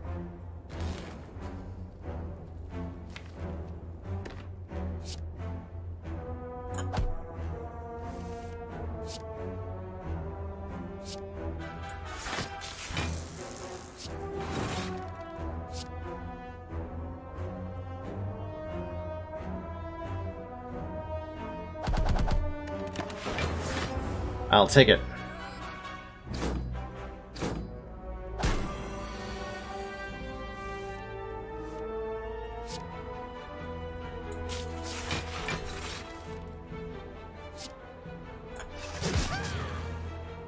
Alright, I think we've successfully survived this.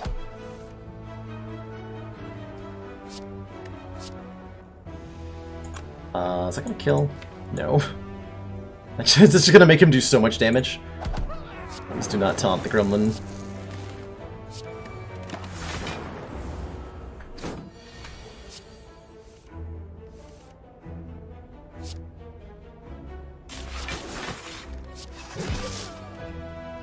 Okay, we got our weak potion back, and we're offered another blizzard.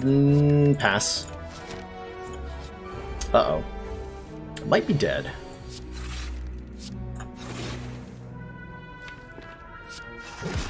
Should have played Compile Driver? Why didn't I play Compile Driver? Whoops!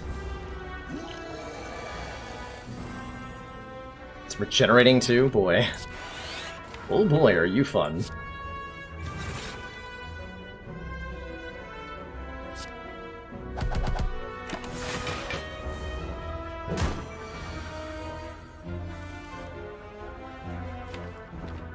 I kind of have to use these cool-headeds. That's terrifying.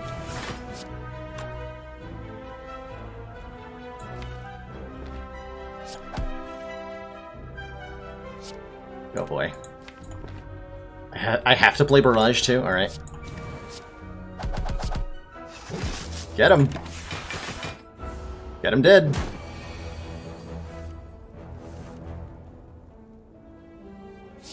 Chaos. Dual cast. Alright. That was a little scary, but we're through it. We never have to do that again. We have a Dreamcatcher, so when we rest before Guardian, we're going to get a card choice, and we're offered a third cool-headed, which at this point is looking real attractive. Get in the deck.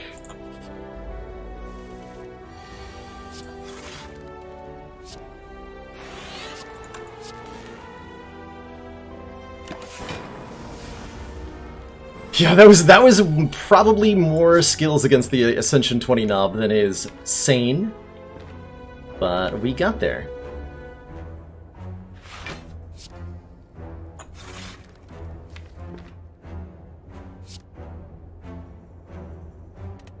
This is likely to give me a Frost Orb. It didn't, though. We're currently taking 6. I can use the Energy Potion to stop all of it. Don't think I'm going to. Then I can't... Yeah, I also can't dual cast this turn if I do that. That's a pretty valid consideration as well.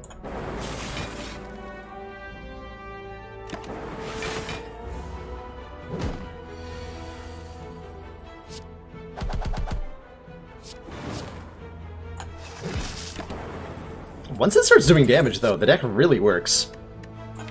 How do I feel about a white noise? Random powers. Random powers. Single defrag. Oh god, please. This is not what I wanted, because it doesn't get upgraded by the frozen egg. Force Field's kind of okay. It's mostly a slow card right now, but it will be eventually good. It's really unfortunate that I have to rest before this fight. I would love another upgrade. We only got two upgrades in the entire act.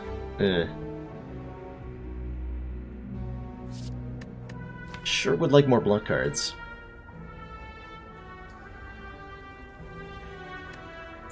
Don't think that's what we need, though.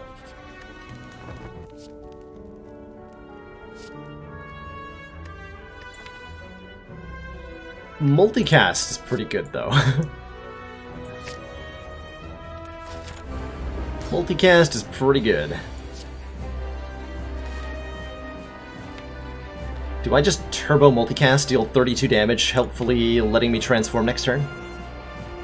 It's iffy.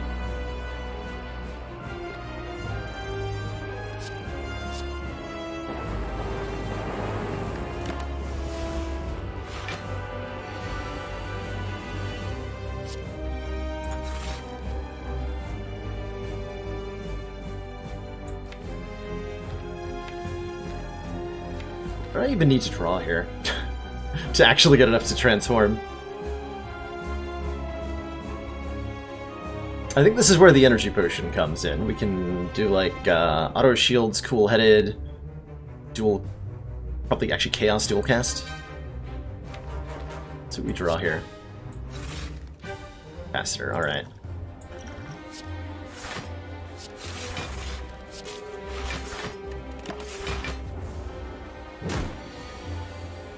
Little bit of a boop there.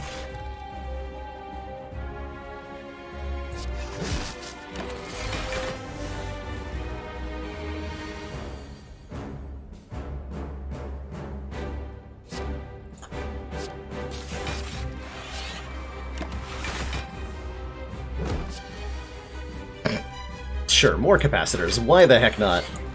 Let's get really out of control here. Yeah, just like that.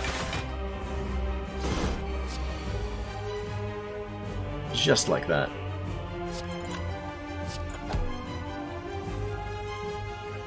How many voids did I put in my own deck? Good lord. 10 block.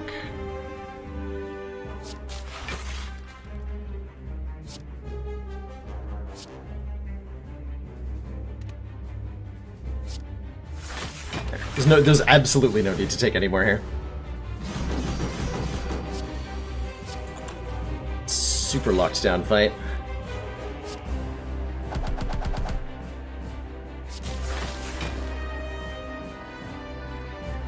$20 damage Blizzard. Got him.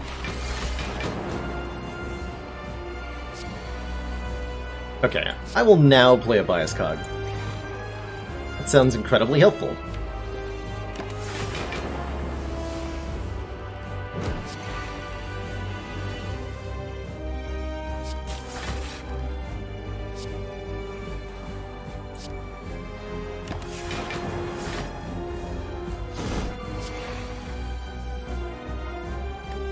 Turbo.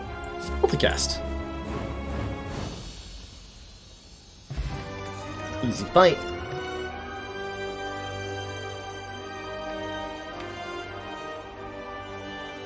Is an Echo Form plus what the deck really needs? Not really. I was hoping for a Bias Cognition. Rainbow is more along the line of what we need than an Echo Form. Oh man, is this the rare and elusive? We were talking about this, the other defect. Is this the situation where we take the Rainbow over the Echo Form? Because we need to fill up our slots with stuff for Barrage and Compile Driver. Pistachio-flavored ice cream. I'm a fan. I'm a chocolate, chunky, hot mess of chocolatey goodness. Maybe preferably with, like, brownie pieces in it. That's my kind of ice cream flavor. That or maple pecan, if we're going with like something nut flavored. But I've never been a fan of the pistachio.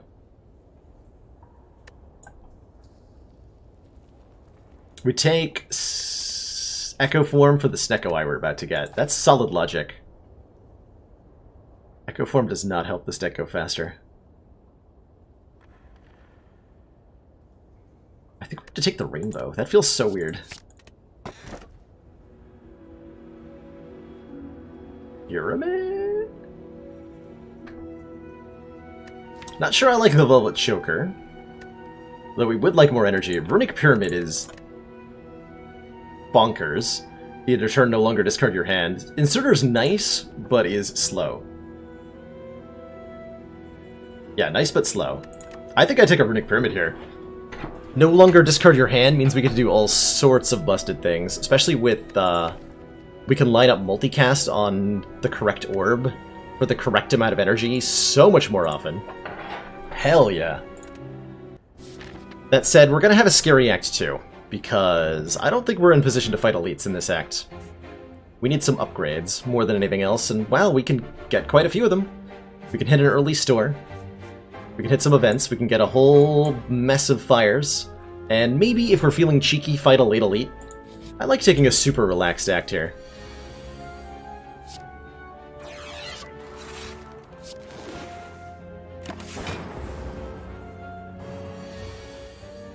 You despise Pyramid with Creative AI on 3 energy? That's, I think, a pretty reasonable thing to feel. I think that's entirely reasonable. Just don't know that I agree with it.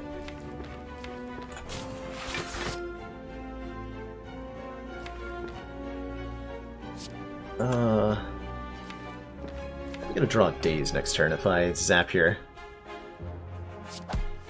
I want that auto shields for this attack. Specifically for this reason.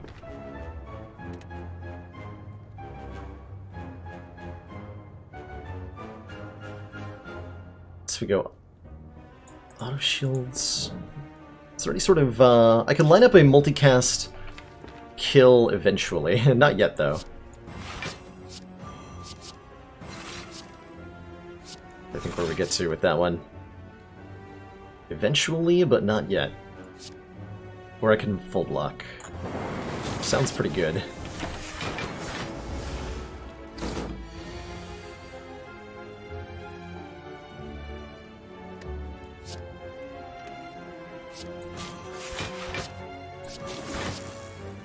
Okay, good.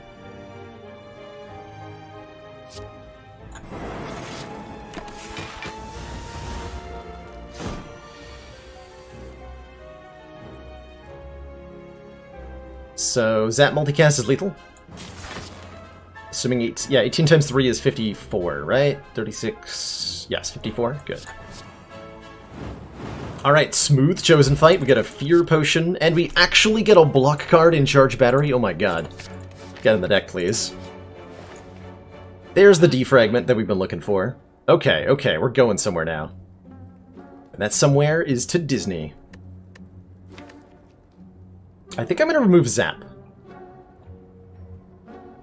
I think Zap is appreciated, but unhelpful.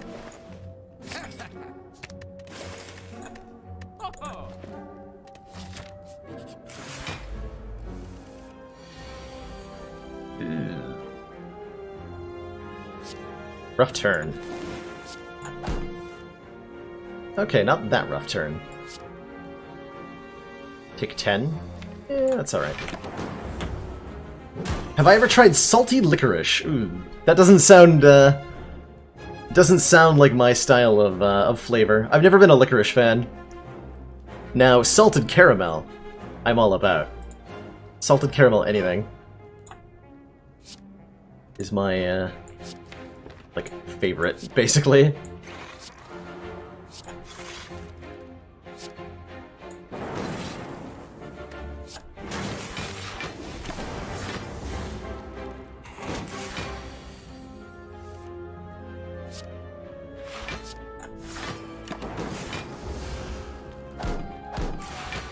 This is so much smoother now. Should really be using capacitor, huh? Yeah. I guess that makes sense. Also note that almost our entire deck fits in the hand, which lets me do really fun stuff.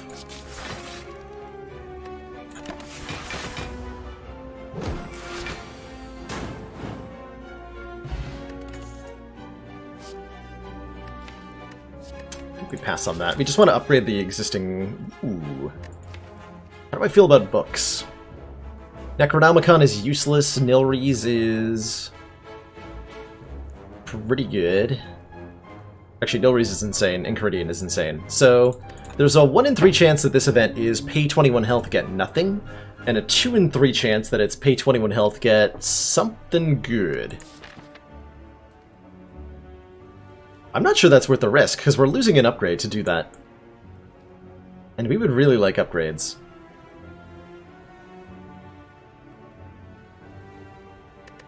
It feels really weird to think about turning down Nilrees, though. Nilrees is plenty good with Pyramid, yeah, because we can just, like, we can... if it's not a card we want, we just say no to it. We can skip.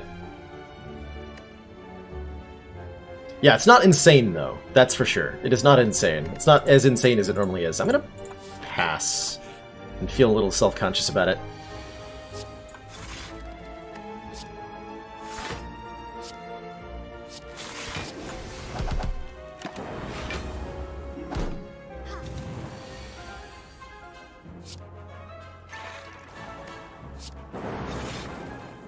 I keep thinking my charge battery is an auto shield, so that I have to play it at a certain point in the turn. Which is fortunately not true. But the thought is there.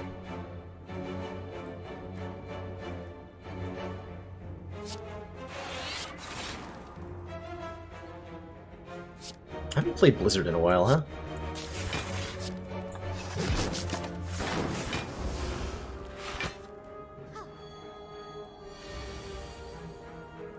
So, multicasted Dark would be not a kill this turn? Not yet, but next turn it will be.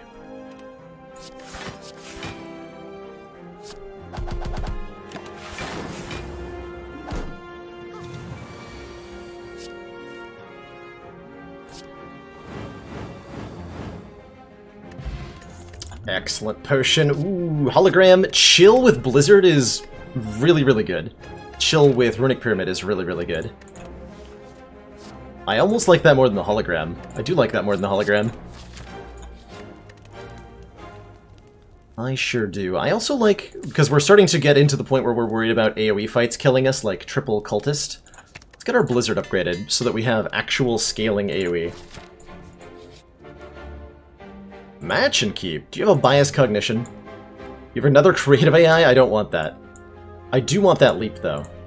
Or that recycle. So we can either get the leap or gamble on the recycle. Man, recycle is so good.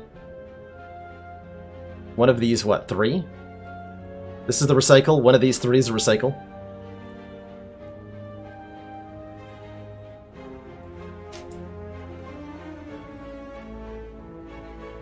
Recycle would be so good, right?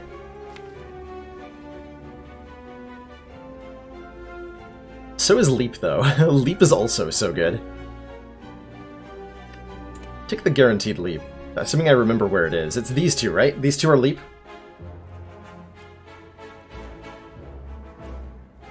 Just gonna check in with myself about that. Because I've seen Dolphin Chemist do this before. He's like, alright, well, I'm gonna take the cards that I know where they are. And did not did not click on the correct cards. Okay, that is the correct. Good. Alright, I'll take Leap. 9 block for 1 energy is pretty good deal. Especially when you're on 3. Might even upgrade one of my block cards. Although right now I'm more inclined to upgrade Turbo. Turbo.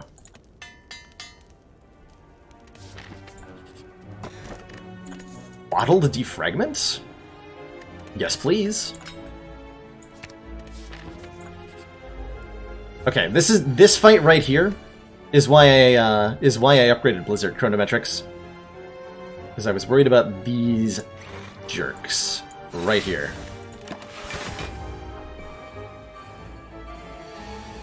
Also partially why I took the chill, truthfully.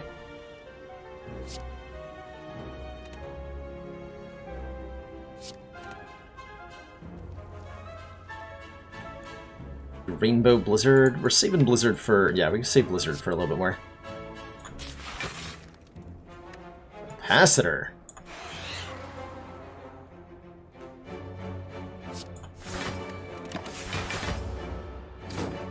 So their damage is going to scale out of control really quickly, which means I have to match them by scaling out of control also very quickly.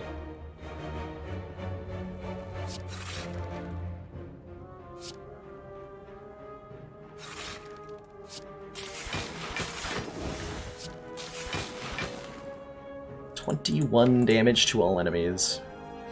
Sure.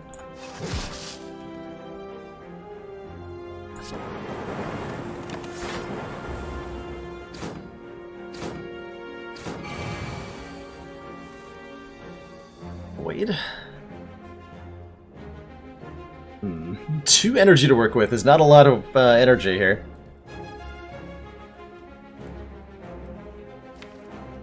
I would like to draw either Turbo or Blizzard. Unfortunately, my hand is full.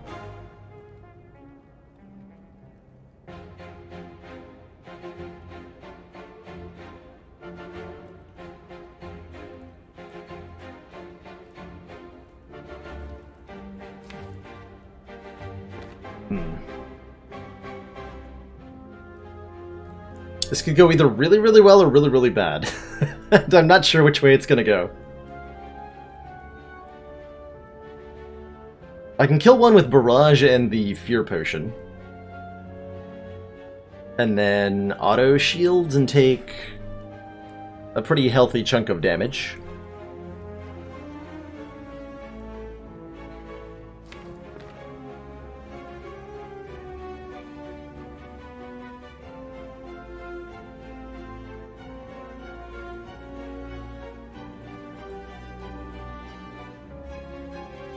My brain is screaming at me that if I could just draw Blizzard, everything will be fine. Or Turbo. Blizzard or Turbo. We have 2 outs in not that many cards.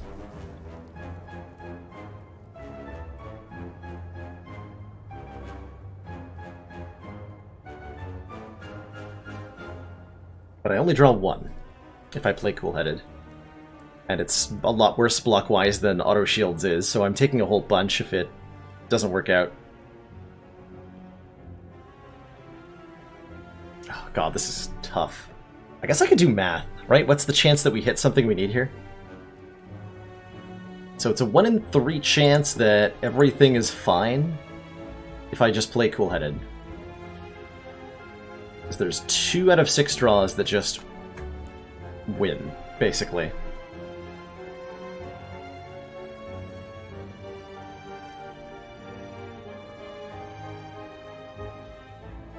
Let's try it. Okay, we got another Cool-Headed. Damn! So now we what? Do the Fear Potion block pot?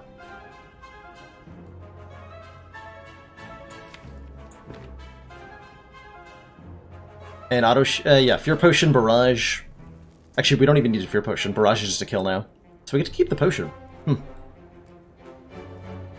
Auto Shields first would have drawn 2, but then Blizzard would be out, because I can't afford to play it then.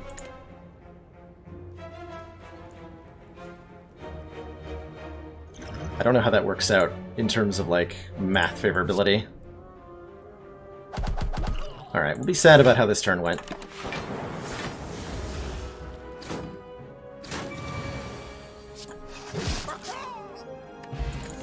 Gambler's Brew's nice, though, and there's the Recycle comeback, alongside a Hologram. I think I really want to Recycle. Really, really badly. I have no strikes, okay. 39 health, and a Recycle, hell yeah. Let's upgrade that Recycle. And now we're going somewhere. I am taking an Elite. I am brave. Oh, god, damn it. Maybe too brave. Almost certainly too brave.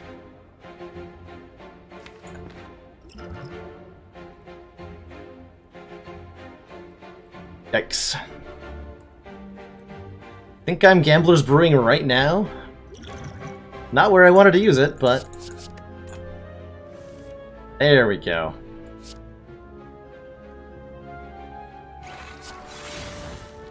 $12. I think we're holding on to the Dex Potion. Take the 3.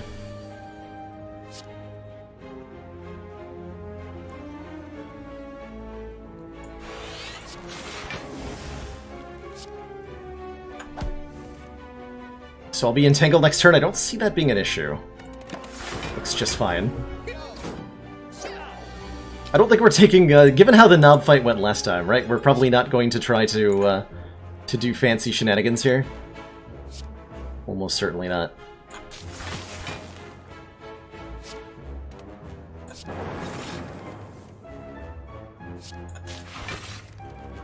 Okay, so we got a Dark Orb in front, and... this turn we can recycle the Creative AI, play Turbo, evoke this orb 9 times. And they're dead. Okay, that wasn't too bad. Yeah. Fortunately can't,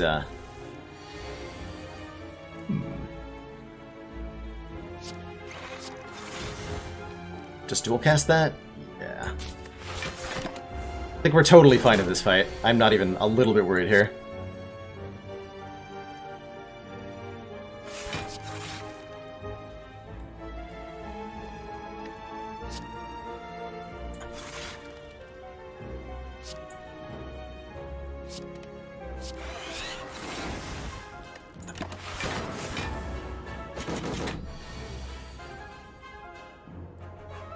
So our goal is now to get that Dark Orb to the front, and then we just kind of win from there, right? That feels accurate.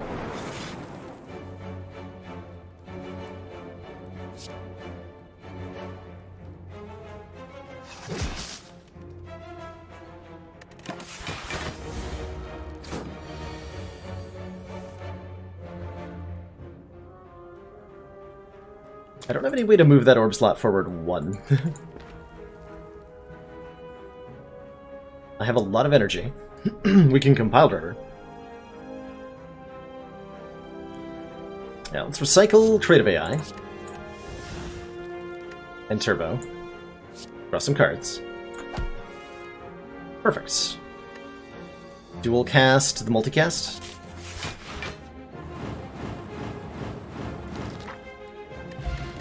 Now we got a blood vial. And none of these cards. Yeah, none of these cards. For Bronze Automaton, I feel completely safe against that guy. Let's just upgrade the multicast. Silent did end up winning Munch Man. Yeah, we're going for 3 in a row on 820 here right now.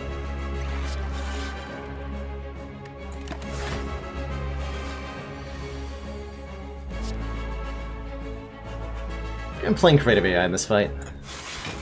Feels correct. That feels pretty correct.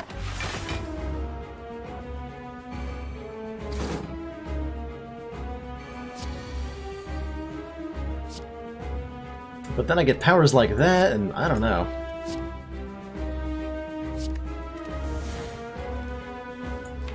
It's pretty disappointing.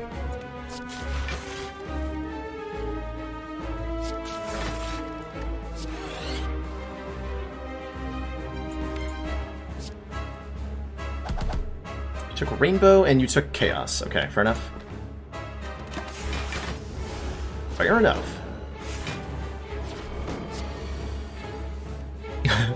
My luck is world famous at this point, I feel like. As it should be. Definitely holding onto that buffer, huh? Yeah. Super doing that. This is 24-32, we're blocking for 32. Okay, well, good talk. So I can play the buffer if I want to.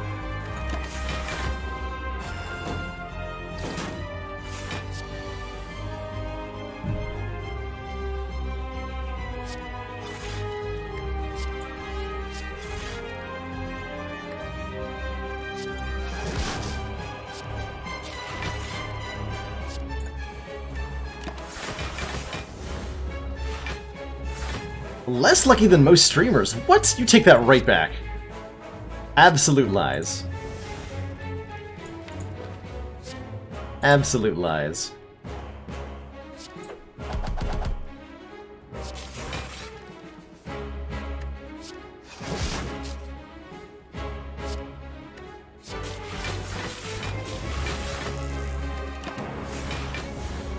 Almost blocked the hyper beam. Wasn't even trying to, just kind of happened.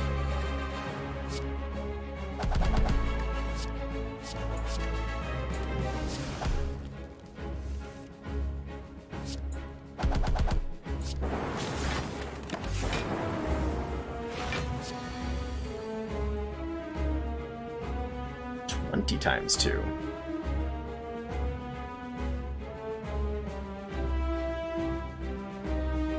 Turbo multicast will not kill.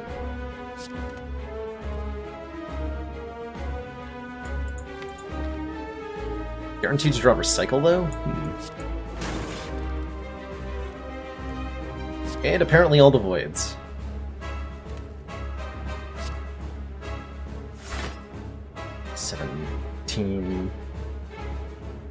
Needs to evoke for 4 times, so I just gotta play this. Or recycle first, actually. But I can squeeze a blizzard in.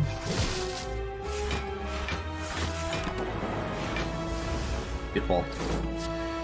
Stop giving me static discharge. Damn it, creative AI.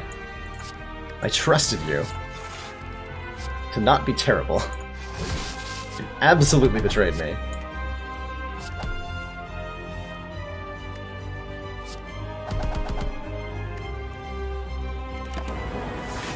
There's some sort of weird energy generating thing I can do this turn. Let's try to do it. So I'm gonna turbo, recycle this heat sinks. Wait, I'm not drawing enough cards. That's fine.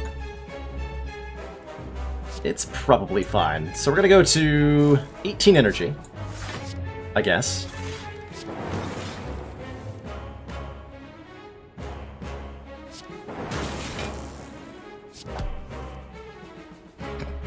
Okay, that didn't quite go where I needed to go, but it doesn't matter because we win. Alright, good fight.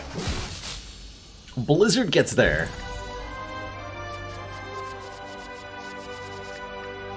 Biased Cognition Plus. Yes, please? Yes, please. Yes, please. Can't take the Suzu. But it's so good. Suzu is so good. Well, 4 energy is so good. Is it? Stick could do things without needing energy. And Suzu could be like an artifact potion, though. Which is so much value against the heart. Yeah, I'm not struggling that much for energy, huh? None of these boss relics are very interesting. This might actually be an Ori. Eternal Feathers currently heal 12 hit points whenever we visit a rest site, which is okay. Ori is choose and add 5 cards. Increasing our top end. Well, if we're increasing our top end, then I definitely want potions to do that.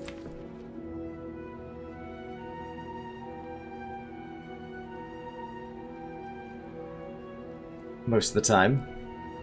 But yeah, more card draw is a real thing. We want upgrades, mainly. I feel like this is another take the upgrade all option deck. Though I don't know if this one works as well as the last one.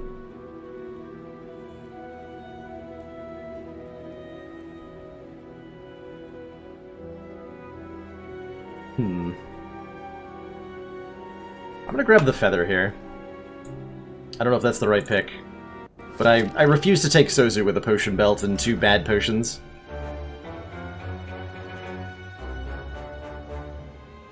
I like this route that hits a couple stores, hits a couple fires. It's maybe an elite if we want to. But there's no pressure? There's no pressure. Yeah, I like that one.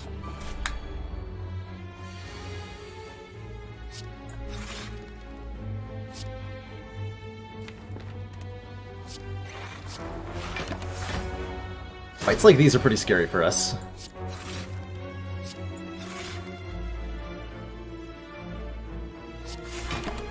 Until we get a few cards in hand, then we're suddenly, like, completely fine.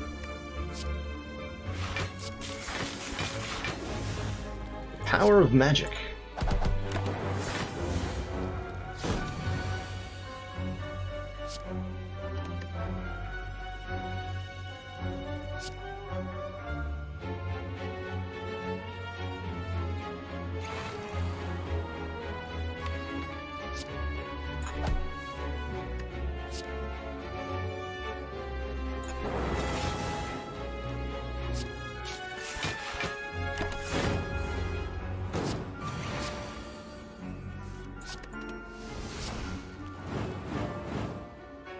Yeah, I think we're fine without a 4th energy. And I'm immediately happy to have a block potion. Ah! But why? Guess I'm using the block potion immediately as well. What is... what? Okay. I see how it's gonna be.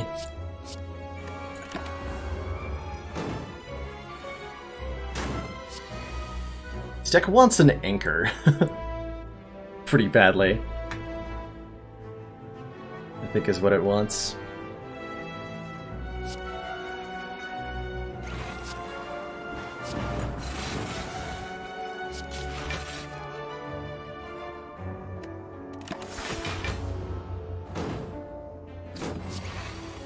Ooh, Echo Form. I can just auto shields. Sorry, recycle. Rainbow. Auto shields, Echo Form. There.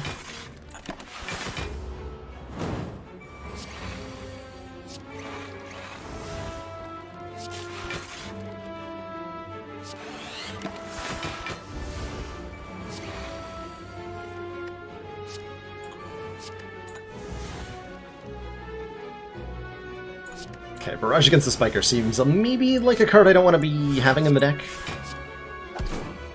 Just a hunch.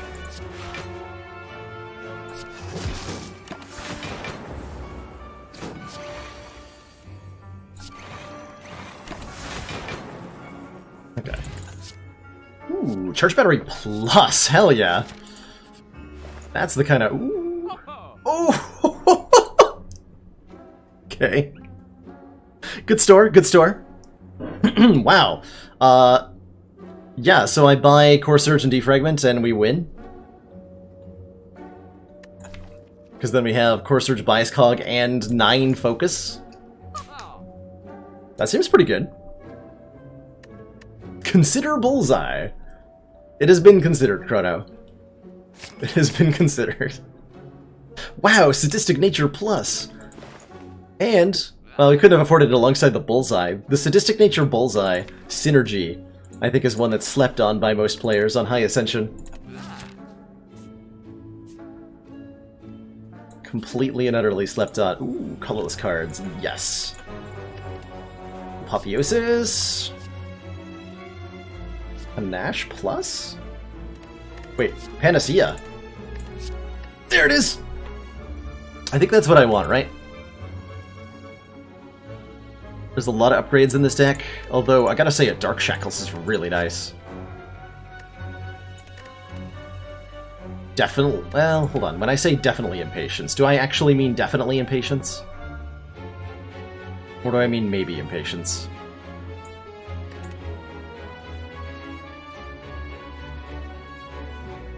I do want... Yeah, probably Impatience over Secret Weapon. Yeah.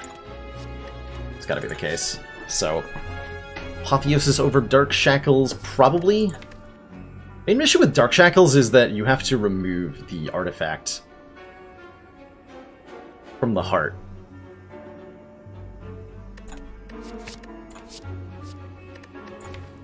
Damage to all enemies. Are we fighting?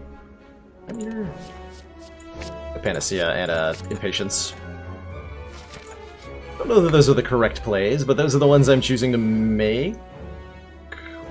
Whoa, hello. You are really not the guy I wanted to meet here, in a dark alleyway, transient. I imagine I'm going to take a ton of damage here.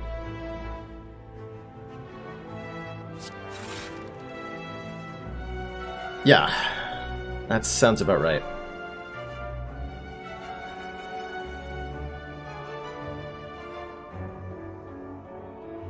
This is what, Bias Cognition multicast? Blocks for some amount, but not much. That's the, well, is it the best we can do, I think, is more accurately phrased. Otherwise we're doing what, Auto Shields? Auto Shields multicast is probably better than that, huh? That blocks for 21. So we take 19. We Bias Cognition multicast, we block for 20. So that's actually worse. And any other route than that is somehow even worse. Do I Dex Potion? The answer is no. Mostly because I'll need it later. Alright, Auto Shields multicast? It's not my favorite. Okay. Might die.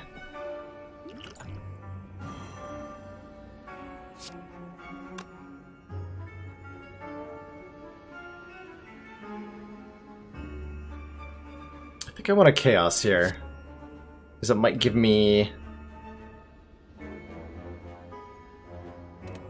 a Plasma Orb. Did. Okay, so if I play Rainbow, the cost for Rainbow is refunded, basically. But that unfortunately has to be before I play the other stuff. 26. We play a Bias Cog. And that's our best route. We take even more damage, but we're okay for the rest of the fight. Yeah, we're okay for the rest of the fight. And that was terrifying. I think we're okay for the rest of the fight. Hold on. Might have been wrong about that. I was really hoping Turbo or Recycle would show their face by now. It does not appear to be the case. Just Just make room in hand for this compile driver to draw. There we go.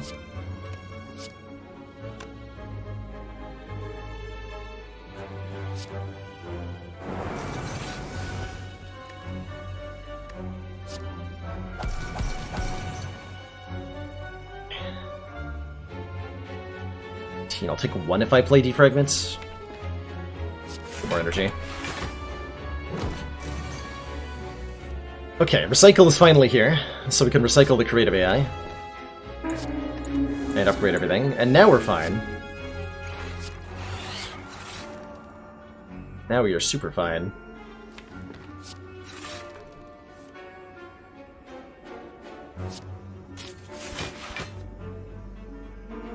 Let's see, 70... Something about order.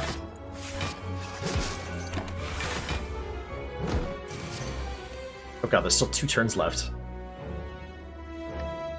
We were almost done.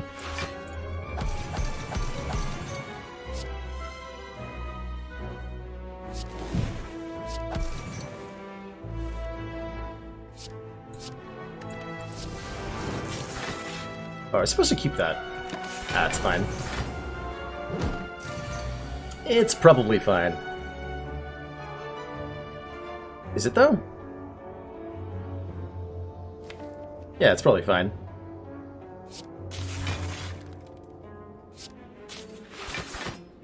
Yeah, it's fine. Okay, I screwed up a little bit at the end there, but it doesn't matter. What am I hoping to accomplish from here? Healing, mainly. With the Eternal Feather.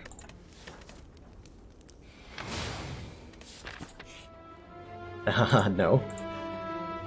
We're, just a wee bit scared here. This Apotheosis definitely needs an upgrade. Super duper definitely. We need ourselves a Sapphire Key. Can I fight an elite reasonably well? Yes. Especially if it's this one. Especially if it's this one.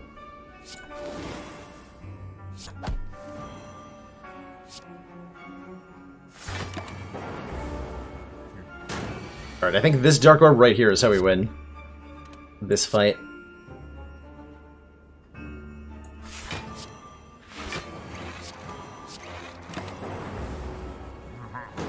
How can I take a Reptomancer? Thanks to Chillin' Blizzard.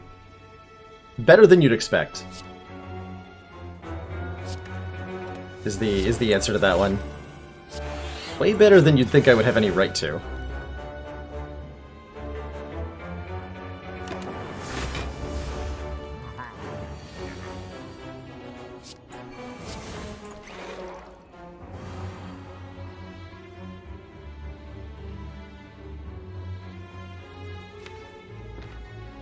Impatience is my only card draw. Okay, so we're gonna play the attacks.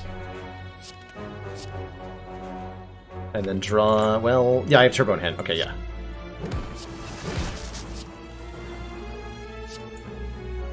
Turbo, Apotheosis, Cool-Headed. Leap.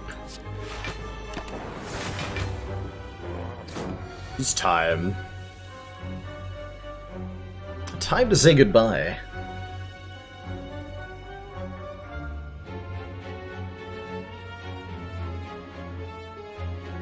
And by goodbye, I mean it's time to say... actually, just block. Nice turbo draw.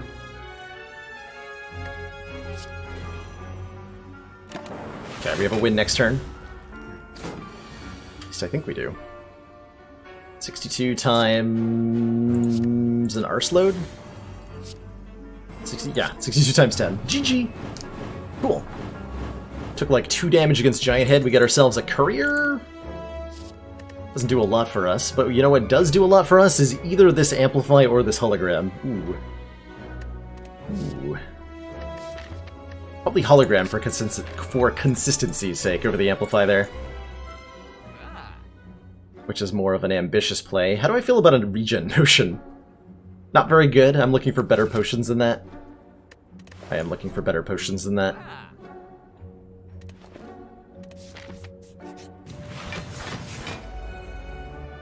Alright, you're the... Oh god. Actually, I'm grateful they're not attacking on turn 1, but I'm also terrified.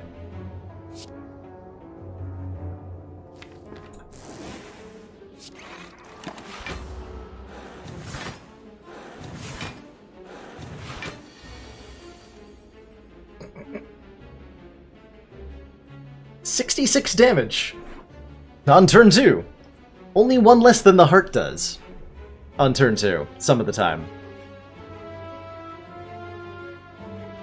That's a lot of damage. That is a lot of damage. That's what I'm thinking, Carissa. Recycle this multicast, we have 8 energy, and we can play everything else, and we are fine from there. That's exactly what I'm doing.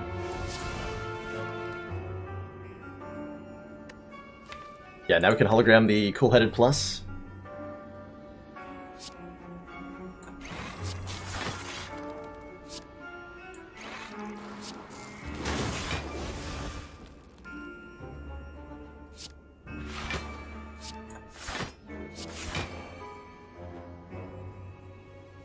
Okay, that's enough block. So I'd actually like my... Yeah, Cool-Headed Plus back. Hold that Blizzard for the moment. Terrifying. Absolutely terrifying.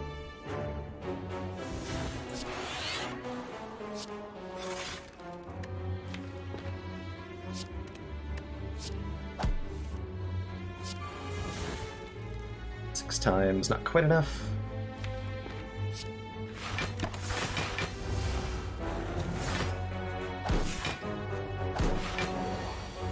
Oh, you didn't know about the interaction between X-Cost cards and recycled? Yeah, if you recycle an X-Cost card, then X is treated as your current energy, whatever that is. It's a really cool interaction. Rip.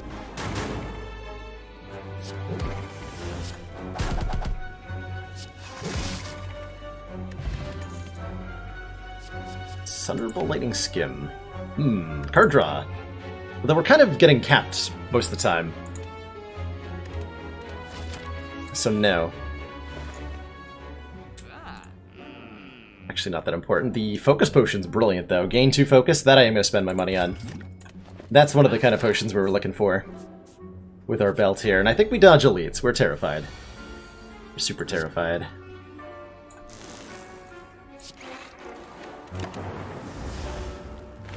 This fight's also terrifying, to be clear.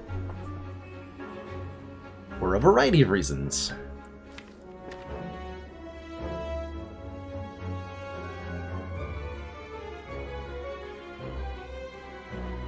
We're at 2 focus, these are evoking for 10 each. There's no way I can get 19 evokes, right? No. I can get a lot, but not 19.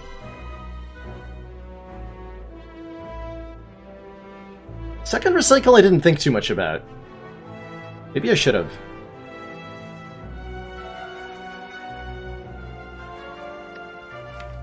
Man, this guy's rude today. That Panacea Drock, I'm a little bit too late. I have no Frost Orbs. I could try to get one. Doesn't seem like it's going to work out well. So you'll probably do Apotheosis, Charge Battery, Hologram, Charge Battery, take 12? That's fine. Probably resting to full before the boss anyway.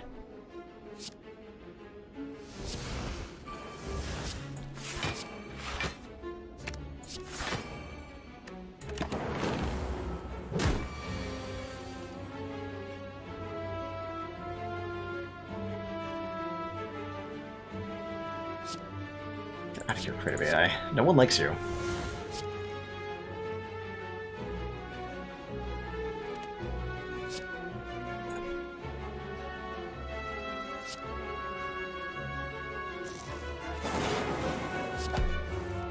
Cards.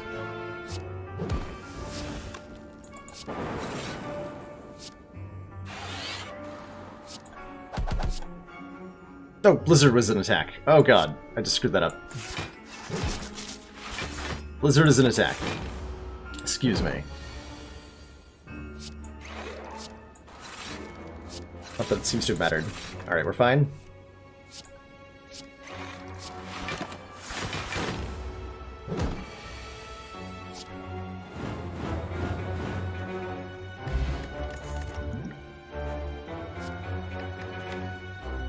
This guy was offended about my bullying of creative AI. She should be. And so should creative AI. These are pretty good cards. I don't know if I'm supposed to not take them, or supposed to take them. They're good cards, though. 52 health for 2 bosses. And given that we have a Runic Pyramid and Apotheosis, I'm just going to choose to rest here, I think. To make sure we get all the way to Act 4. And so that we can take another hologram. That I am taking. Thank you, Dreamcatcher. And this is why we rested. Okay, that's actually not that bad. This is 24. We don't get full block potion value, and I'm going to get a Eternal Feather heal in the next act, so I'm okay taking 10. Nice.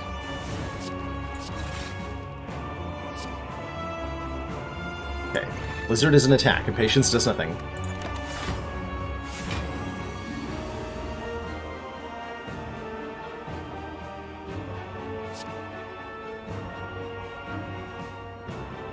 Go auto shields, leap. Charge battery is almost a full block.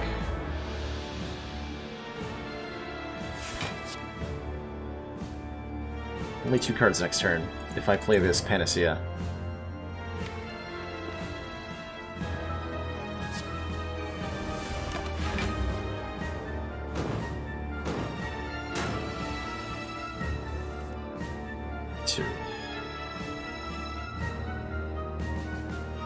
Okay, multicast does not kill him yet. Tragically. Do like hologram leap plus, take a pretty chunky amount of damage here.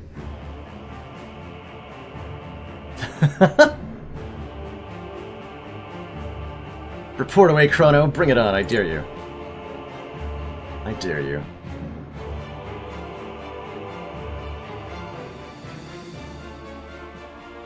Otherwise, we can, what, Cool-Headed, play another card, maybe? Cool-Headed Rainbow is actually a lot of block. Probably more block than I would have gotten otherwise.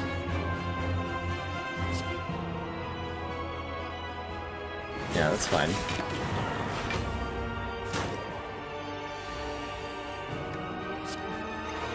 Okay, now we are okay.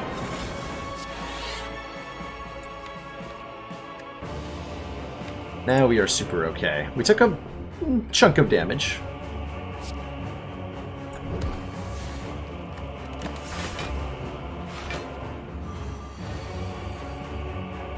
But we are ultimately okay.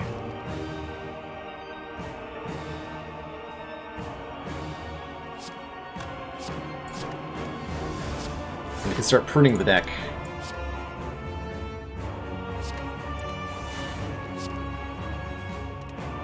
In really juicy ways.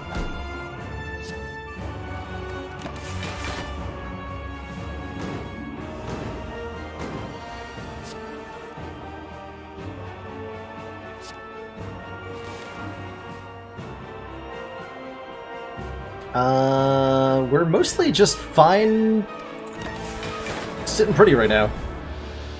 Although we're at 11. Not a good place to be.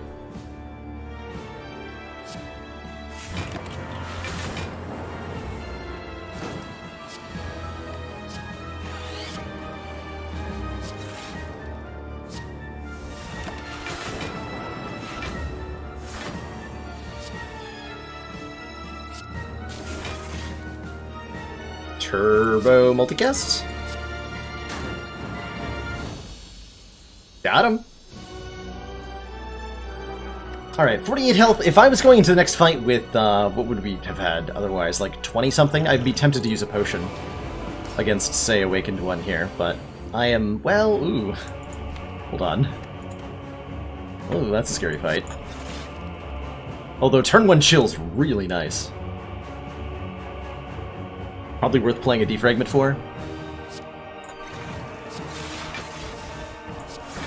Yeah. Don't use a potion just yet.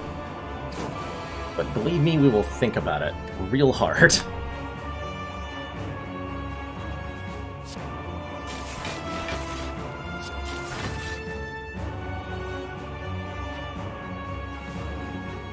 So the goal is ideally to get Blizzard to the point where we can Blizzard Hologram Blizzard and kill all the birds. Next turn we have to deal with a multi-attack, which is definitely scary. Could have ended it 4 turns earlier? I don't know that I believe you. Chrono. But you might actually be completely correct about that.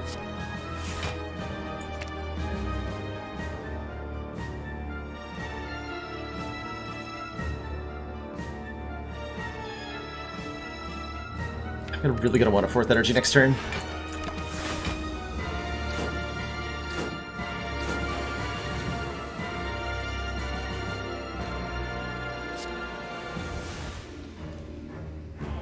Okay.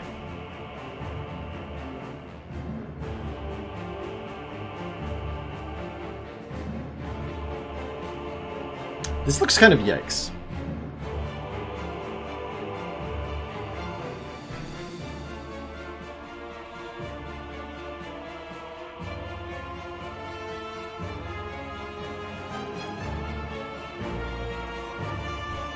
There you go, mathematician. It's right, we don't take the bullseye because we want to make the game at least reasonably challenging. Let's see, multicast, I think only kills 1 of them, right? We only get... yeah, not enough. I can do dual cast, which does 28, leaving this guy on 22. Dual cast Blizzard is almost a kill. We do dual class Blizzard, Core Surge, Leap. Oof, I take so much damage. And there's no way to card draw here, unfortunately. We would have liked to see one of these 4 cards show up a little earlier. This deck wanted to Seek really badly.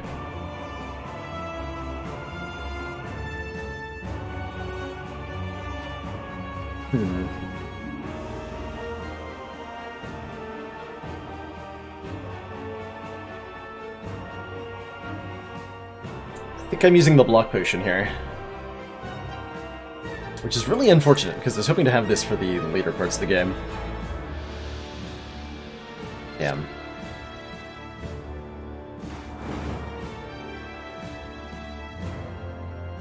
Dual cast Rainbow Blizzard is literally 1 short of a kill. That's amazing.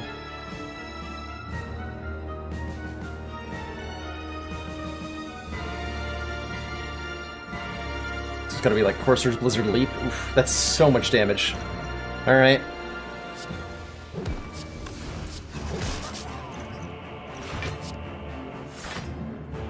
I can gain 3 more by multicasting for 1, but I don't wanna.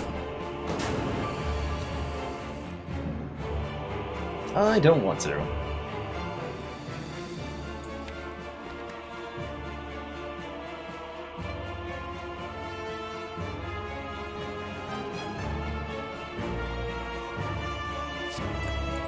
I think we can all agree that creative AI is getting recycled, huh?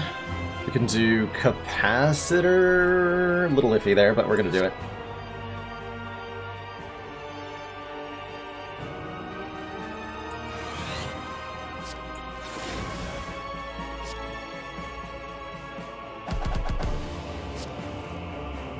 Bias cognition's excellent.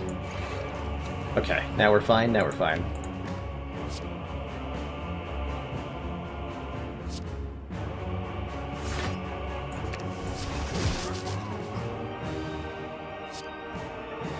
And this is still worth playing? Super duper worth playing. Good.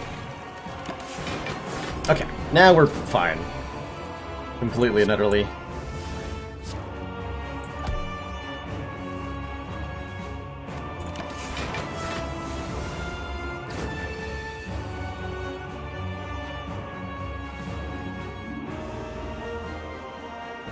So 16 times 4 is...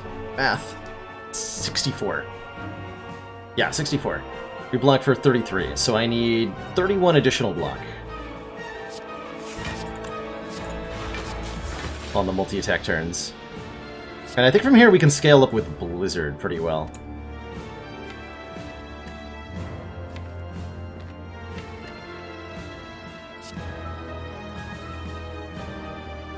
So let's burn everything that isn't a Frost Orb, actually.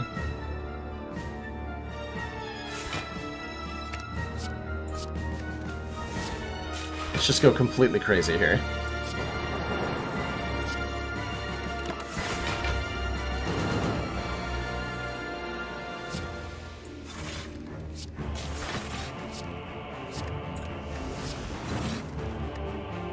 Yeah, this is what I'm talking about.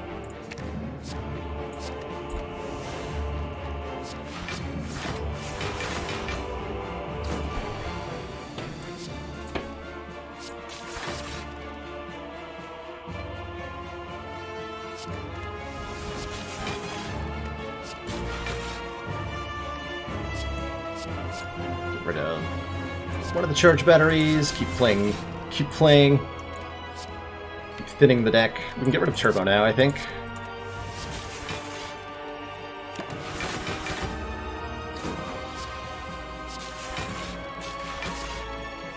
So now all I'm doing is drawing cool-headeds. Basically. I wish this could go infinite, but I can't quite do that. It can only go... ridiculous.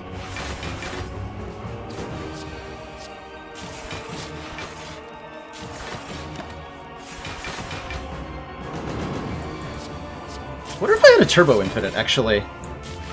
Ooh, I should think about that.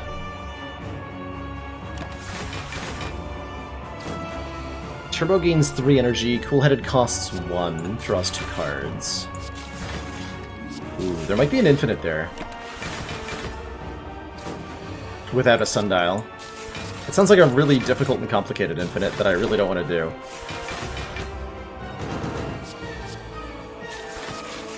Didn't have to use that block potion, by the way. Would have preferred I didn't use it. Oh well. Yeah, I'd need cool-headeds and I would have to keep recycling the Void. Or, yeah, to make room in hand. But it should work.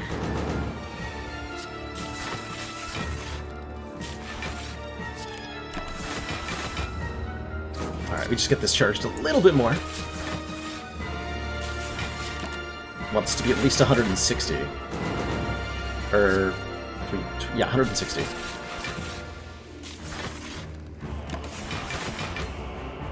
Because then we can do... Blizzard, Cool-Headed Blizzard. Followed by... Blizzard, Cool-Headed Blizzard. Good fight!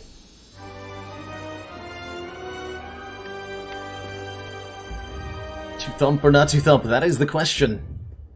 You charge your core to the maximum, deal exactly 1900 damage in 2019.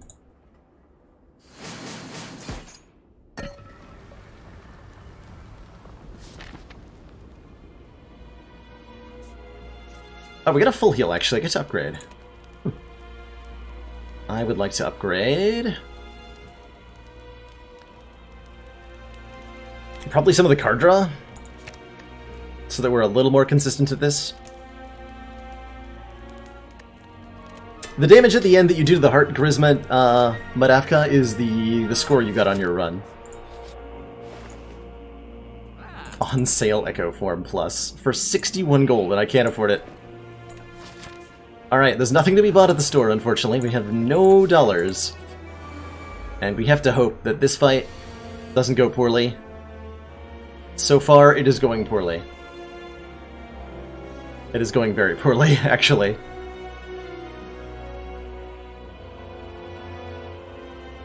So, this is a fight where you start surrounded. There are 2 enemies facing you. I think we're dead here, by the way. You can change your facing by targeting them with an attack or skill or potion or something. And the one that you're not facing deals 50% additional damage to you. We are boned. Because next turn we're going to have 2 burns on top of our deck. No block cards still. I think we're just flat out taking 33 damage here because I'm not playing this hologram. Let's play everything else. And we hope and pray. But I think that's a GG. Maybe not. 3 energy though? Yeah. Yeah.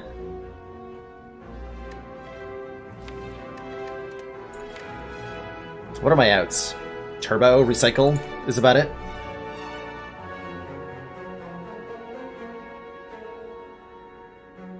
This might have to be the focus potion just to survive a little bit longer. Do like focus potion, cool-headed leap.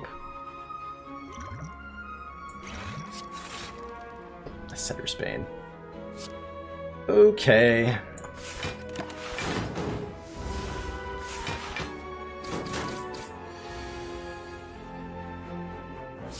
And we're okay now. If I had a bird face turn, this would be fine. But I don't. So... problems.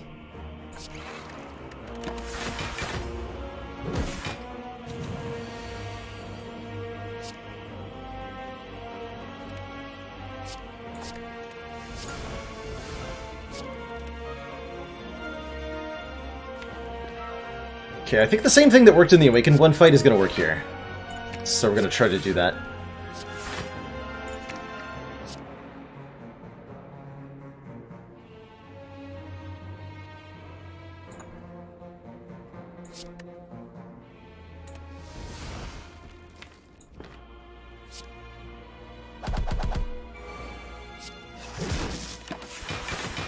Just block as hard as we can with Frost Orbs, let Blizzard do our scaling for us. I sure hope that's the correct answer.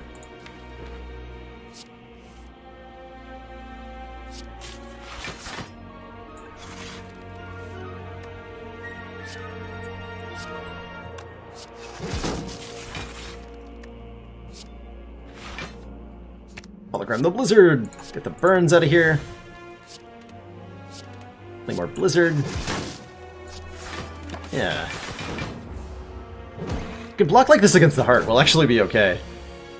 But, I don't know.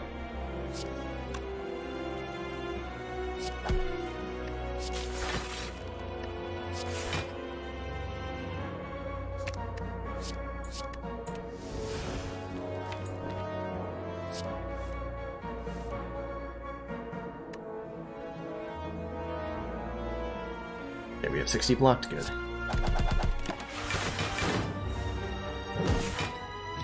Pantograph off the Elite may be a good potion. There's a non-0% chance we can win. It's just, it's pretty close to 0.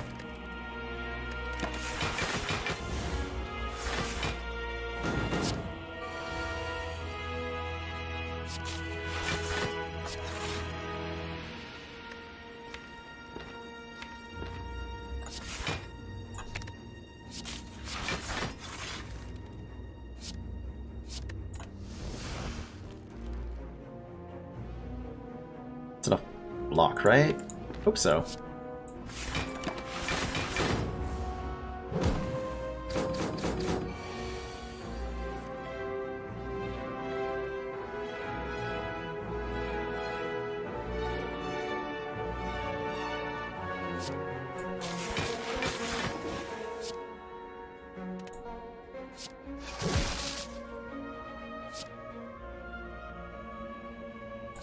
That Blizzard back. Okay, Spear Gun. Makes this a lot simpler. No more burns being added. Or any of that nonsense. Whew. Scary fight.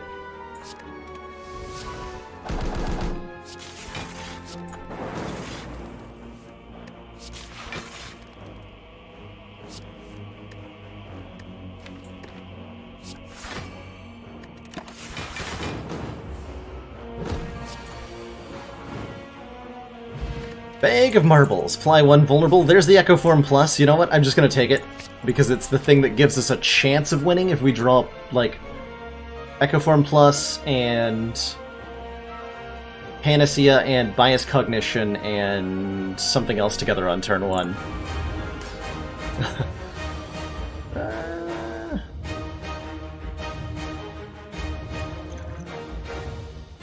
I don't think this does it. I think we needed to block the vulnerable turn 1 to have any hope of winning here. Do I charge Battery Chaos Defrag, or do I just play the Creative AI? I think I play the Creative AI, get a buffer to block next turn, and we go from there.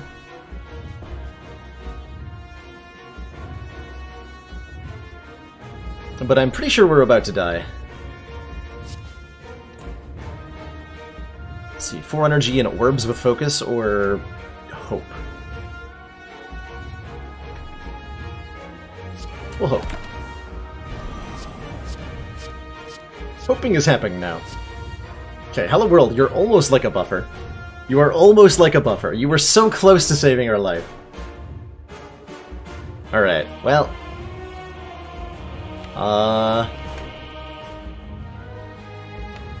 I think that's that, then.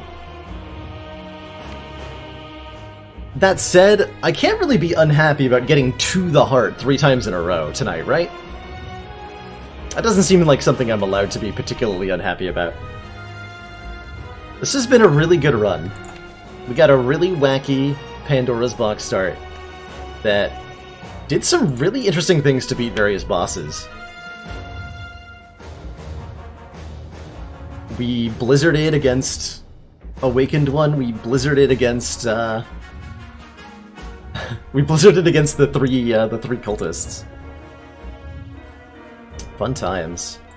Alright, Apotheosis, save me! Upgrade the Hello World. Play the Hello World. And, Barrage! Oh. Expect me to die in Act 1? I never had any worry about dying in Act 1. Pandora's Box is a really good start, on average, I think. We dunked the... we ran into Gremlin Knob, right? And it went shockingly fine? Way finer than you would expect. Unlike this fight, which didn't exactly go fine. But we tried. That, the turn 1 and 2 against the elites. Ultimately, this deck was really very vulnerable to bad draw orders. So many setup cards. Bias Cogs, Defrags, Apotheosis, Echo Form, all that stuff. And not that much cards that let us live.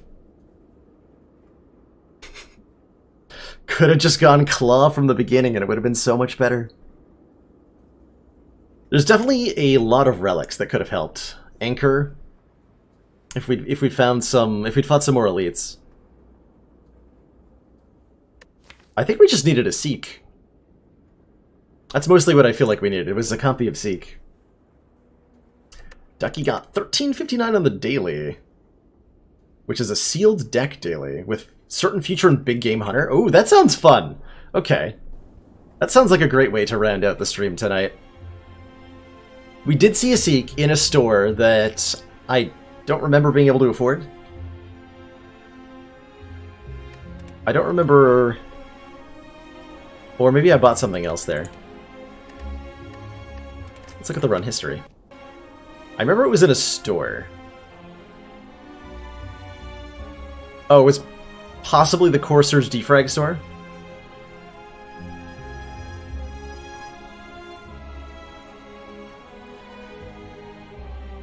That would have been the only time we could have afforded it. 80 gold here, we had 66 gold here. Yeah, it would have only been in this store that we could have ever afforded the Seek. And I'd say Core Surge was the right pick, even though we got a Panacea immediately afterward.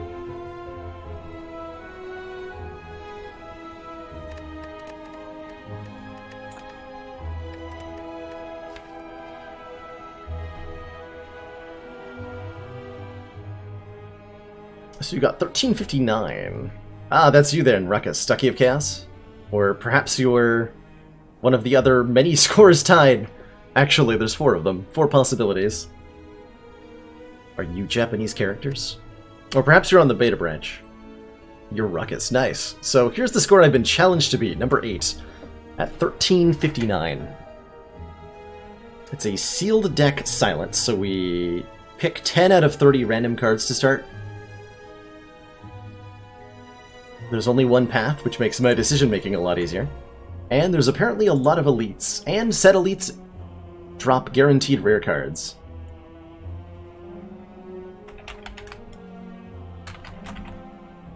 Let's do it up.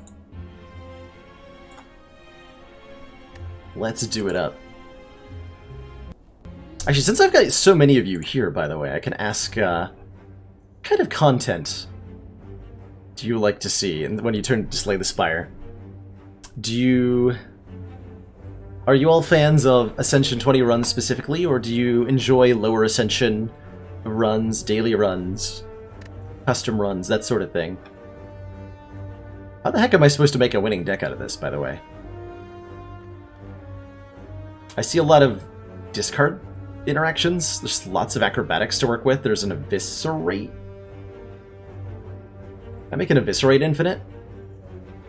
There's no Tactician. There are 2 Sneaky Strikes.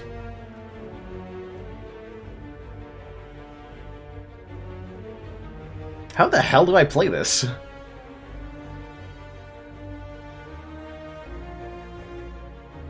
feel like this has to be a no... Oh my god. That's our path? Okay.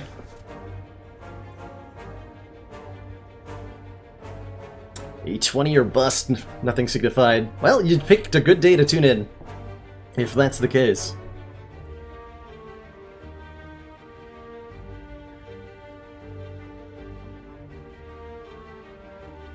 What the hell? I'm still like, what am I looking at? There's 1 block card in the entire thing. The backflip.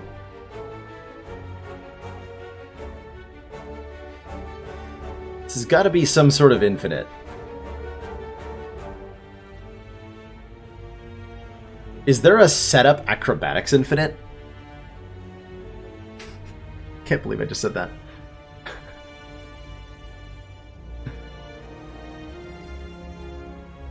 If I set up acrobatics, acrobatics draws... Acrobatics and setup.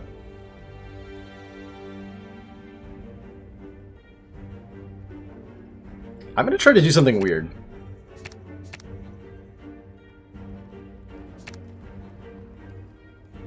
Please hold your applause until the end. Because I don't know if it's gonna work.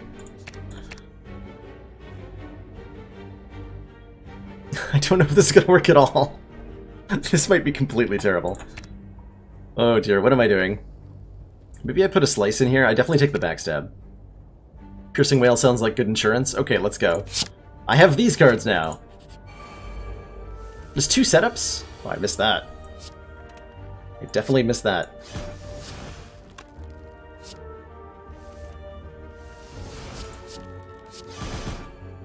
Okay, off to a good start. We got a Ghost in a Jar. Okay, okay. Don't think I want it prepared, but it does kind of fit into what we're doing here. I think I was supposed to take Highlander. Or go for Highlander or something. I don't know what I'm doing. But it seems pretty effective at the moment. So I'm not going to stop.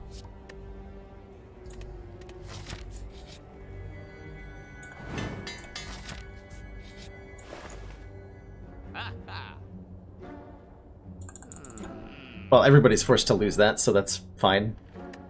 Remove a Sneaky Strike? We actually want this deck to get smaller, not bigger.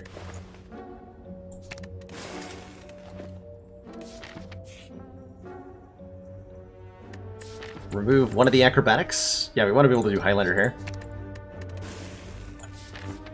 I think we upgrade the setup, because that's what enables the infinite. I don't know what I'm doing.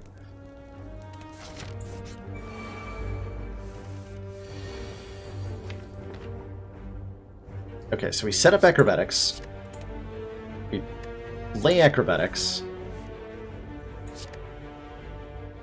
We set up acrobatics. Wait. No, we play the acrobatics, excuse me.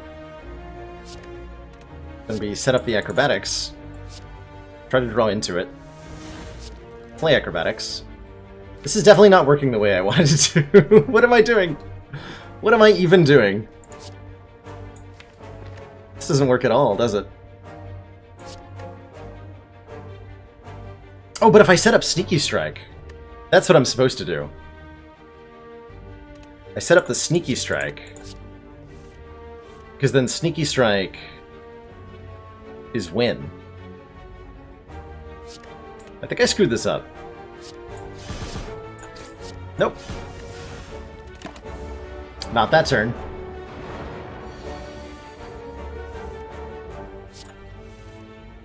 Not that turn.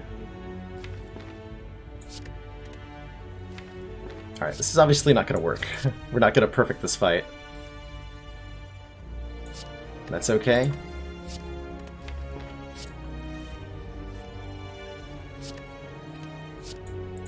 Okay, we'll figure this out. We'll figure this out on an elite fight that doesn't add days to the deck. I don't actually know if this works, to be clear. This is all the cards in the deck.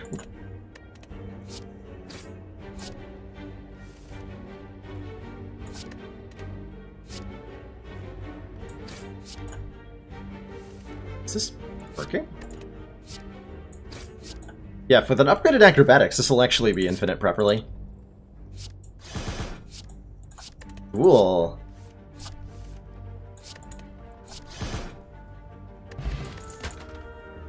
So we don't actually want to take any of these cards? Alright.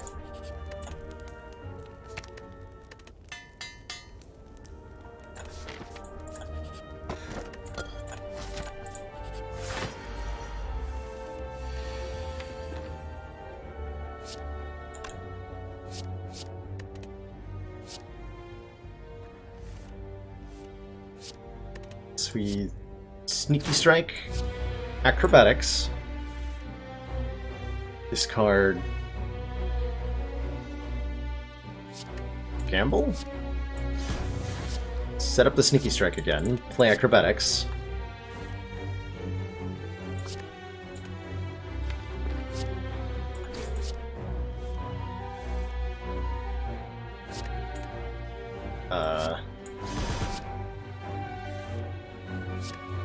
set up Sneaky Strike, play acrobatics.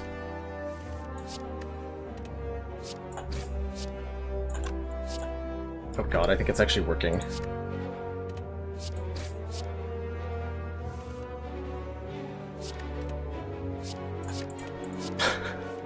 What have I done?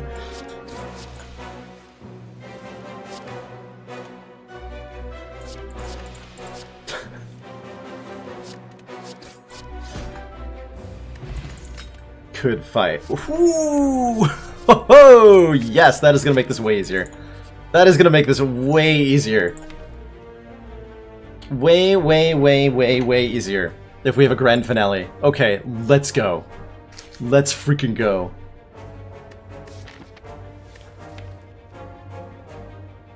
I'm not going to need 2 acrobatics eventually, but I need 1 now. Let's take the money here.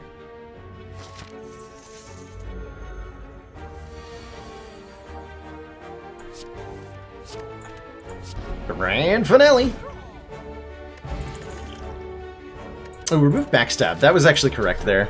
Took the money, but remove backstab is indeed correct. Grand finale!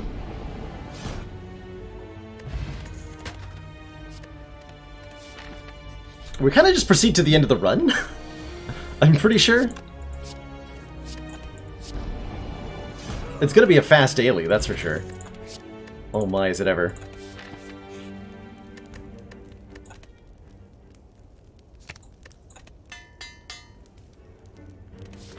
I think we get to use that gamble instead of the other acrobatics. But I'm not 100% sure.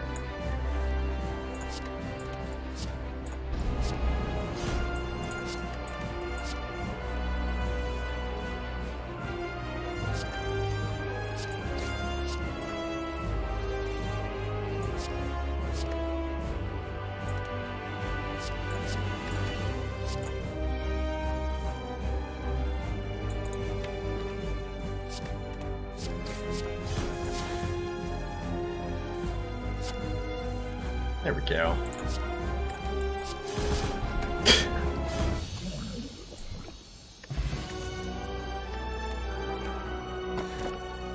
Okay, not Snack Y. We can take Empty Cage here and remove the remaining cards that we want to get rid of. Backstab and the other acrobatics, I think, is the way to do this. We can actually get rid of Eviscerate now that we're playing Grand Finale over again. So we get rid of Backstab, Eviscerate for the moment.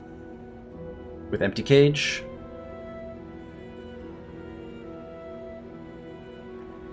Don't need none of that Snecko-eye nonsense. Let's go. What are you watching, Jackalow? Only the best run ever created. It just guaranteed plays Grand Finale on turn 1. Oh, we can get a Tactician. That's probably something I want, huh? Yeah. Alright, fair enough.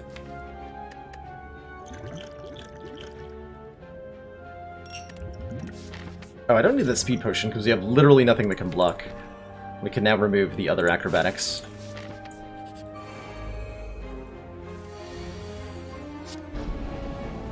And now we Grand Finale on turn 1 again.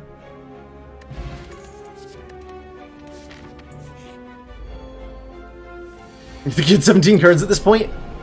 Sounds like it was too many cards. If I had to guess. Though if we get to Act 3 and it's Time Eater, we're gonna have problems. I guess I could be like adding... No, I don't want to add curses.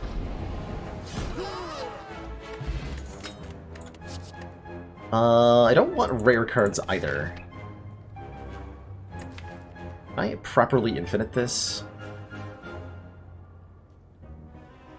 Sure hope so. I'm gonna try. Yeah, Grand Finale's rare. I may end up removing the Grand Finale, and I know that's heresy. Expertise, though.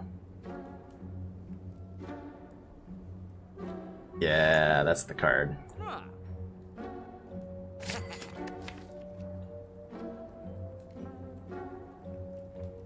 And then we remove the Piercing Whale.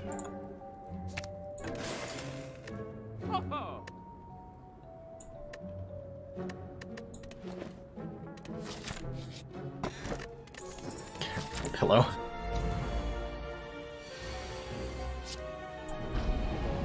This is precisely why I like the daily, Silly Squirrel, is that it becomes stupid in the best way so quickly. And you get to have a short, really enjoyable, hilarious run.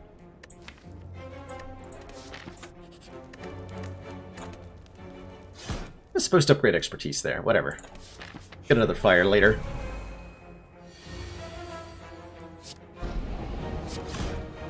So I do something like set up Sneaky Strike, Acrobatics, discard Tactician, play Grand Finale, Sneaky Strike, play Expertise, play Grand Finale. Yeah, that sounds like it's an infinite. What is happening? You just got here. What is happening is the best deck of all time. We have a 7-card deck in the daily that just plays Grand Finale over and over again. And is going real fast. Let's swap out the potion. Just in case I screw up, this 5th potion will save me someday.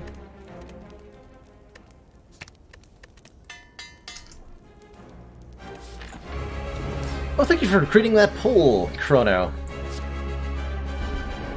Polls are cool.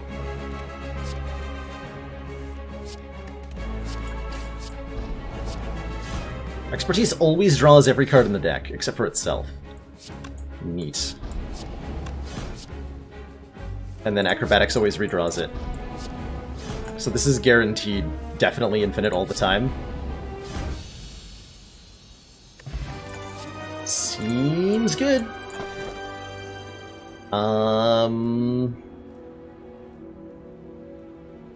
White Bee statue? Doesn't matter. Okay, we're not fighting Time Eater. Good.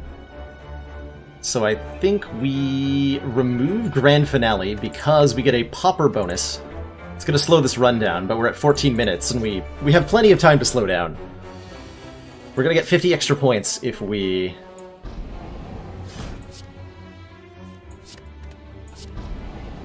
if we don't have any rare cards by the end of the run. And it does hurt me to say that.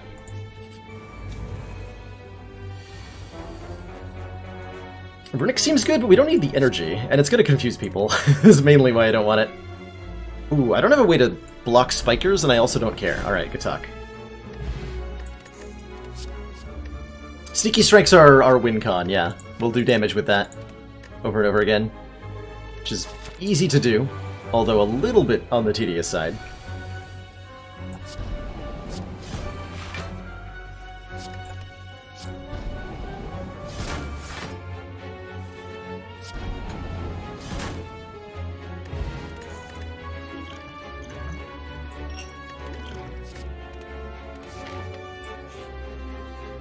I don't get points for lifting to— wait, hold on, I've never seen that option. It said locked required unupgraded card. Because it's an upgrade shrine and we have no cards to not upgrade. What? I have played 1,200 hours of this game, and I have never seen that. That's amazing. Alright, so we have to remove Grand Finale here, right? Ooh, otherwise I want the waffle and the, is points, but oh well. It was nice knowing you, Grand Finale. You served us well. But not well enough. Not well enough.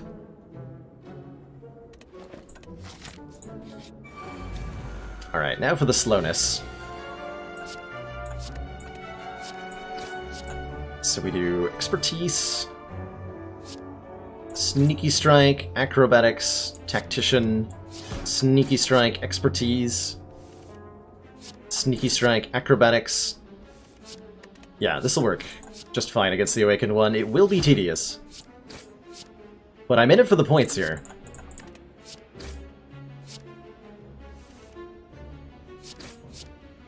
I'm very sad that our perfect Grand Finale deck is over. But I'm going to be even happier when I top the leaderboards with this one. Ooh, Unceasing Top is kind of amazing. Lift!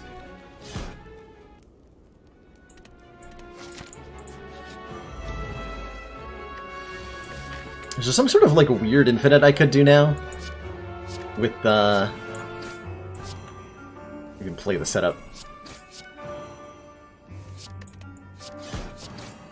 What if there's some sort of weird infinite I could do with the Unceasing Top?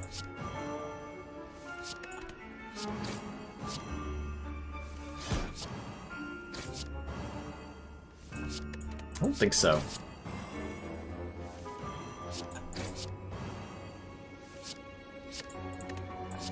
I might actually save me if I somehow play the cards wrong, actually.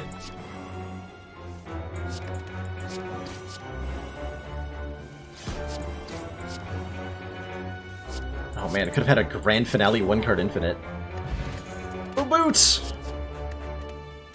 The boot.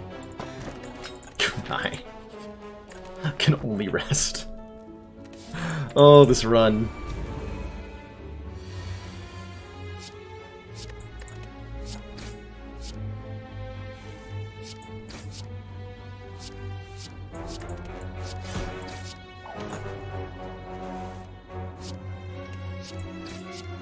This deck is capable of creating infinite energy, it just has no reason to do so. The Finale tried to come back. It made its best attempt, but it has been shunned for reasons related to points. The tragedy.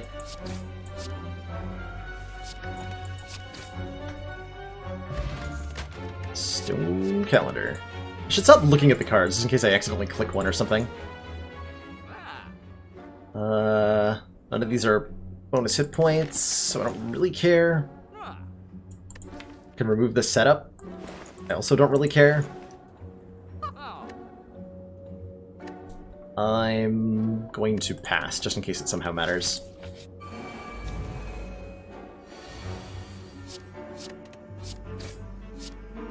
That wasn't the right way to play these cards. Whoops. No, doesn't matter. I knew that was going to happen eventually. That's why we have the potions. That eventually I will screw this up. At some point.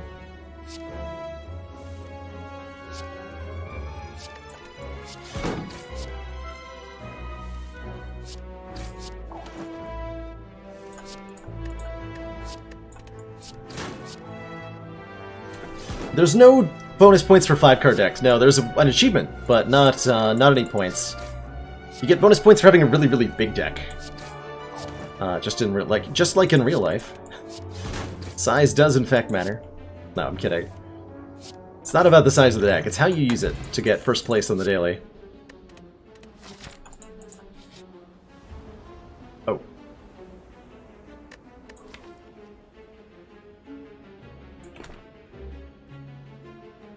Oh no!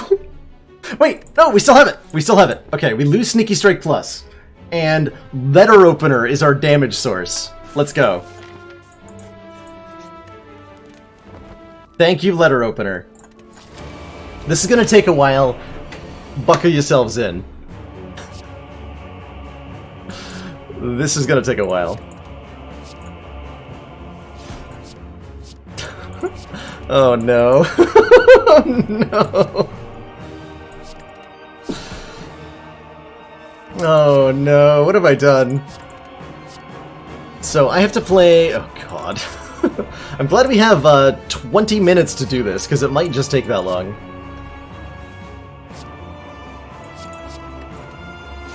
Please no.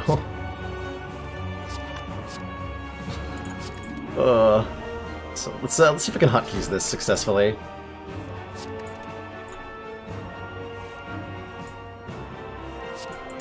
Okay, it's just I just push 3 over and over again. Press 3 to 3.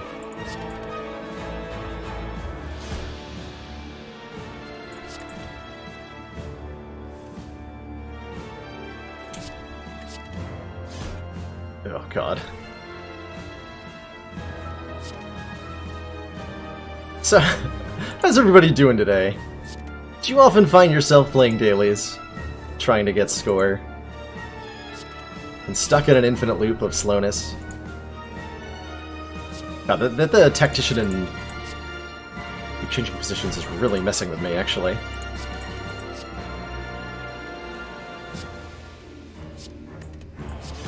Really messing with me. Alright, we're a quarter of the way done with being halfway done with the fight. Yikes. This is definitely the worst thing I have ever done.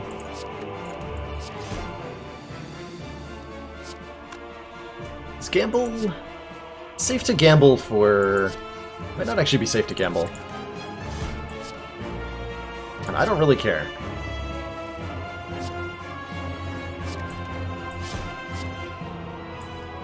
Yeah, this might be a little faster.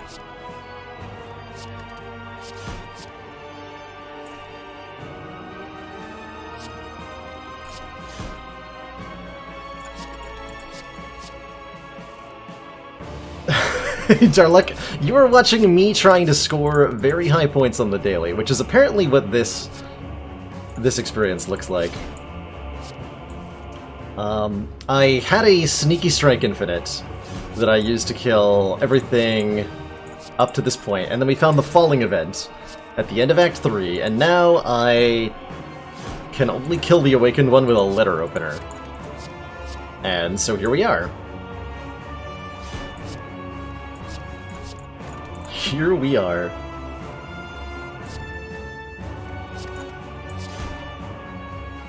This is my fault for bending Grand Finale. It's true, all of this is about 50 points. This is the entire purpose to all this. I don't think I got the 99 damage hit at any point. Should have done that against Giant Head. Though I think by the Giant Head fight we'd already gone to Sneaky Strike. Oh, I should have... Yeah, I should have gotten a 99 damage hit against Giant Head. We had a chance. I could have gotten 25 more points. I could have gotten, I think, 50 more points if I'd been able to afford the Waffle, too. So, whatever score we get, I think can be improved by 50.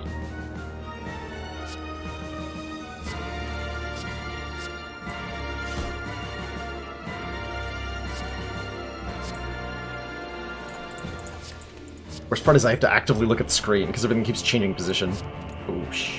Ooh, I screwed it up, too. Apparently. Okay, I'm not gonna play, Calculated Gamble if it's gonna do that to me.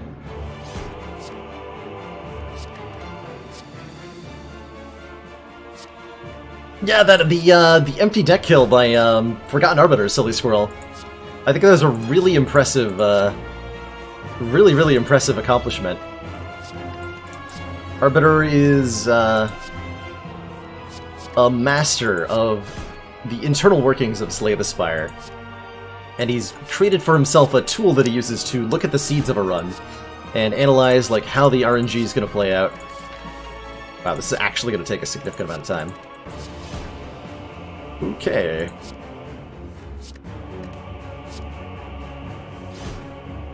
Oh yeah, we should see what's in this anyway. Commander, neither of these help. Most valued Neither of these help. supporters says continued support of the XCOM project. We're in games! Thank you so much for those 7 frickin' months of council support, and the 7 hours of watching me kill Awakened One very slowly. Hope you're having a great night tonight. I sure hope my daily placement was worth the experience that we're all collectively going through.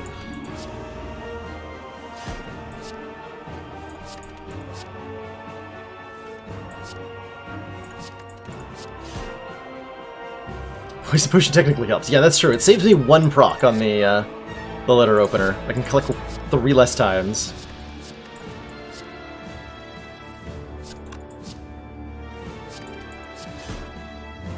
God.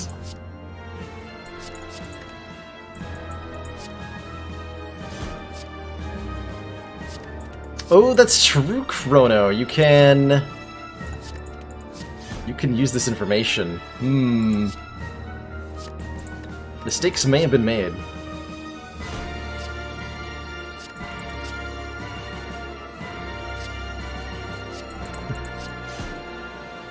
Chrono using streamer secrets to get first place on the daily afterwards. Watch this just like be a terrible score. I think that'd be the best part if this was just an abysmal score.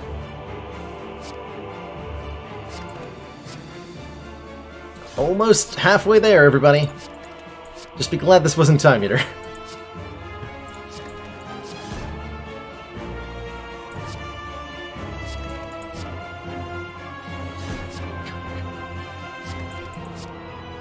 Good streamers copy, great streamers steal. That's why I steal all of my content from Dolphin Chemist. It's way more entertaining than I am.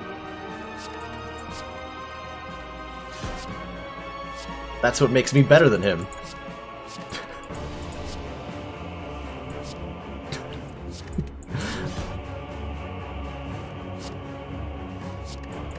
There was indeed the first elite I didn't perfect, and I'm sure you could, with a different initial card selection, have managed to do that. Okay. Oh. Halfway there. Let's go. Got the Morgan Freeman-esque voice. That's my ticket to victory here on the Twitch.television. Brutal competition between streamers. Just gotta have that smooth like butter voice. Here's the poll once again. Yeah, well, while you're watching this, now is your opportune time to vote in the poll Chronometrics is linked up and tell me that you never want to see this particular type of content again. Ever.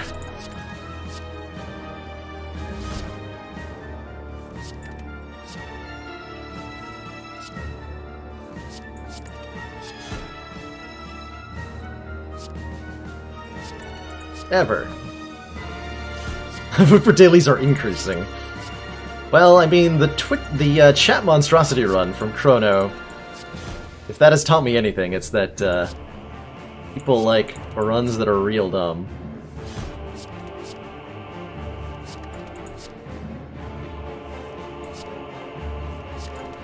In a good way. I feel like this is gonna break my mouse at the end of it. Actually, I've got a new mouse coming on Amazon, which has allegedly arrived, and I gotta go pick it up.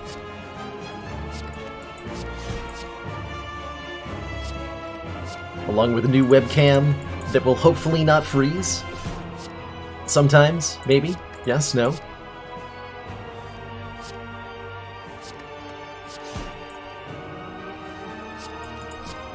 How many options did Chrono put on that poll? I don't even know what this poll looks like. I've never seen it. But it seems to be important to the channel.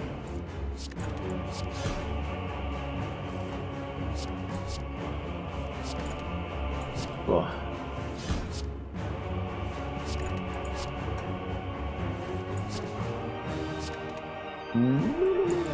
There we go. Almost discarded the wrong card. This is really getting to me. I'm starting to fall apart at the seams. This is only 1,000 IQ players can make a deck like this work.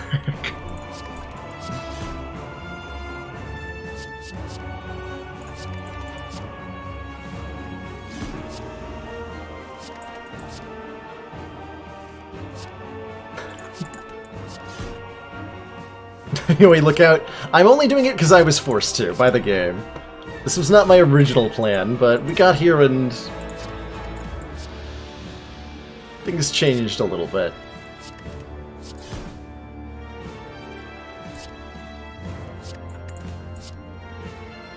You hired an intern to do clicking for me. At competitive rates.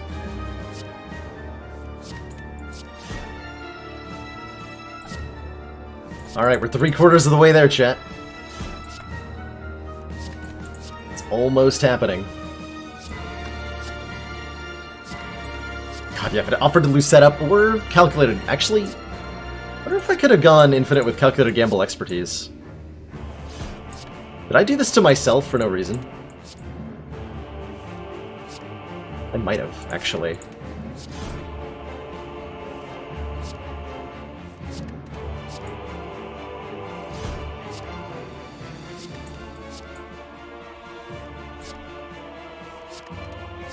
But maybe I did it just to show that I could.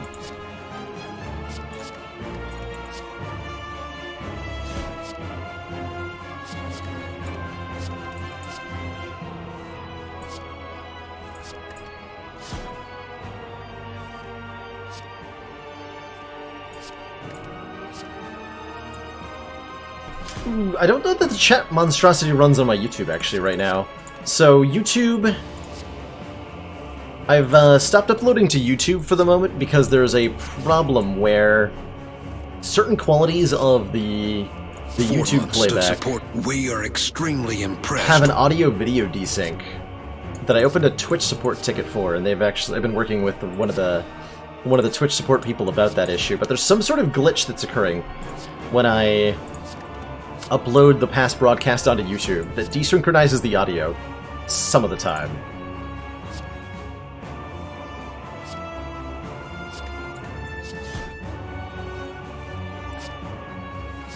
And that, I'm certainly the type where if there's an audio-video desync in a video, I consider it unwatchable.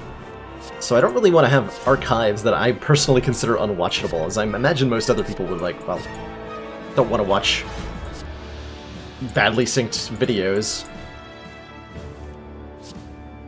So there'll be a lot of archiving catching up to do once that gets resolved, which it hopefully will, in some way, shape, or form. But highlights seem to work just fine, so any highlighted videos will still go up on the YouTube.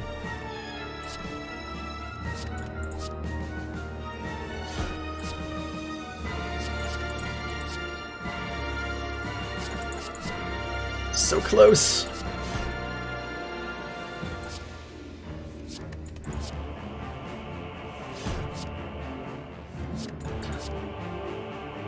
Why are we still here? To prove that we can. Bird Regen is after poison. 100% after poison. It's at the start of his turn. Or, sorry, it's at the end of his turn, rather, and poison's at the start of the turn. So there's never any confusion about, am I gonna kill him with the poison? We will use that, though. Save myself some much needed clicks in a lot of ways.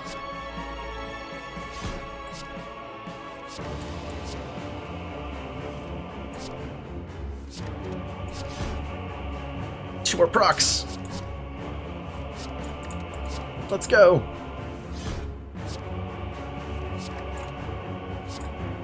And we'll calculated gamble for the win. 35 minutes. GG. I never want to do that again. Alright, so 1359 was the score to beat.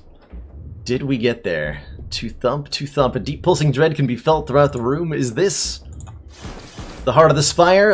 1384. Challenge accepted. And beat. So here's our score breakdown. We did...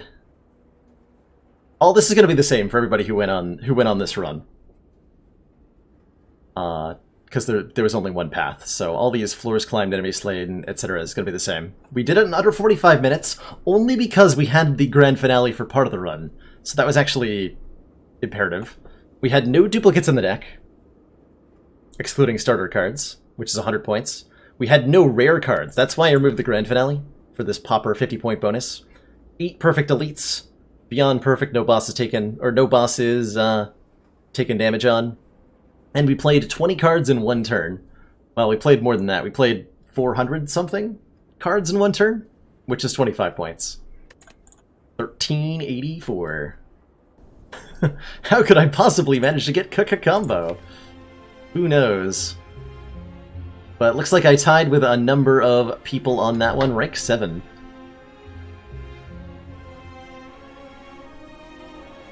I know that we could have done more. We could have gotten 1434. This number 2 score is the score we could have had using the same strategy in a different way.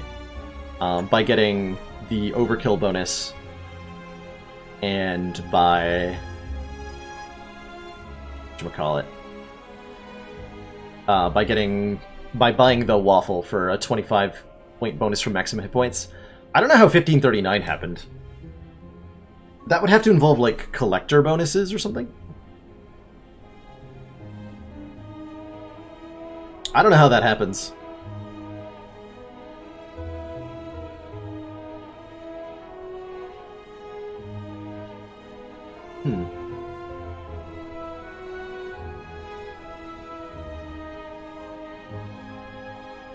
I think it's reasonable and possible that like, this, I think this is probably a legit score, I just have no clue how it was done. Have no clue. Either way, good run. Nice, I'll take the 7th place finish. Pretty happy with that.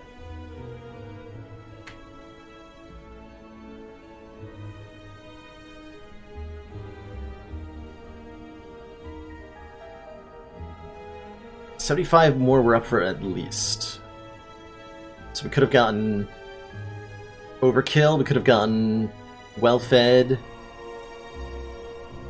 Where's more 25 coming from? Chrono. Yeah, Munchman, everybody has the same seat on the daily, so everybody gets the exact same map layout, everyone gets the exact same card picks. All that fun jazz. Oh, that's right, the perfect elite at the start. That's absolutely correct. Thank you. Yeah, that would do it.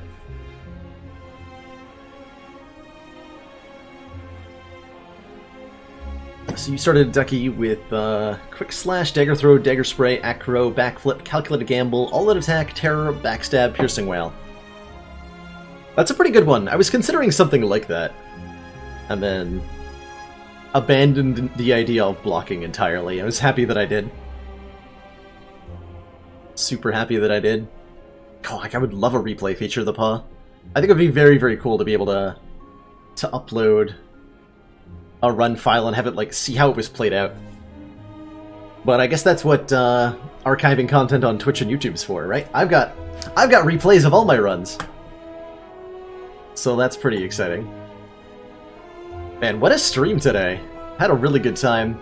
Lots of new follows today. Lots of new people in the channel. Really, really grateful for all of that. So if you're new here and had a great time watching that ludicrous daily run, I hope that you throw me a follow, which is one of the best ways to be notified when the stream's live. You can also join our community Discord for conversation, as well as stream notifications, and on Fridays, which is coincidentally tomorrow, if you like the sort of wacky Spire nonsense, I do community suggested runs on Fridays in Slay the Spire. So I've done things like somebody suggested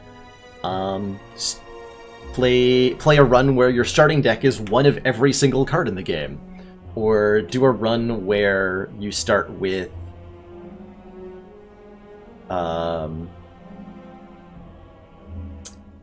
Brimstone on Silent, or do a run where your goal is to defeat everything using only skills and no attacks.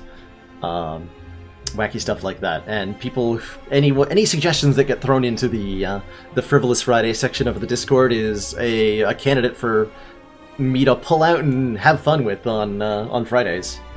There's been some really amazing moments, including our 1001 moments that I decided to immortalize in our bot.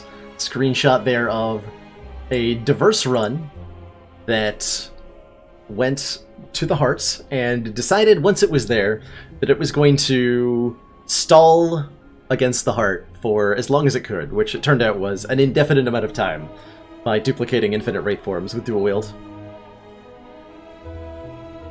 It was amazing. I am not playing anymore today, no bourbons. I'm gonna be signing off here in just a few moments. I've been live for just over 6 hours. I'm live 5 days a week, usually about 6 hours a day. Tuesdays through Saturdays. On weekdays I start at 4 p.m. Eastern Standard Time, go for about 6 hours. On Saturdays we start a little bit earlier, at noon Eastern Standard Time. Have a good day, bourbons, and thanks for tuning in. Only 1001. I tried to get higher. The only way to get more damage output from an enemy would have been, I think, against the Maw. But I don't know the kind of infinite survivability shenanigans you'd need to do that. Probably would take a long-ass time. You could also increase the damage by making yourself vulnerable, so if there was a Berserk involved, get over 1001. Ideas.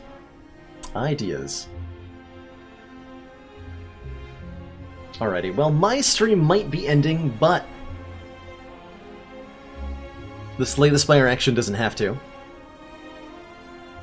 I'm gonna throw a raid, since we've got so many people hanging out in chat today. We can do a Baylor Lord raid. To our good friend Sneaky Teak, who's playing some Slay the Spire Ascension 20 runs right the heck now.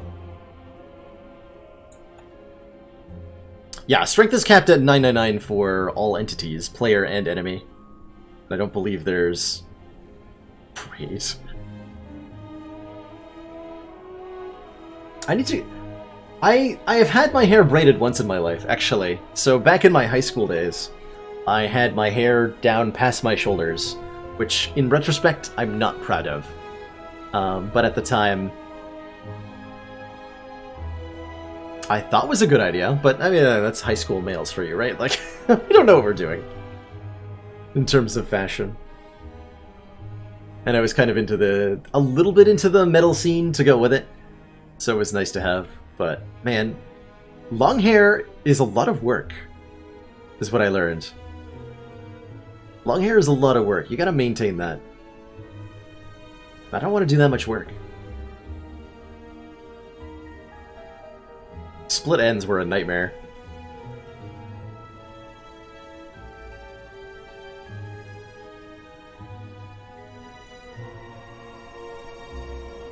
But I got myself out of that hairy situation. Yeah, beauty's a pain. I just do it naturally now. This, what you see right here, this is me every single day.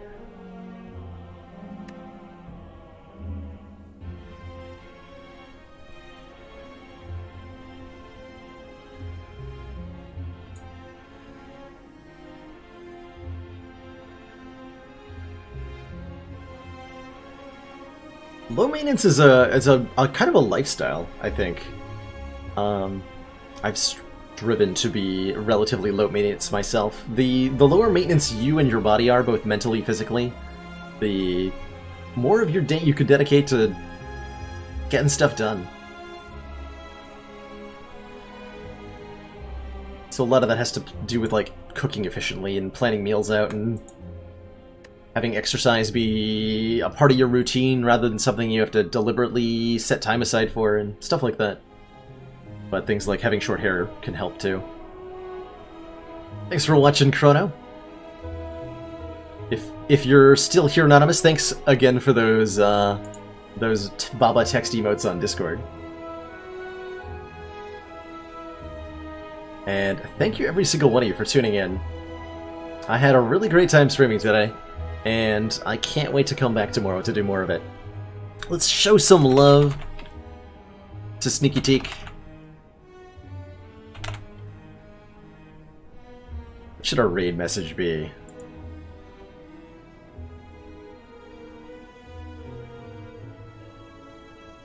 How many times did I have to play cards? It was what? Do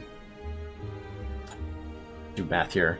So Awakened 1 has 320 health, times 2 divided by 5 is 128 procs, times 3 is 384 cards we had to play to kill the Awakened 1.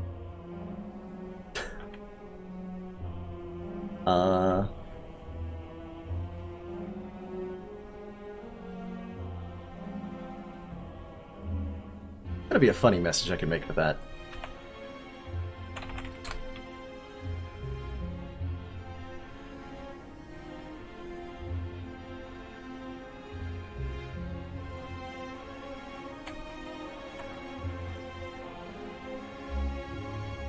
See, if going infinite doesn't take 10 minutes...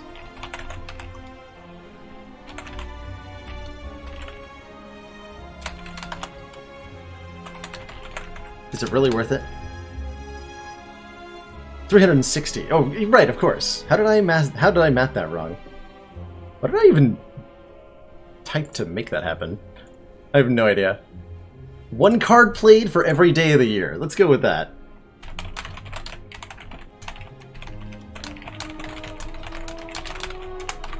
PogChamp. That'll work. There's your raid message. See you all over in Sneaky Teak's chat. Have a great night, everybody. And hopefully I'll see some of you tomorrow. Ta-ta for now.